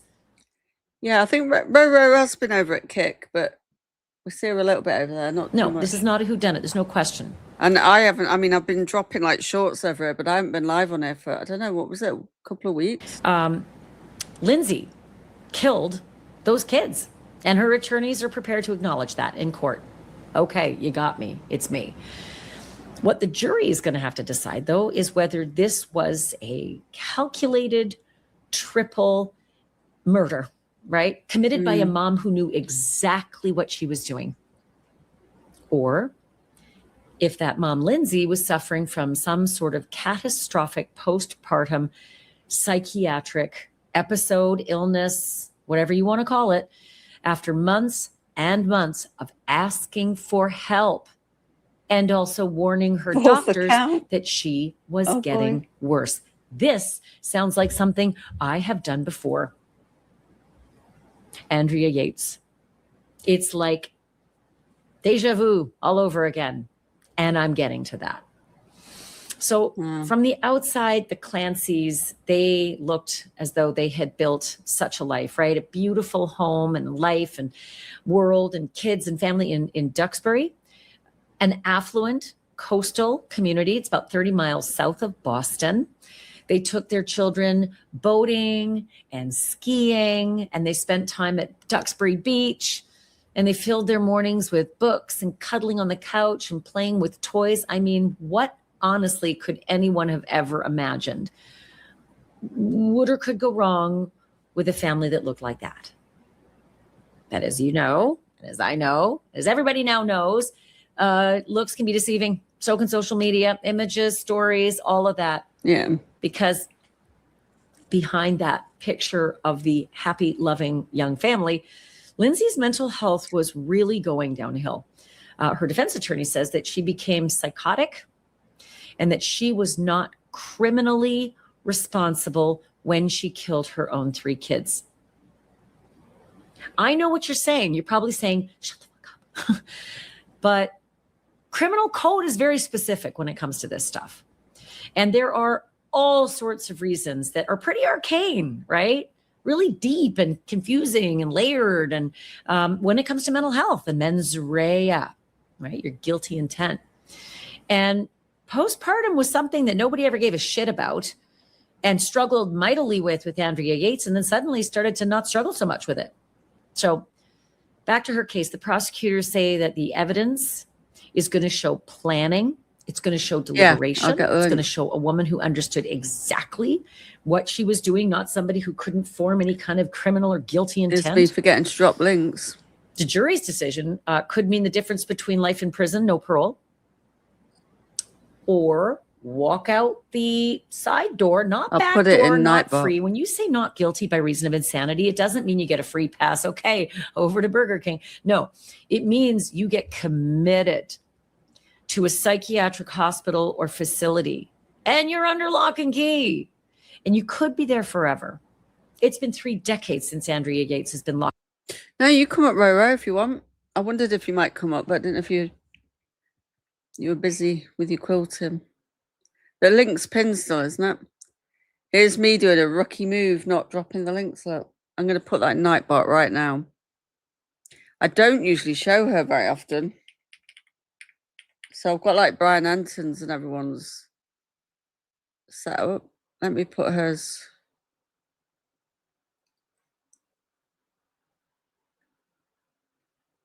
In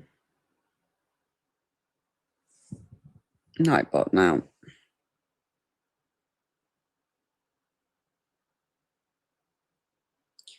Command, new command.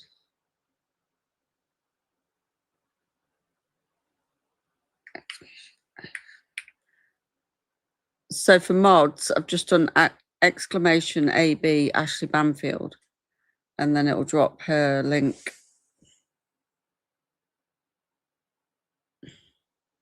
I'll keep playing till Roro Locked away. comes up. But effectively, it's supposed to be It's till still you're pinned. well, you know? Okay. You're leaving this courtroom. You're not going to go to prison. You're going to go somewhere where you think you can get treatment, fix what's going on, and then maybe you can return to society and not be a danger to anybody or yourself.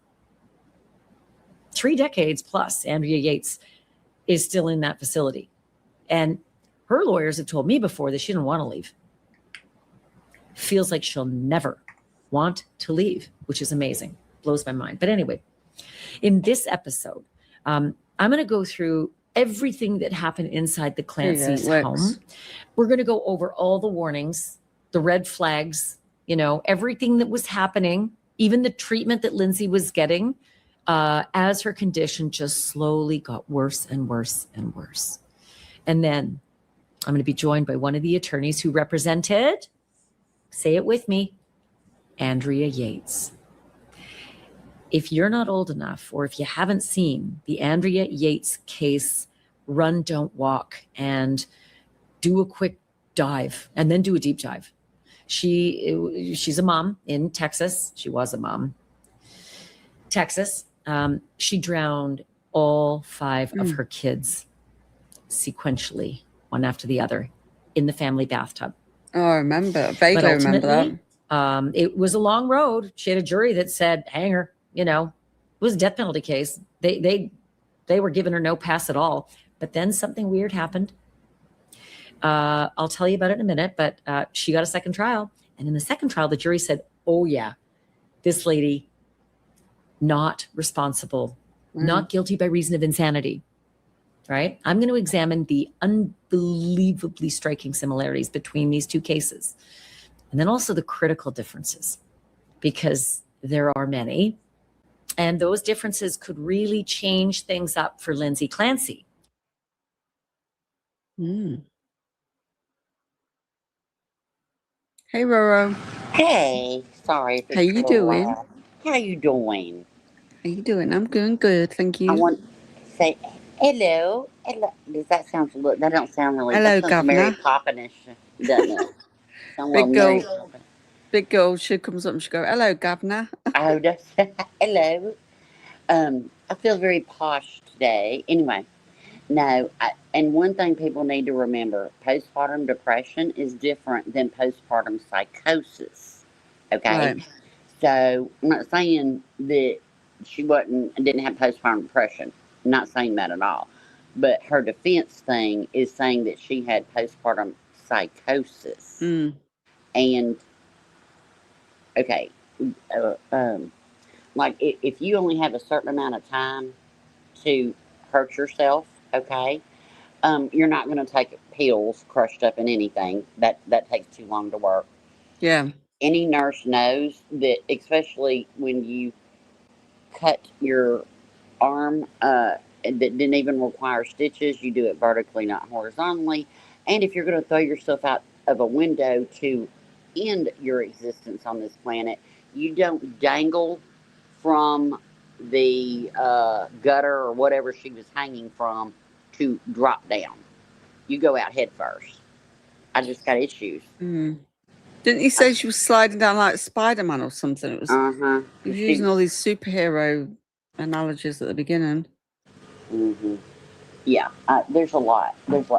And to me, I think that she's very diabolical. It's just my opinion. I hope she's not what I think she is. I hope they can change my mind, and I'm going to stay open to that. And I am biased. I just am. But like when she said that she told her dad about the thoughts that she was having, and then she said, and I didn't feel bad telling him that. That's diabolical. Okay. I'm sorry. You know what I mean? I mean, to say that you don't feel bad for telling your dad. I mean, good for her for telling somebody, but I think she did it for a reason, and I would feel horrible if I had to. I would. See what I'm saying? It's like she don't care about others' feelings. You know what I mean? And I'm gonna be real ugly. I'm gonna go ahead and be real ugly. I'm sorry. When you're especially labor and delivery nursing is like no other nursing. It's not any better or harder or whatever, but it's different because one of your patients you can't see. You have to critically think all the time. You have to think ahead. You have to watch that baby's heart rate. Because that's how that baby's telling you how it's doing before it's born in utero during labor. It's extremely stressful, extremely, and Yeah. it's very scary. In fact, in my unit, when you came on, you had to be with another nurse for 6 months. Okay, like I was the nurse and you followed me for 6 months. No, sorry, it was 4 months. Sorry, 4 months. It was 4 months. And then after you got done following me, then for 2 months you had somebody following you, like another nurse following you. Then you were let on your own. For 6 months you had eyes on what was going on, because you can't see that you can't. And especially working nights, that's a whole different animal. There's not as many people there. You have to make quicker decisions. You have to call doctors and get them out of bed and all the things. It's different. And so, Yeah. until I always look at people weird when they've been doing it, when they've been doing, especially L&D, I don't care if you're doing it for a year or 2 years. Um, but if you're like super confident and know everything, then you're dangerous.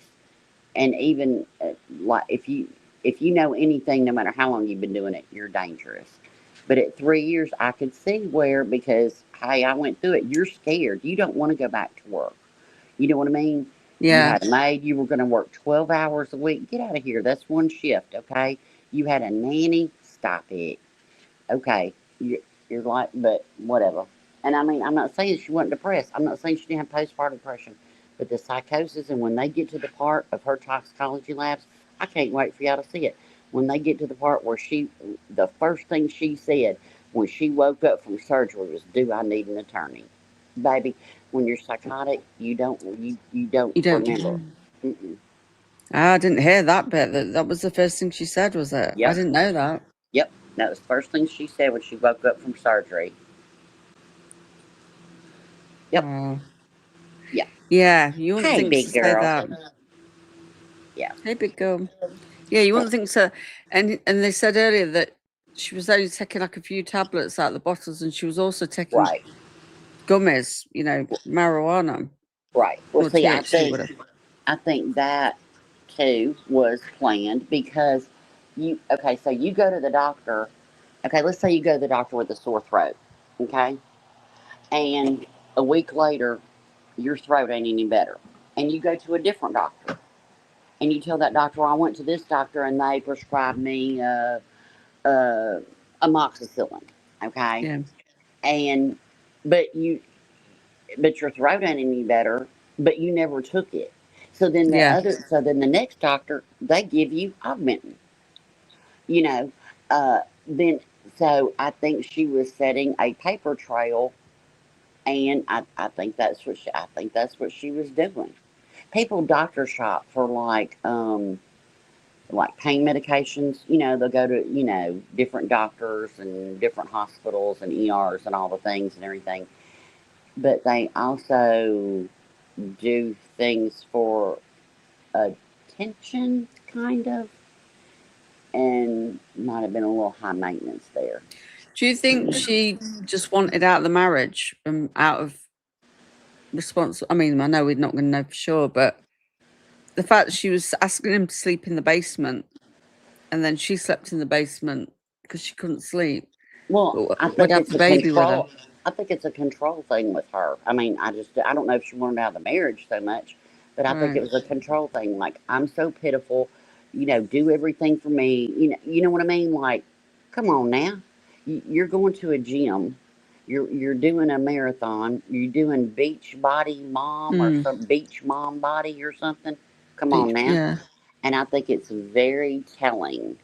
I think it's extremely telling where those children were killed at. In his basement, and she put the baby in his office. Yeah, you see, I didn't follow this, so I'm learning as I'm going along, but I often like to watch a trial and not really know anything, and then Mm-hmm. be like a juror. Yeah. Oh, crikey. And she used the exercise bands, didn't she? Yeah. But I mean, like I said, I'm like supervised. I mean, I worked with a nurse that had Munchausen by proxy. Okay, Her Mhm. daughter had 3 surgeries that were unneeded. Needless to say, she's not a nurse no more and whatever. But just because you're a nurse don't mean that you're a good person. I mean, it just don't. You know, I Yeah. mean, it don't. It don't mean that you don't have struggles or mental health struggles or addiction or whatever. You know, it don't. Just like a school teacher doesn't have to be a good person. No profession is going to make you a good person. Mhm. It just don't. So. Well, look at Lucy Letby in the UK. Although I Oh, I sort watch, of girl. Look, I cannot stand that y'all do not televise trials. I that's wanted what to I watch mean. that one so bad. We don't get nothing like that. Now I But then there's watched. some people that think she's innocent and she's been set up. No, no, I don't think she's innocent. nah. I don't know. No, I don't. Nope. Yep. Now that's the NICU nurse, right? Yeah, the Yeah, babies, the the really babies, all the yeah. babies. See, Mm. I watched. I think it was. No, who? What? What's the chick? At the beginning, she like makes coffee and she's got this real, I mean, she's got like 1 million subs and she's a huge channel. And she's got this really good mic and this real relaxing voice. She has this guy that comes on with her. He's a detective every now and then. What is her name, y'all? British or No, she's American? not British. She's Oh. American. Her husband passed away. Oh, I've heard people mention her, but I can't remember. I Somebody in can't chat. remember her name. Stephanie Harlow. That's it. That's Thank you, it. Twisted. That's it. I knew Stephanie somebody would Harlow. know. Stephanie Harlow covered hers, and like every night she would go and like kind of recap the trial and stuff. And every night I was watching it. That was wild. That was wild. And I can't believe anybody from what they found in her journals and stuff. I cannot believe anybody thinks that chick's innocent. I mean, but you know, some people think some YouTube creators are good, so there's that. Yeah, what's the name? Anyway, Is that a channel name, Stephanie Harlow? yeah. Let me look her up. I keep hearing her name mentioned. Oh yeah, let me follow her. Oh, she's got 1 million. Wow, Yeah. 1 million subs. She's really good. But that's how I found out about that case. And, I thought that was her name, but I thought, oh gosh, was there another one? You know. But that's how I found out about that case. Is through. I had to find it, see somebody talking about it. You know, y'all need to write Charlie over there and tell him that he needs to change that over there. You know. And Charlie needs to change the law, and y'all need to let cameras in there. The only thing we get now is on Sky TV. The judge, not the the judge with the wigs on will read out the Right, sentencing. You don't see the person; you just see the judge talk to the right. person, and it's about a 20 or 30-minute thing. That's all you get. Oh, honey, I'd have paid money to see Harry get tapped on that booty when he lost his defamation case. 2 weeks ago, girl? I've been over in the UK. Look, I told Stitching, I said, Lord, I'm gonna get kicked out of the crafting and the UK community, honey. I've been wild. And then I changed my name to Rowena Roach, and I couldn't chat anywhere because people thought I was a troll, you know. But yeah, I've been over there in the man child and the jam peddler. I'm all over it, baby. Them fake children, girl, please. Girl, please. What, Harry and I love Meghan? it. A lot of people think that she didn't have those children, don't Girl, I'll send you 1 million videos. Look, she didn't birth them children. Nope. I've never seen a pregnant woman's stomach go side to side or fall they? down to her thighs. Hey, you know, moon Look, you belly. see, shuffling through life, we've got a few British people in chat. Charlie ain't going to be doing nothing. He's useless. Yeah. Yeah, I've been over in the UK, y'all. If y'all ever see me over there, don't say nothing now. Don't be telling them people how bad I am. That's it, Bev. When I had Lewis, it was around the time, and they said, "Don't let anybody take your baby on their own." And of course, what happened with Lewis? But the nurse that came in, or the midwife, she straight away said, "Come with me," and literally grabbed Lewis's dad and took him with her. You know, so because at the time it was really hot in the UK that babies. Yep. Just because this Beverly Allen thing. Well, anytime anything would happen with a baby, okay, whether it was whatever, anything that happened that was in the news, national or local, we felt it at the hospital because it's Mm. like, you know, people be like, I don't know how many times people be like, yeah, you can take her, but I don't want you to, and they were dead serious. They were like, don't steal my baby, you know. And you Yeah. don't know how many times, and especially this real smart ass ones, you know, and you don't know how many times I wanted to say, you know, no, I wouldn't pick your baby. Yeah. You know what I mean? That ain't the one Mm. I'd pick if I was in the market. You know what I mean? Sorry, I'm looking at your genetic pool and no, mm-mm. You know what I mean? I ain't trying to be ugly, but you know, I mean, come on now. And then we we we were doing a full recess on a baby. I mean, baby wasn't doing nothing. I mean, we got the baby back, but we were doing a full on recess. So we've got 4 nurses, so 8 hands, and all of a sudden I see this hand. You know, I'm doing chest compressions, and I see this hand like poke in with a Sharpie. And I'm Oh like, my. what in the world? And Grandma's standing there, and because it was right after the baby was born, and Grandma's standing there, and she goes, I want to put a dot on his toe so he doesn't get mixed up with another one. I said, ma'am, you need to step back. Oh my We're gosh. trying to, you know, save his little life. Just, you know, and then I gave a look, and yeah, they got her back from me because I can't handle stupidity. You know what I mean? Like, That's wild. yeah, yeah. I got stories for days, baby. It's crazy. But you know, that's just how I feel about this case. I am biased. I admit Mm. that. I am because I know what she knows to get them initials behind her name. And if anybody wants to truly end their life, you're not going to dangle. You're going to go head first out that window. Yeah. And you're going to cut yourself. She didn't even have a stitch, y'all. She didn't even have a stitch. Okay? Come on now. Mm-mm. Nope. So hard, like when you're not in that field, and it's so hard to think that you would do that to your 3 children. I just, you I know, can't. That's why I really hope that the defense can prove to me with their experts, not with. I can't stand her attorney. And he's been yeah, like no. that. He's been like that from jump. He has been like that. He has gone Mm. after the state from jump because I've watched the hearings. I've watched all the crap. I've watched him go on podcasts. But um, I, I hope that I hope the experts, both sides, and I truly hope the defense side can change my mind because I hate to think that she's the monster that I think she is now. Mm. Yeah. You know what I mean? Like, I would much rather have been like, oh man, I was so wrong. You know, man, you know, that was wrong. You know what I mean? I would much rather do that than to think that a woman that I hope had the passion to bring, you know, to help bring life into this world wouldn't snuff out her 3. You know what I mean? Yeah, that's what I mean. I'm trying so hard not to just see her as this heartless monster, but then they're going to have to prove really hard about the psychosis Yeah. for But me. but say that, and I'm not saying she doesn't have postpartum depression. She very well could have, and it's Mm. so common, and it's so real, and it's so treatable. It is so treatable, okay? But she didn't take the medication, Yeah.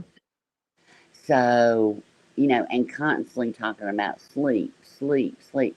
You know, well, you can take and another thing is when she already had the prescription for Zoloft. She goes to that wedding. The next day, she tells her husband that she's thinking about getting on Zoloft. He says, well, where are you going to get it? It's prescribed. She goes, oh, I can just ask a doctor for it. Yes, I can totally see that happen. You wouldn't It believe how said many times I'd be at the nurse's station. I'd be like, man, I got bronchitis. Can you just write me a prescription for some antibiotics and Teflon pearls and I'll be good? Sure thing.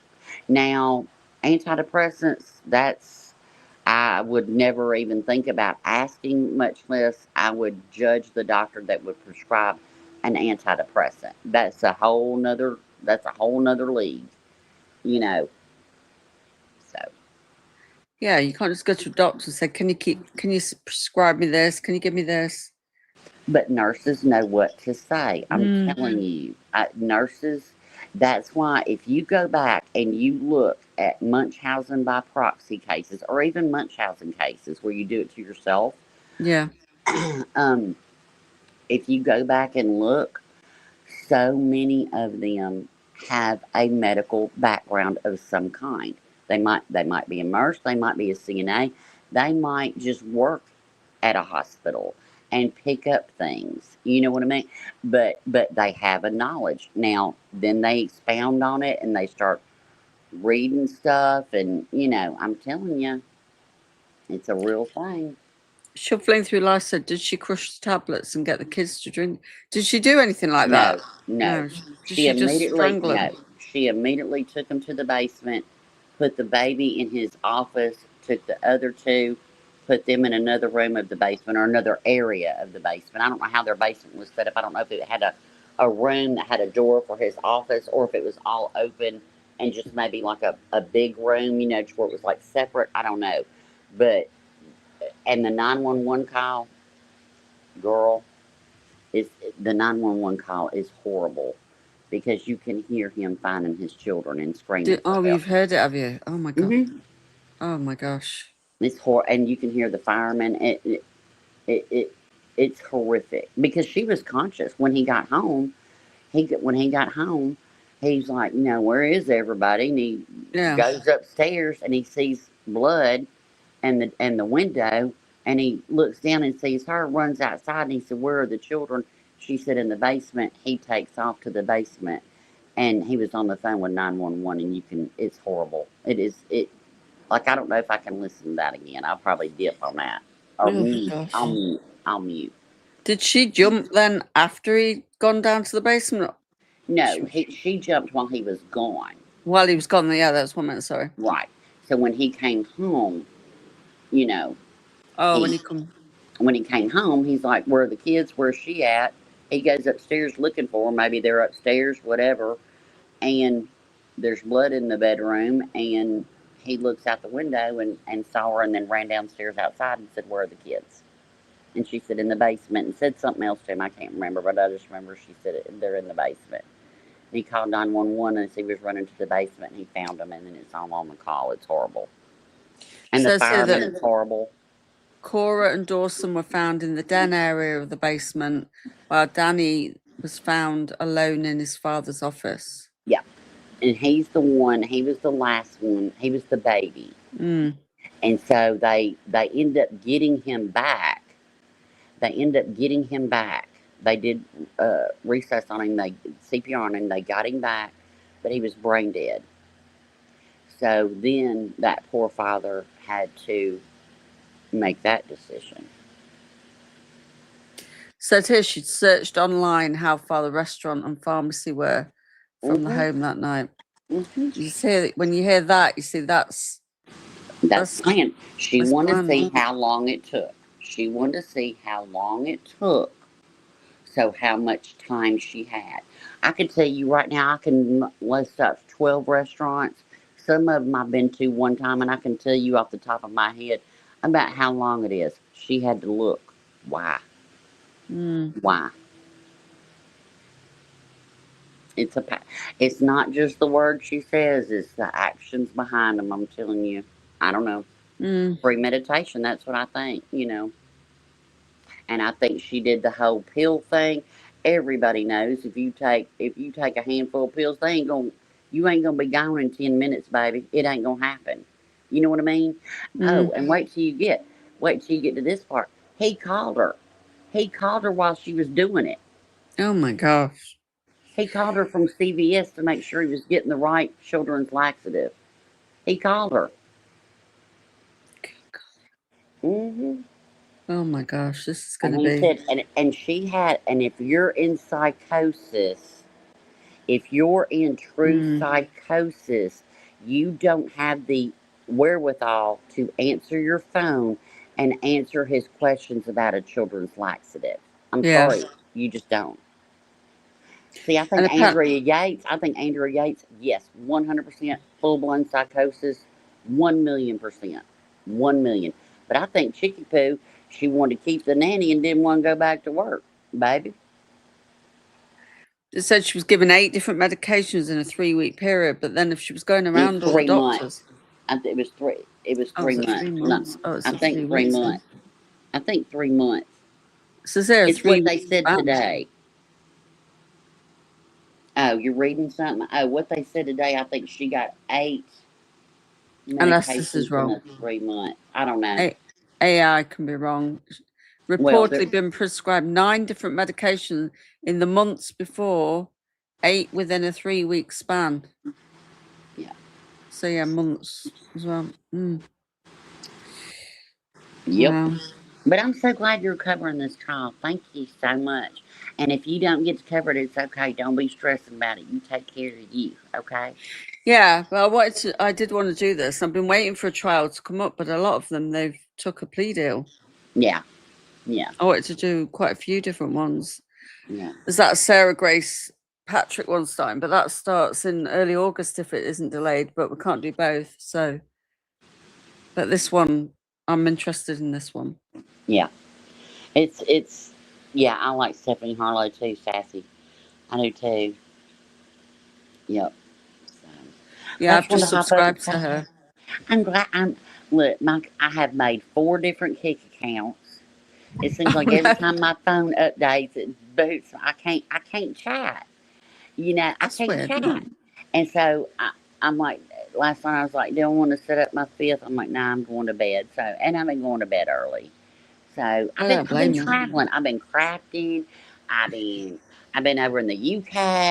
I just been. I needed to learn. You know, I needed to learn something. But I'll send you It can pictures be a of bit this quilt. glitchy. They're working on improving everything. It Yeah. can be glitchy on there. Does it let you listen, but you just can't It chat? does. It does. It does. But a lot of times, like, I'll catch it like not when it starts or whatever. Or, you know, it might be 2 hours in, so I have to because I have to my little OCD I have to like start at the beginning. You know, I have to get the full context. You know, and then I'll go on 2 times speed, and then by the time I get caught up, it's ended, and then everything goes black, and I'm like, dadgummit, you know. I mean, it does for me sometimes. Like I'll go in and it'll just be black, and I'll have to keep. That's why I try to watch on the computer a lot of the time, because on the phone it can be glitchy. Yeah, yeah. So. So. Yep, but Well, I'm glad you popped up. I'm always around, girl. I know. I just not seen. Well, I mean, I've listened in the bushes or a replay, and you've been on Queens a little bit. Yeah, I haven't been on there much, and I'm on a new medicine that kind of makes me feel a little not tired or sleepy or dopey, but my train of thought, you know, and then I get real self conscious about that. Y'all don't tell nobody. But like I've done it a couple times when I'm up here with you, it's like I forget, you know. But it'd be alright. It'd be alright. It's just a side effect. Got to work through it, you know. And if it don't work, then I'll just be like, hey, bite it. I'm not taking this. So, yep. Well, I hope Mr. Roro's all right. He's good. He asked about you. I told him about your son's gonna get married and everything. So I was like, oh. And so, but yeah, if I learned how to quilt earlier, I'd whip him up a blanket. But who knows? Like I said, maybe look, they'd be married 10 years by the time I get it done. But I bet I could whip out a baby blanket quick. So we'll cross our fingers. Well, we found out the other day that my cousin's daughter's having a baby early 2027, and she was born 3 months before Lewis. So we've had quite a lot of good news just lately in the family. Oh, that's great. She calls me auntie, but I'm not technically her auntie. But yeah, she calls me auntie, and Lewis and her see each other as like cousins, but even though they're not technically, but you know. Well, I've got 2 little girls that act like I'm their grandmother, you know. I guess because I spoil them, you know, until I don't. Yeah. July 3rd. Yeah, that night shooting off fireworks. That little girl thought, oh, girl, Grandma tore her up. I sure did.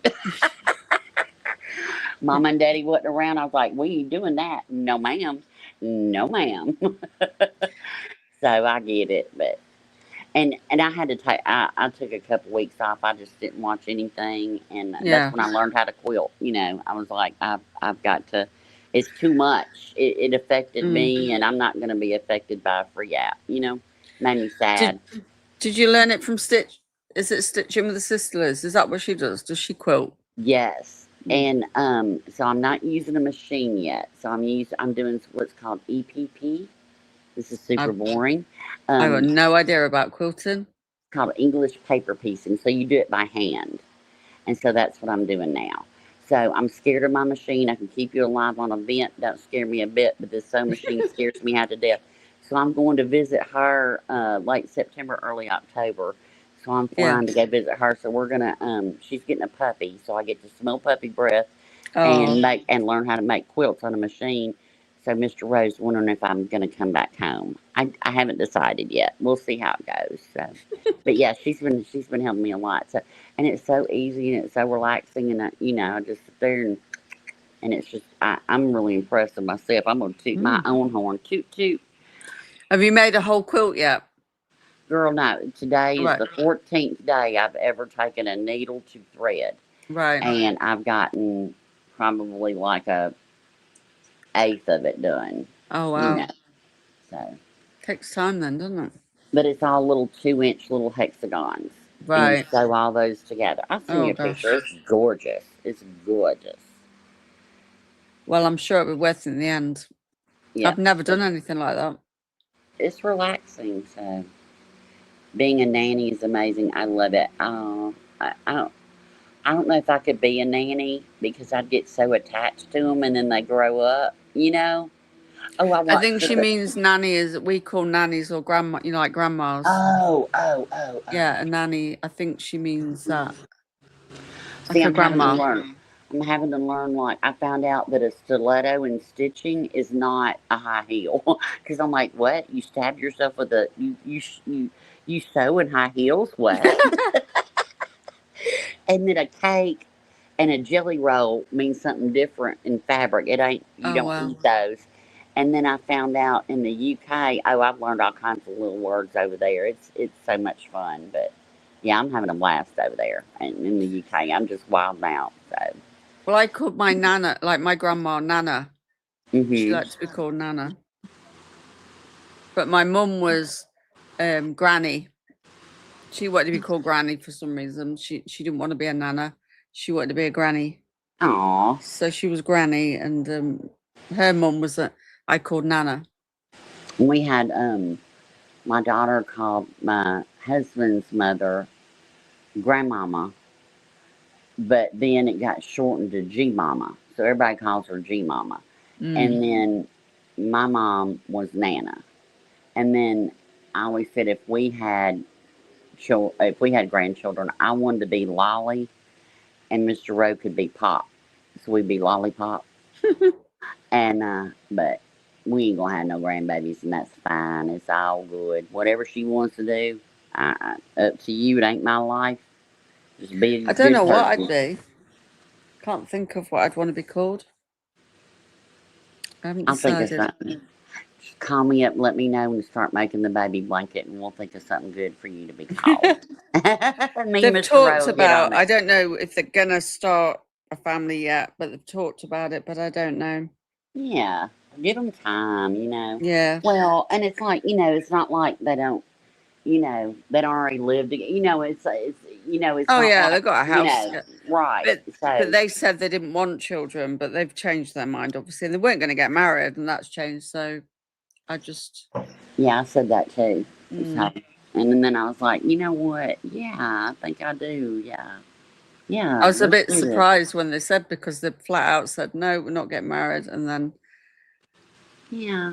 Who will? She's got a dress. You know, we all change, you know, and you go through phases of your life, and when you're young and in your 20s, you're like, I ain't having no kids now. I said the same. I said, I don't want children. I did too. And then I was like, yeah, I think I do. Yeah, I do. So. But when I met Lewis's dad and you know, we got a house and things, and then I all of a sudden got really broody out of the blue. Yeah. Just Yeah, happened. I know, it just does. It's weird. Now, I did tell Mr. Rowe, I said, you got to buy me a new car before I get pregnant. I said, I ain't putting a baby in a death trap I Well, drive. yeah. It was a Getting. stick shift. Look, it was a stick shift and it wouldn't go in reverse. I had to park on a hill. I wouldn't put no baby in that. So we bought a new car and boom, there What you car go. did we have when we had Lewis? We got a Mini Cooper when they first came out, but he was a toddler then. My aunt had a Mini Cooper and I loved it. The new one, the BMW ones. Yeah. I don't know if BMW. Did they make them in America, BMW? I think so. Yeah. I think. Well, yeah, probably do. I'm I can't remember what we had when he was born. I'm still looking for a I'm still waiting on my Audi. That's what I want is the Audi. Mr. Rose like, they go too fast. No, ma'am. You be in jail. I'm like, but we got bail money. I'll be out. But I think we had a Astra Sport still then when we had him. Yeah, we did. Astra Sport. well, I'm gonna hop down. Thank you for letting me up. And it was so good talking to you. And Yeah, I missed you. definitely. And when I have listened, it makes me mad because I can't chat. I'm like, dang, come it. I can't even chat. I can't even say nothing. I can't even talk no shit. It's Well, frustrating. hopefully you can pop up again during the weeks if you want to. Yeah. But truly, thank you for this. I'm glad you did it because I hate going over to long cry. I hate going over to court. I hate because like the chat flies and it's like I like to hear other people's opinions, and if they're thinking the same thing I'm thinking, and the chat, you can't even read it, and I'm like, Yeah, they have thousands watching, don't yeah, they? yeah. Okay, Shufflin. See you later, love. Well, everybody have a good day. Everybody stay cool. We're breaking records today and tomorrow here. So it's again a no bra day, and I'm gonna go back to my air conditioning and go see Ruby Sue, put her on my lap and do a little quilting. I'm such a demon. I'm the worst. I have enjoyed some of the screenshots that I've got telling me about myself. I just crack up. I'm like, oh my God, I love it. Are you still getting talked about as much? I don't think you're getting talked about as much, are you? Maybe a little bit. Yeah. Maybe. Yeah, I'm not gonna give them any. I ain't gonna give them any energy, but yeah. Apparently, me and Stitching are like the devil of Discord. Oh, I'm yeah, I did hear. I'm rarely in there. I did hear that. That does ring a bell, yeah. Oh no, it's still coming up. Not from that person, but another little group of folk. It's all good. Look, think I'm the devil. Be scared. Be very afraid. Because if I ever do stand on your neck, I won't be cussing you out. I'll be very calm. Yeah. That's when you want to be worried. That's scary. When Rose calm. That's bad. It's real bad. It's like you want a triggered row. So, well, all right. Well, I'll have a see good you day. later. Big girl, I miss you, honey. I miss you. You bloody weirdo. You bloody weirdo. Oh, Ruby Sue got her hair done last Tuesday, and I brought her in, and Miss Rowe looked over, and he goes, well, isn't that a posh neckerchief? Because you said that about your cat. And he just got so tickled about that. So now we always call her, we're like, oh, you're so posh with your neckerchief. I just love how y'all talk over there. I just love it. I just love it. All right, we'll have to get together on this Meghan Markle stuff, girl. Let's do a private call, baby. Yeah, I'll email you. Girl, it's wild over there. Wild, and I love it. I love it. It's so good. It's so good. You can keep Meghan and we'll have Harry back. Huh? Oh, look, you can take him back, and I won't. Well, I would say take her back, but I like British. I like British people. So you could just leave her over here, and we'll just ignore her. Because without Harry, she's nothing. So, and girl, oh my God, and the stuff with Diana. Oh, girl, it's so much. It's so much.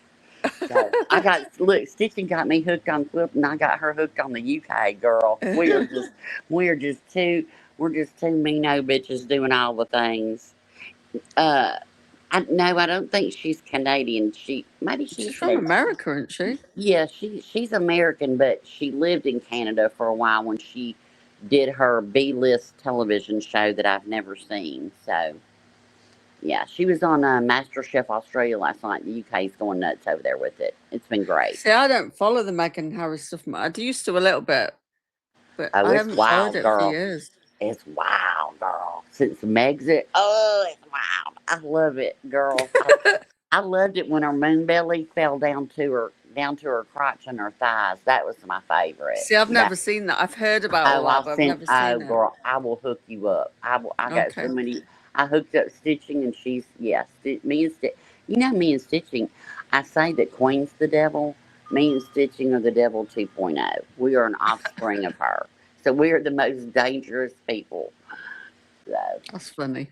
but all right, well. Okay, well, I'll email everybody you. have a good day. We'll sort something out. All right, and tell Lewis and his soon-to-be bride, congratulations. I will. All I right. will definitely. All right, See you bye-bye. later, love. Okay, Take care. bye-bye. Bye-bye.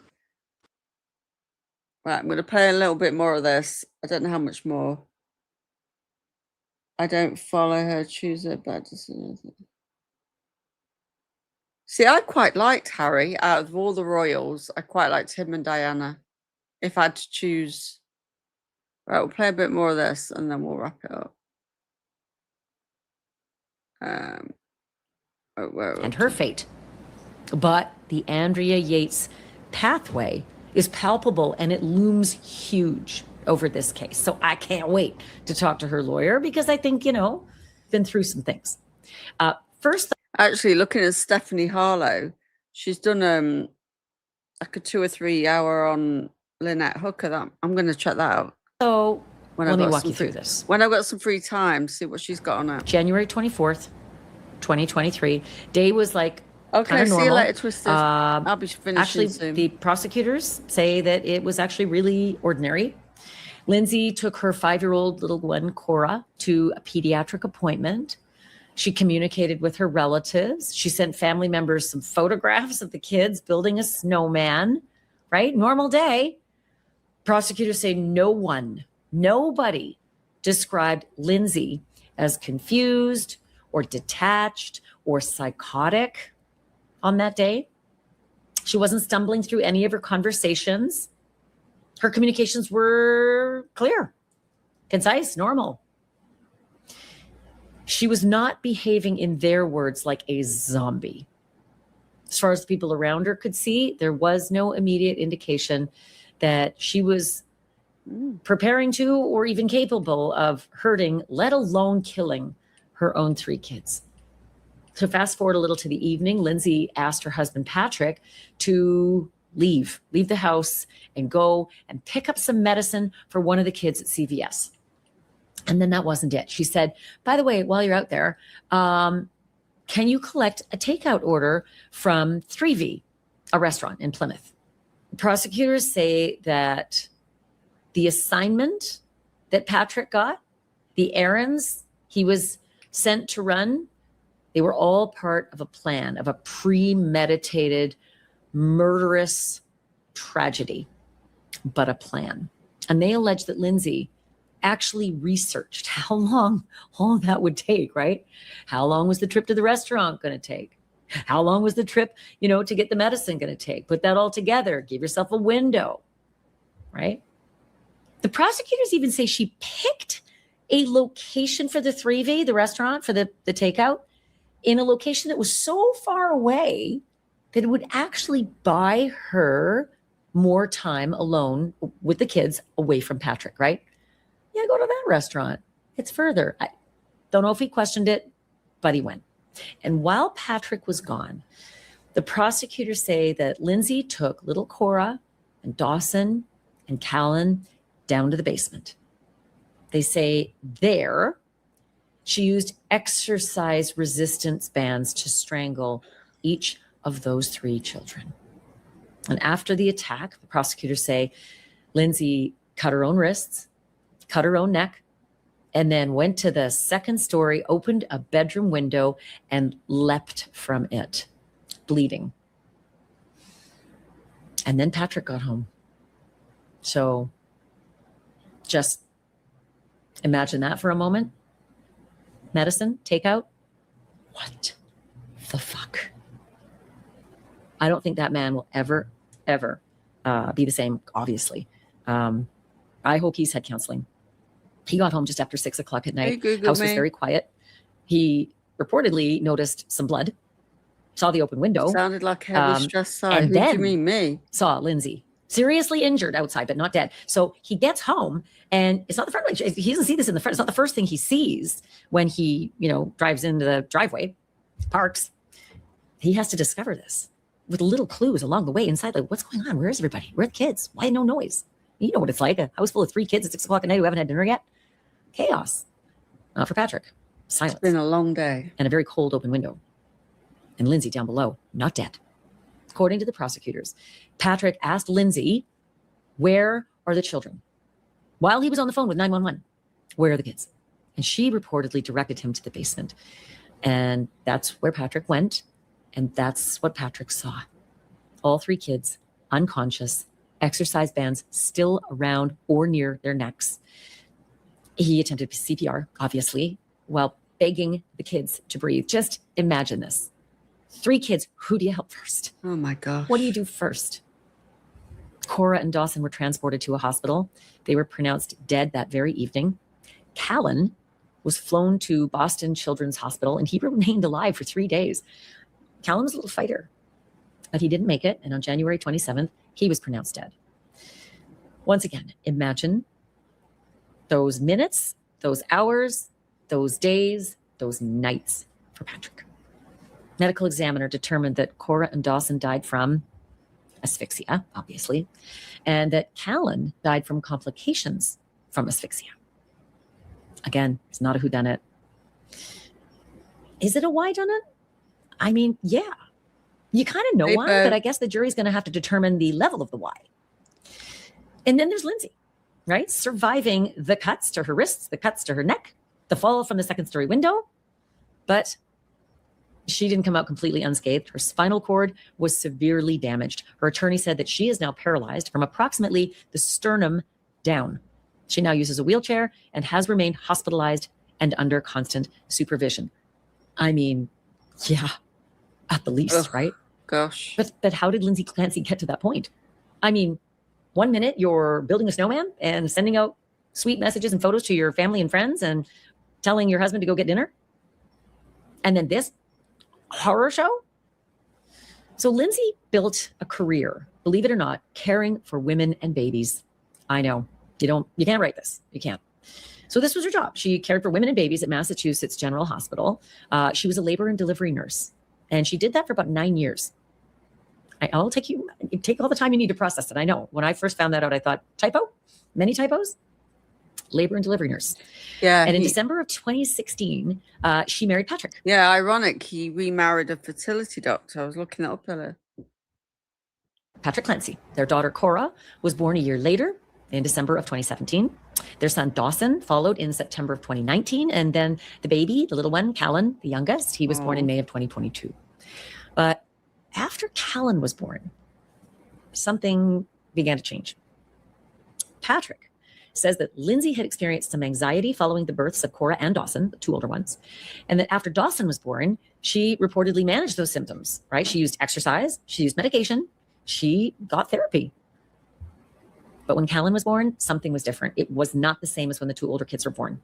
And by the end of September 2022, that's about 4 months after little Callan was born, Lindsay was preparing to go back to work. And at the same time, she was going through a lot of anxiety, like significant anxiety. So she sought out help from 2 psychiatrists, not just 1, 2. She was initially diagnosed with generalized anxiety disorder. Lots of people have that. Super commonplace, easily manageable, right? Medication therapies, lots of people. But over the next several months, Lindsay was prescribed a slew of psychiatric medications.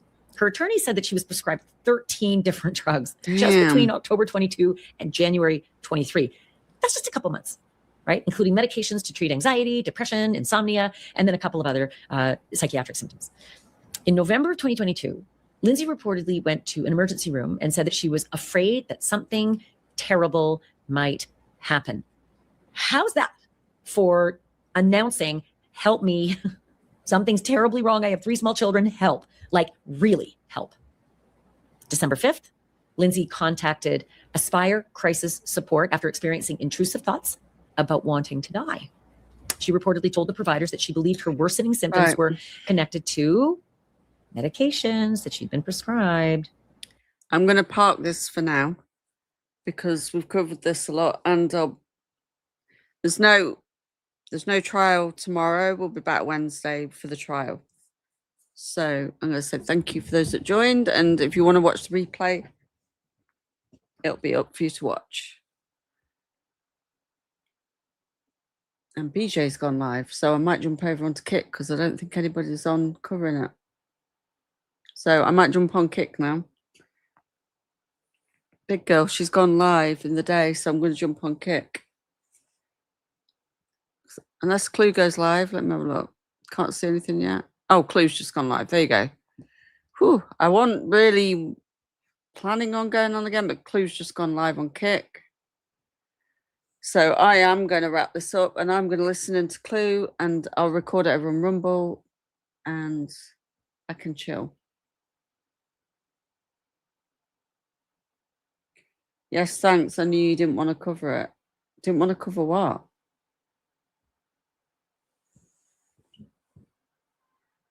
I'll be Eric. What do you mean, sassy? I didn't want to cover it. Cover what?